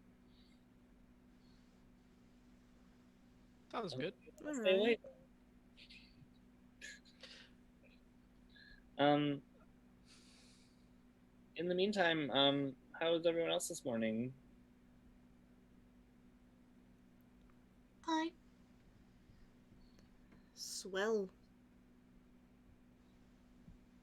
Has anyone seen Devotion? Is Devotion with us? I think there would be chatter around town if a tall red tiefling was walking around, but I haven't heard any. So he's probably not in town. Oh, he hasn't left his room that much. That'd be true too. I'll go check out on him when we go back upstairs. Definitely give him some time, especially because of the events of last night. It was rough. Oh my god, Booker looks like he's ready to attack. Give me. Booker is ready to murder. Mother, I crave fries. Father, Father, I crave violence. Father, the danger. why do He's you a cat. get my You're- spirit? Let's be fair. Me. He's the cat. You are both to him.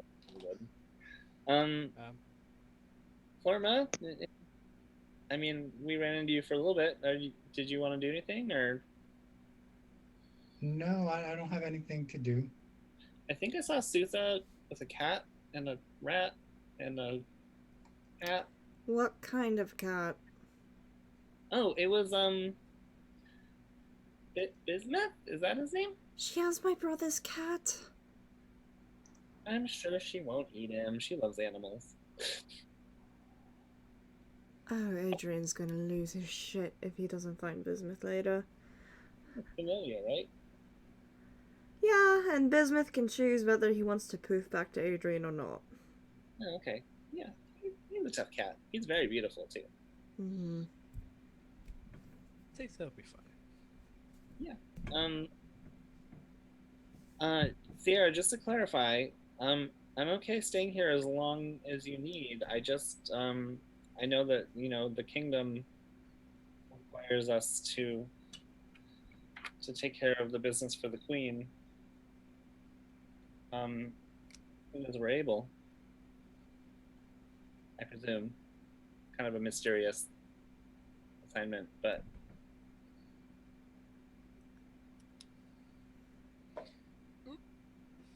I can teleport us out of here to several cities at your leisure, so it's not a big deal. We can stay as long as you need. Let's discuss that later. And she's gonna get up. I need to go inspect something at the cemetery. I'll be right back. And she heads out of the tavern. Is Darren? Yeah. Okay. Just before she gets out of the tavern, Drax will go, Sierra, What? why don't we show them the gauntlet that we made as a kid? Do you seriously want to try almost get arrested again? Ooh, yes. Yes. I don't know what it is, but I'm already excited. I think we'll be fine. I think at this point we could just tell people, look, we're doing the thing.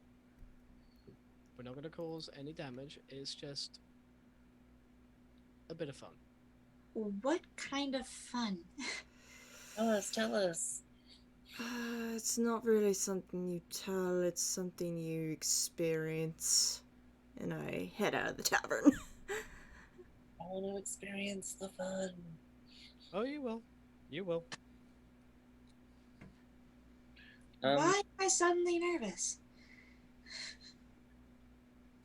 To be honest, it's good that you are nervous, but I wouldn't exactly say you should be. Meanwhile, devotion off in the woods. My dad's senses are tingling. Mischief is afoot. Mischief is afoot, and I am not there. Good times.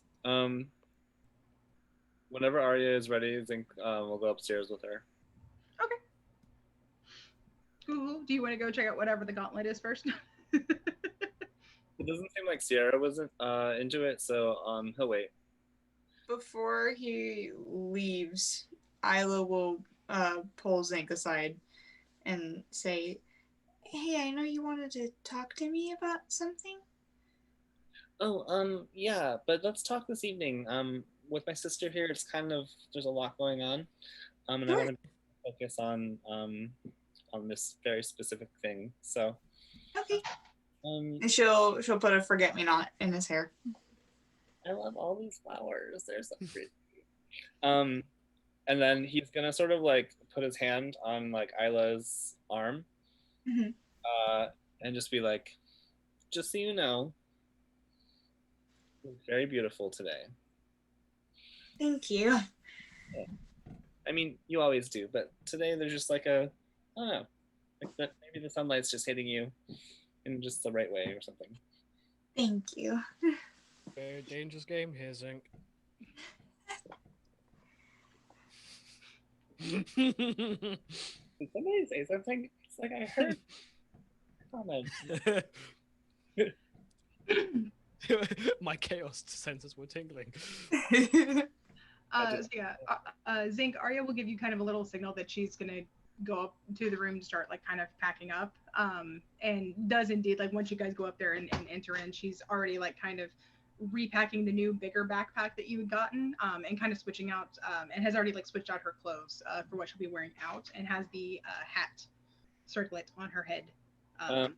Okay, cool. Zinc is gonna walk over and just upend everything in the bag.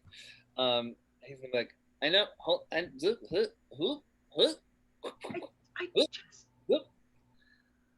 we need to burn everything that you were wearing when you got here, and anything that's important to you, you need to make sure that you hide in the bag of holding. Because even with the amulet of proof of detection, it's not flawless, and I want to make sure people aren't spying on you.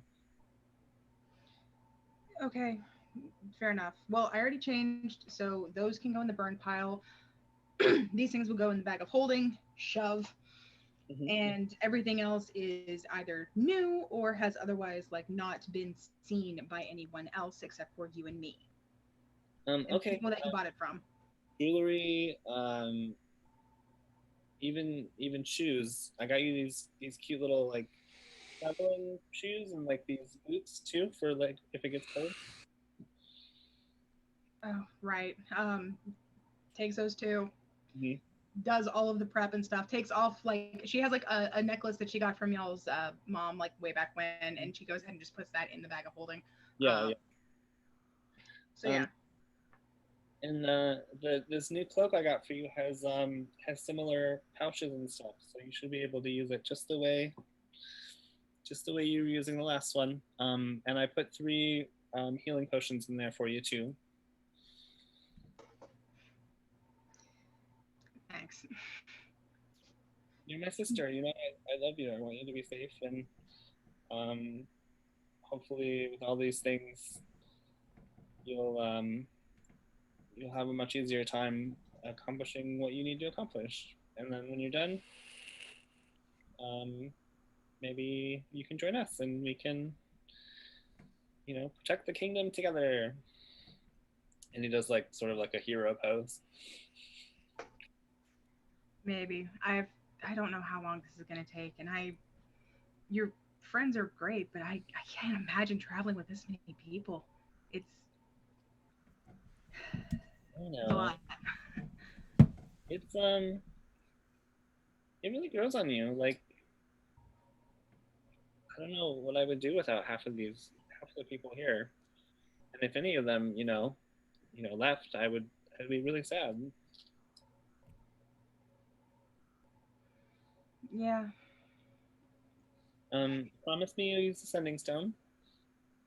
I promise I will use the sending stone.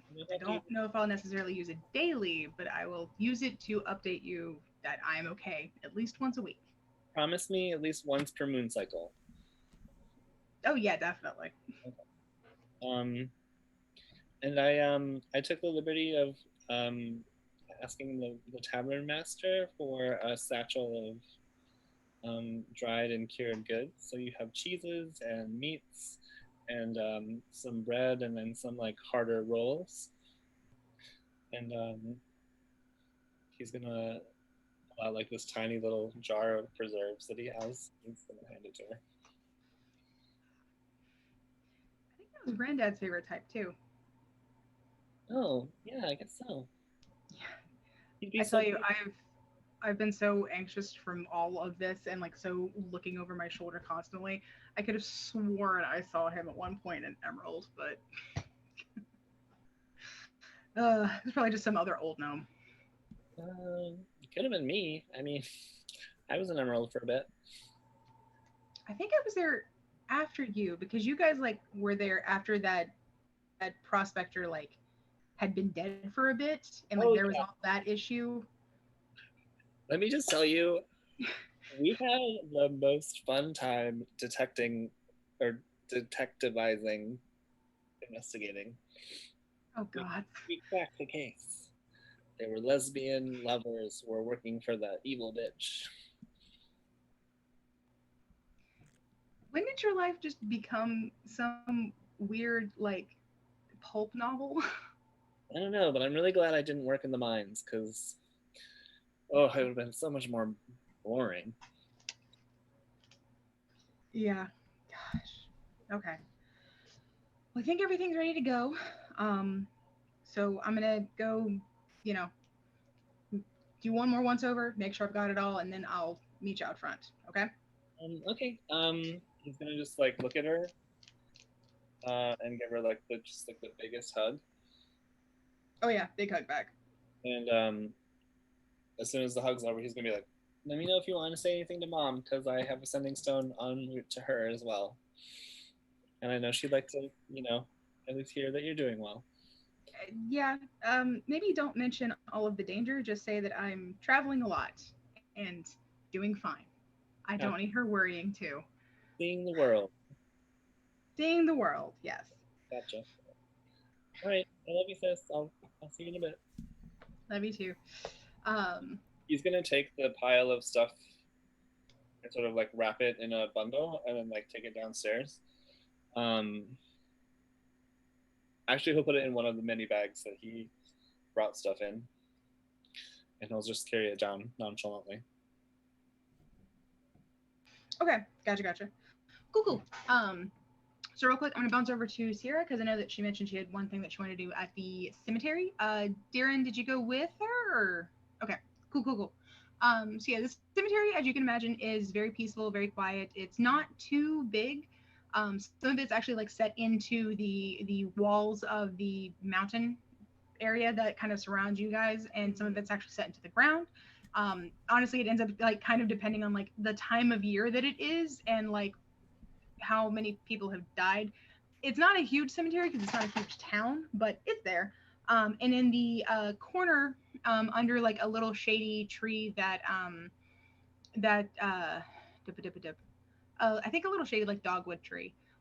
There's like the small little like stacked stone shrine that has the emblem of the Raven Queen embedded or embossed on it. And it's got some it's tidy, but it's not like spotless. Like there's a few leaves, there's a few twigs and stuff like that, and some old like ash from incense and things. But it's there. So what do you want to do? Just go over and I start quietly maintaining it and cleaning it up. Okay. So if you would like while you're doing this, because it's kind of like I feel like it's kind of like a zen thing after a bit. Like you kind of fall into like that rhythm, and it's this nice like repetitive thing in the nice sunlight and everything like that. Go ahead and roll me religion with advantage since you're directly doing something that's like benefiting your I already had advantage because of my brooch. Oh, fair. Don't fuck me, Vax. Oh, Vax did better. 15. Okay, cool. So I think honestly, it's probably because like you're here with the shrine. It just kind of amplifies the success that you had just in general. Mm-hmm. Because this is a sort of placeholder for an actual temple because y'all don't have one, but this is as close as you can get, and you're also taking care of it.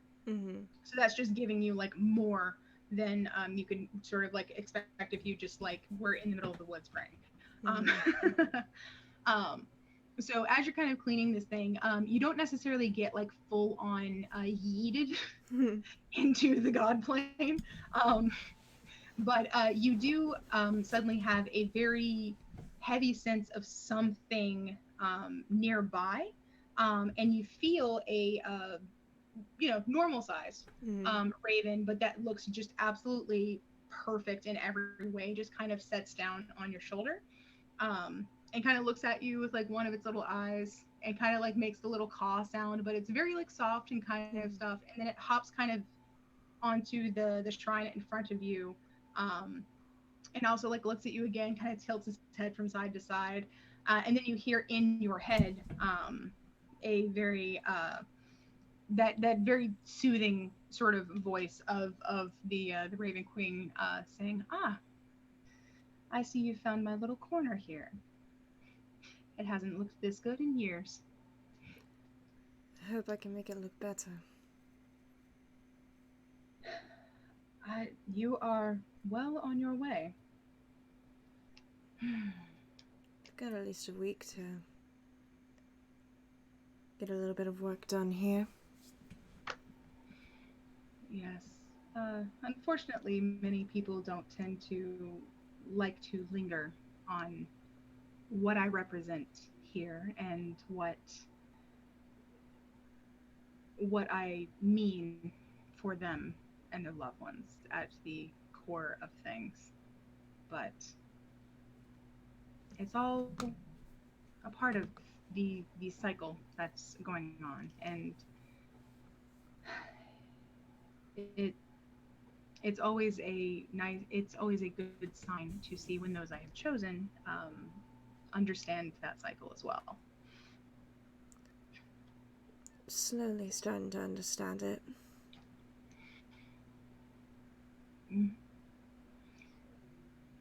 Just as there is give and take in life, in death, in the balance of things, that you need to have both the light and the darkness, you need to have the life and death, the joy and the pain. You also have those give and takes in your everyday life in many, many ways.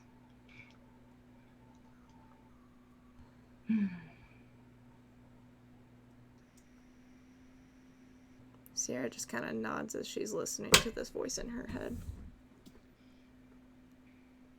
She doesn't really know what else to say. The raven kind of like tilts its head a couple of times and then like hops a little closer and then like kind of just stares. And you hear the voice again, kind of like a little bit lower, and she says, sense I sense that your own balance is somewhat scattered.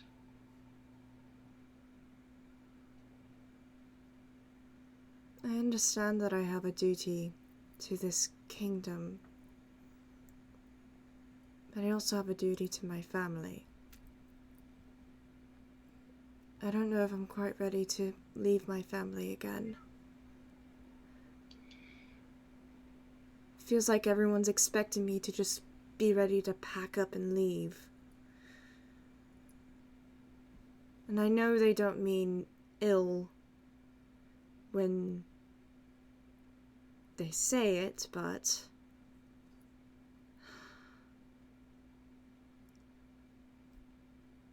I don't know, I guess I just didn't take what Zink said very well in the tavern.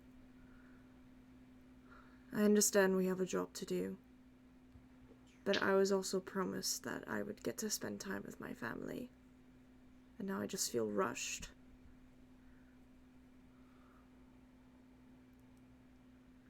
I'm not sure how that is a imbalance, I don't know.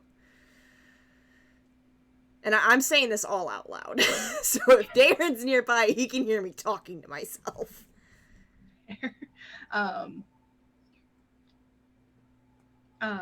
So she kind of tilts her head a couple of times again and then kind of glances around a little.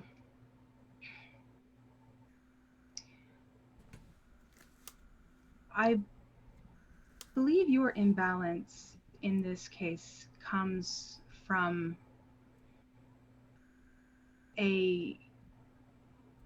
your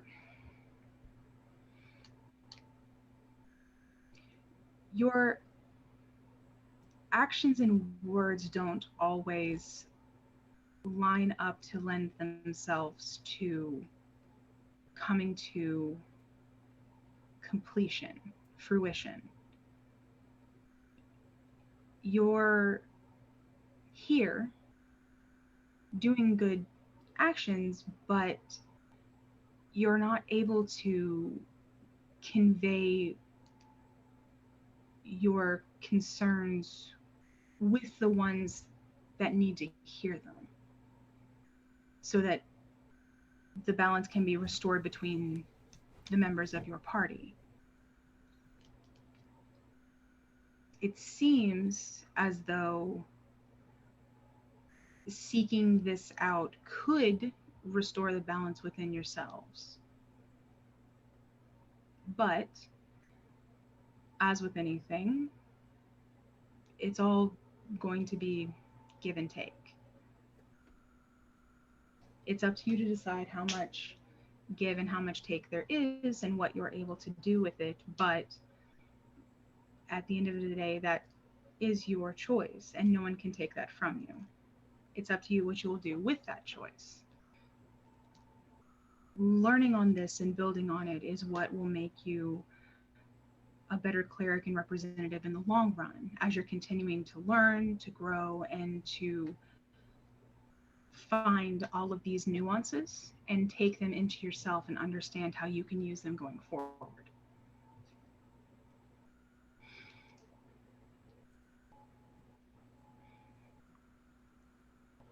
I think I understand. And you almost get the sense that the crow is smiling, but it has a beak, so you can't be sure. But it caws again, and you kind of hear within your head, like, again, almost like kind of that proud tone of like, of course you do. I choose well. And there's like a little flutter, and a like single perfect like raven's feather is just left behind. But the raven is like gone. Yeah. Like you saw it lift off, and then it's almost like it fucking vanished because you don't see it like receding into the distance anywhere. I carefully place the feather within the shrine, and I rolled a perception check to see if I saw Darren. I rolled a natural 1. So I have no clue that he's there. Darren was like getting some stuff to help out, like just taking some weeds up, and was behind you or something. Very confused. His girlfriend just started talking to herself and everything. I have no clue that you're there. I mean, he's usually pretty much like this guy. Yeah. He's really like, I don't understand this god shit.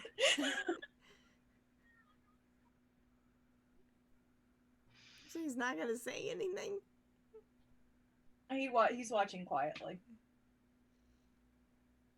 I always feel like somebody's watching me. And I got no privacy. Whoa. Well, she doesn't know that he's there. She's not really gonna say anything else. I put up my hood to go ninja mode and then disappeared and actually went ninja mode. And had to be like, wait, no, I'm here.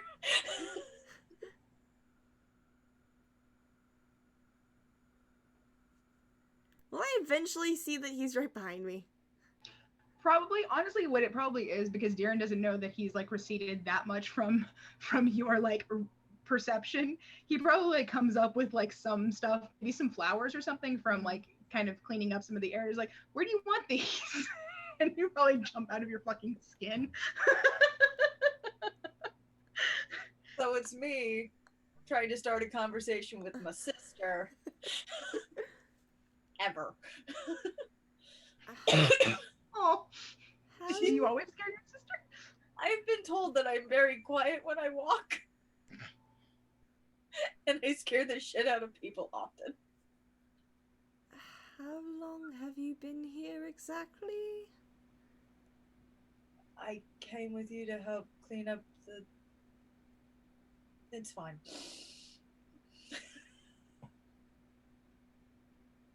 Sorry that I didn't notice. It's alright, you sounded busy. I'm just tired. I understand. Wish people would stop bringing up that we have a job to do.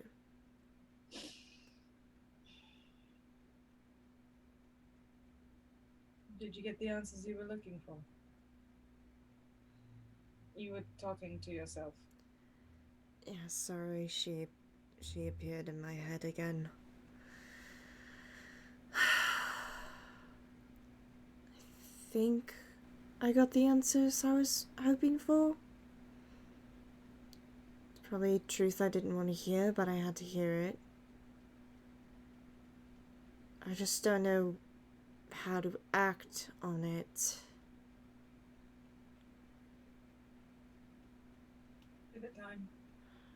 I'm sure you'll figure it out. You always do. One way or another. Wish me luck figuring out something that won't piss somebody in the party off again. You know what I'm going to say, right? Yes, but I'd rather hear you say it again. Fuck 'em. I hope you're meaning that in the figurative sense. It's up to you, but yes. You know I'm not attracted to other people like that. Yes, I know. Still. Too easy of an opening you left there. I just lightly slug him in the shoulder. No damage at all because I'm weak as shit. Yeah. Over dramatic. Oh, you'll live. You survived being tortured, you'll live. Very fair. I think they'll just chit chat while cleaning up the cemetery. This is an awesome date night. Very productive. Okay. So I think last thing we're gonna do is we're gonna send Arya off. That way, like pretty much most things are resolved here for the most part. Does anybody want to make sure that they're there? Like I know Zink does. Does anybody else in the party want to make sure that they're there for the send off? It's up to you entirely. Yeah, Sarah will be there, I guess. I will be there too then. And I did kind of have one little thing I wanted to do. I wanted to give her my disguise kit. Oh, okay. Can I do something? Insight check. Or did Darren and Sierra get back? 8! Huh? Plus 2 is 10. I'm insight checking you while you're giving up your disguise kit. I don't know why I am, but I am. Well, you got a 10. I don't know if you're gonna see much. I don't know shit. I do you want me to tell you why he's doing it? I'm just like, that's suspicious. That's weird. Don't be suspicious. It's up to you if you want to tell her or not. But she's just kind of like eyebrow raised. I mean, if you think Sierra would have got that with that role, it's just she's already proven that she's not exactly safe as herself, so he's just giving her an extra keep yourself safe. Mm-hmm. Makes sense. Especially knowing what she's up against. Mm-hmm. That's very fair. Makes sense. Okay. Zink, you said you were doing what with those two? Before Sierra and Darren came back, like literally after Zink left the room so that Arya could finish packing, he was going to use the hat of disguise or the circle of disguise to look like Darren. Oh no. Come downstairs. And I hate to say it, but it works as the disguise self spell, so he can add a foot to his height. Yep. Yeah. But this is just after we went upstairs, so like this is like not like you guys haven't even like done the cemetery stuff yet. So. So this is right before they leave. You come back down as Darren? No. This would be after they left, but before they got to the cemetery. Okay. Yeah. So and then so like he comes down. Oh god, you sound like him too. I forgot. Actually, is it like the polyjuice thing, or is it like yeah, disguise self? It changes your voice and everything. I don't think it does. I think it's just appearance. Let me check. I think it changes your voice as well. I thought it was just appearance, but I could be wrong. Because you can change your gender appearance with disguise self. I'm going to be doing a Darren voice, so.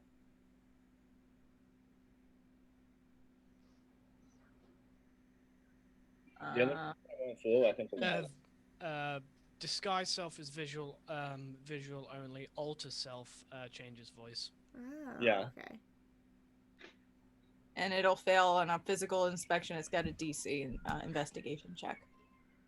Hey, is there any more bacon there?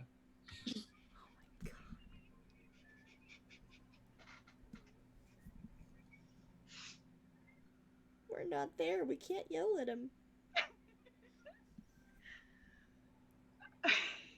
I'm already rolling inside because I've never heard Darren ask about food.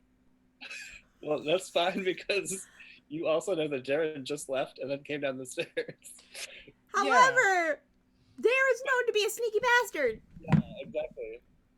But this is the thing, like, the fact that Derek came back downstairs is usually probably just like one of his sneaky moments. But now it's like, wait, it's the first time I've ever heard you talk about food. The save DC is 17.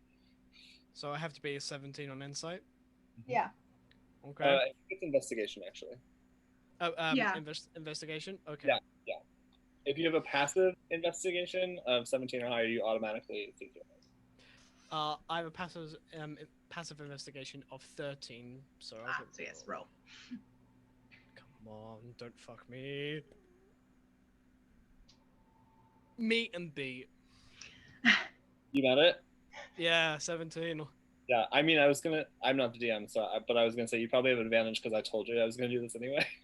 Yeah, that's fair. I mean, I already mean it, so it's fine. But Jess is gonna look to Darren, I say with very aggressive air quotes, and just go, Well, I'm sneaky like that.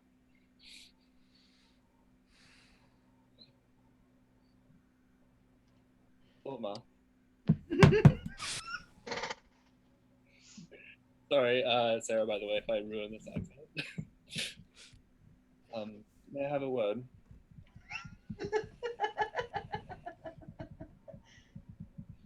You can roll an investigation if you want to, unless your passive is higher. First off, Darren will never get in the way of a good prank. An investigation or perception? Investigation.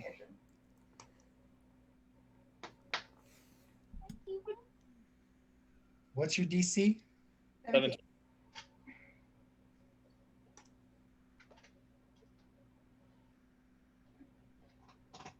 And I just look because Darren never really wants to talk to me. Only a few times under very specific circumstances. Are you gonna come over? I'm just looking because it's odd. Mm-hmm. Did you meet it or did you? No, I didn't beat it. Okay. That Zink's a tosser, isn't he? Kind of toss him sometimes. All right. I would like to just toss him out the window sometimes. Same here. We know that we know that Darren doesn't speak like that. Yeah.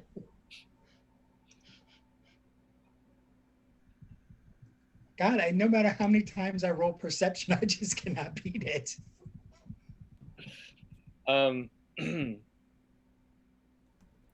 Anyway, thanks for always looking out for that little gremlin. I'm sure he'd appreciate it if you were here. And he like winks at Drax, who's probably just like, God, this is such fucking blasphemy. Well, I would like to put a leash on him because he is a lot of trouble. Heresy. Heresy, chaos, mutation. probably just gonna get more trouble then. Drax is just gonna like move eyes towards Flortma and give a sort of knowing look. Does Florma look away from Darren? Probably. In that case, I'll dispel it and be Zink again. And just be like, Damn it, I was gonna punch fake Darren as soon as I got there.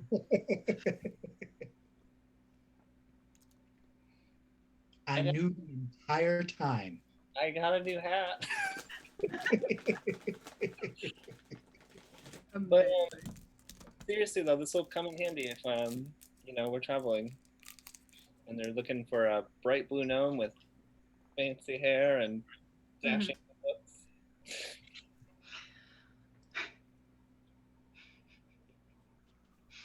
It could come in handy. because you do stand out. It's true. A little bit. I'm one of a kind. And with that, he'll go over and grab the parcel from the tavern master and wait for Arya to come down. Right. So I think at this point, Arya's coming back downstairs. Devotion, you can have joined them at this point for like her going away thing. Like maybe you came in to get some lunch yourself because you've been training all morning. Don't think about it. Well, Sierra and Diran, if you sorry, you said that you're going to be there, so like time wise, this all will sync up. So Arya's sort of just like out, probably in front of the tavern at this point with like all of you guys. Is the parcel that you were talking about, Zinc, like not the food? Is it something else? Oh no, it's just the food. Okay. Also, I was going to suggest that you change appearance with the hat of disguise before we exited the tavern. Yeah, she would have definitely done that. So yeah, so she looks like a halfling at this point, actually. Like she completely changed. She's a halfling with like really pale skin and like really dark hair and like just big old brown eyes. So very different. But yeah.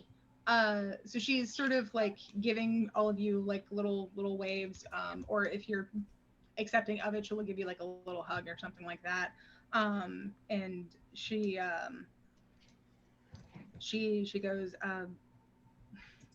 thank you all for everything you've done. I'm going to do my best to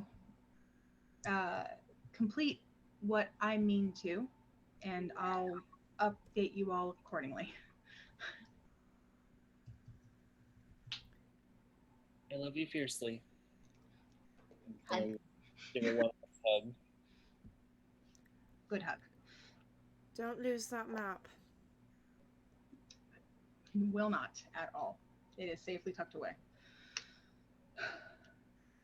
I'll give her the disguise kit and say, in case any items you have fail you, this might help more. Thank you very much. Be careful. Yeah, very.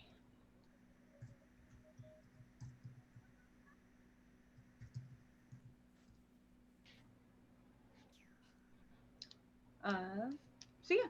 So with that, she's gonna give Zinc like one last like really really big hug, and just like say like thank you again. She's gonna just like hoist her pack, set off. Don't forget about the bag of tricks. She just kind of like pats it on her back pocket or on her back belt pouch. You know what I mean? Mm-hmm. But yay. And then I think the last shot that we have for today is it's I think the last shot that we have for today is a really sweet one. So while you guys are doing all of this, it is lunchtime, and we do like a quick little like breakaway over to the library, where the kids are like running out for their own lunch break and stuff like that. Like they're supposed to go out and eat something, then come back. And when they all leave, we can see Raquel's kind of waiting a little bit nervously at the side of the door, until Laurel walks out. Kind of like, whew, because she looks like she's like holding like, whew, that was a big one. And we see Raquel there kind of looking a little nervous. It looks like he's like tried to look a little bit more presentable. Like his hair's a little wet around his face where he's like obviously splashed water and tried to like put it into some order. And he kind of steps forward and says, hi Laurel, how are you? And she looks a little surprised and is like, I'd be fine if my child decided that he wanted to be an athlete after he was out here with us. What's all of this? Because he looks just a little bit more like put together, and he goes, so I wanted to ask if you would do me the great honor of letting me treat you and Adrian and Sierra to dinner tonight. entirely on me. I want to get to know everybody as a family and let them get to know me so we can see how we all fit. And she kind of like chuckles a little bit and like tears up just a bit and goes, I think we'll like that very much. And they kind of like link hands a little bit and like go on like a little walk, and it kind of like it fades out and the credits start rolling like as they're like passing by a tree. It's very sweet. I thought that motherfucker was about to propose. No. I'm about to say, shit, do I have to plan a wedding in a week? No, Raquel's not gonna jump the gun that hard. I was gonna say, like, but like... But like, what if he did? What if he did? But yeah, so that is today's session. I mean, if I'm anything like my dad, I make irrational decisions. So I expect he would do the same. Mm-hmm. Whose shit decision making did I inherit? It's gotta be one of you. Because it definitely wasn't Laurel's, and there's only one person left. Dad! Considering where your decisions and responsibilities have led you, Father, Father, I are blame you. Are you responsible for my irresponsibility? Are you the reason we can't have nice things? No, that's me. I am the father responsible for that. Guys, I can't. Well, okay. Does that one bit with Darren technically count as angst? Because we could probably put a number 1 on this board finally. I think that actually deserves a 1. This is actually a really sweet session. Guys, we have gone 1 session without dire angst. Yay. Which is good. I'm gonna Worst we got was, specifically put dire angst on here. Yeah, there was there's moderate angst.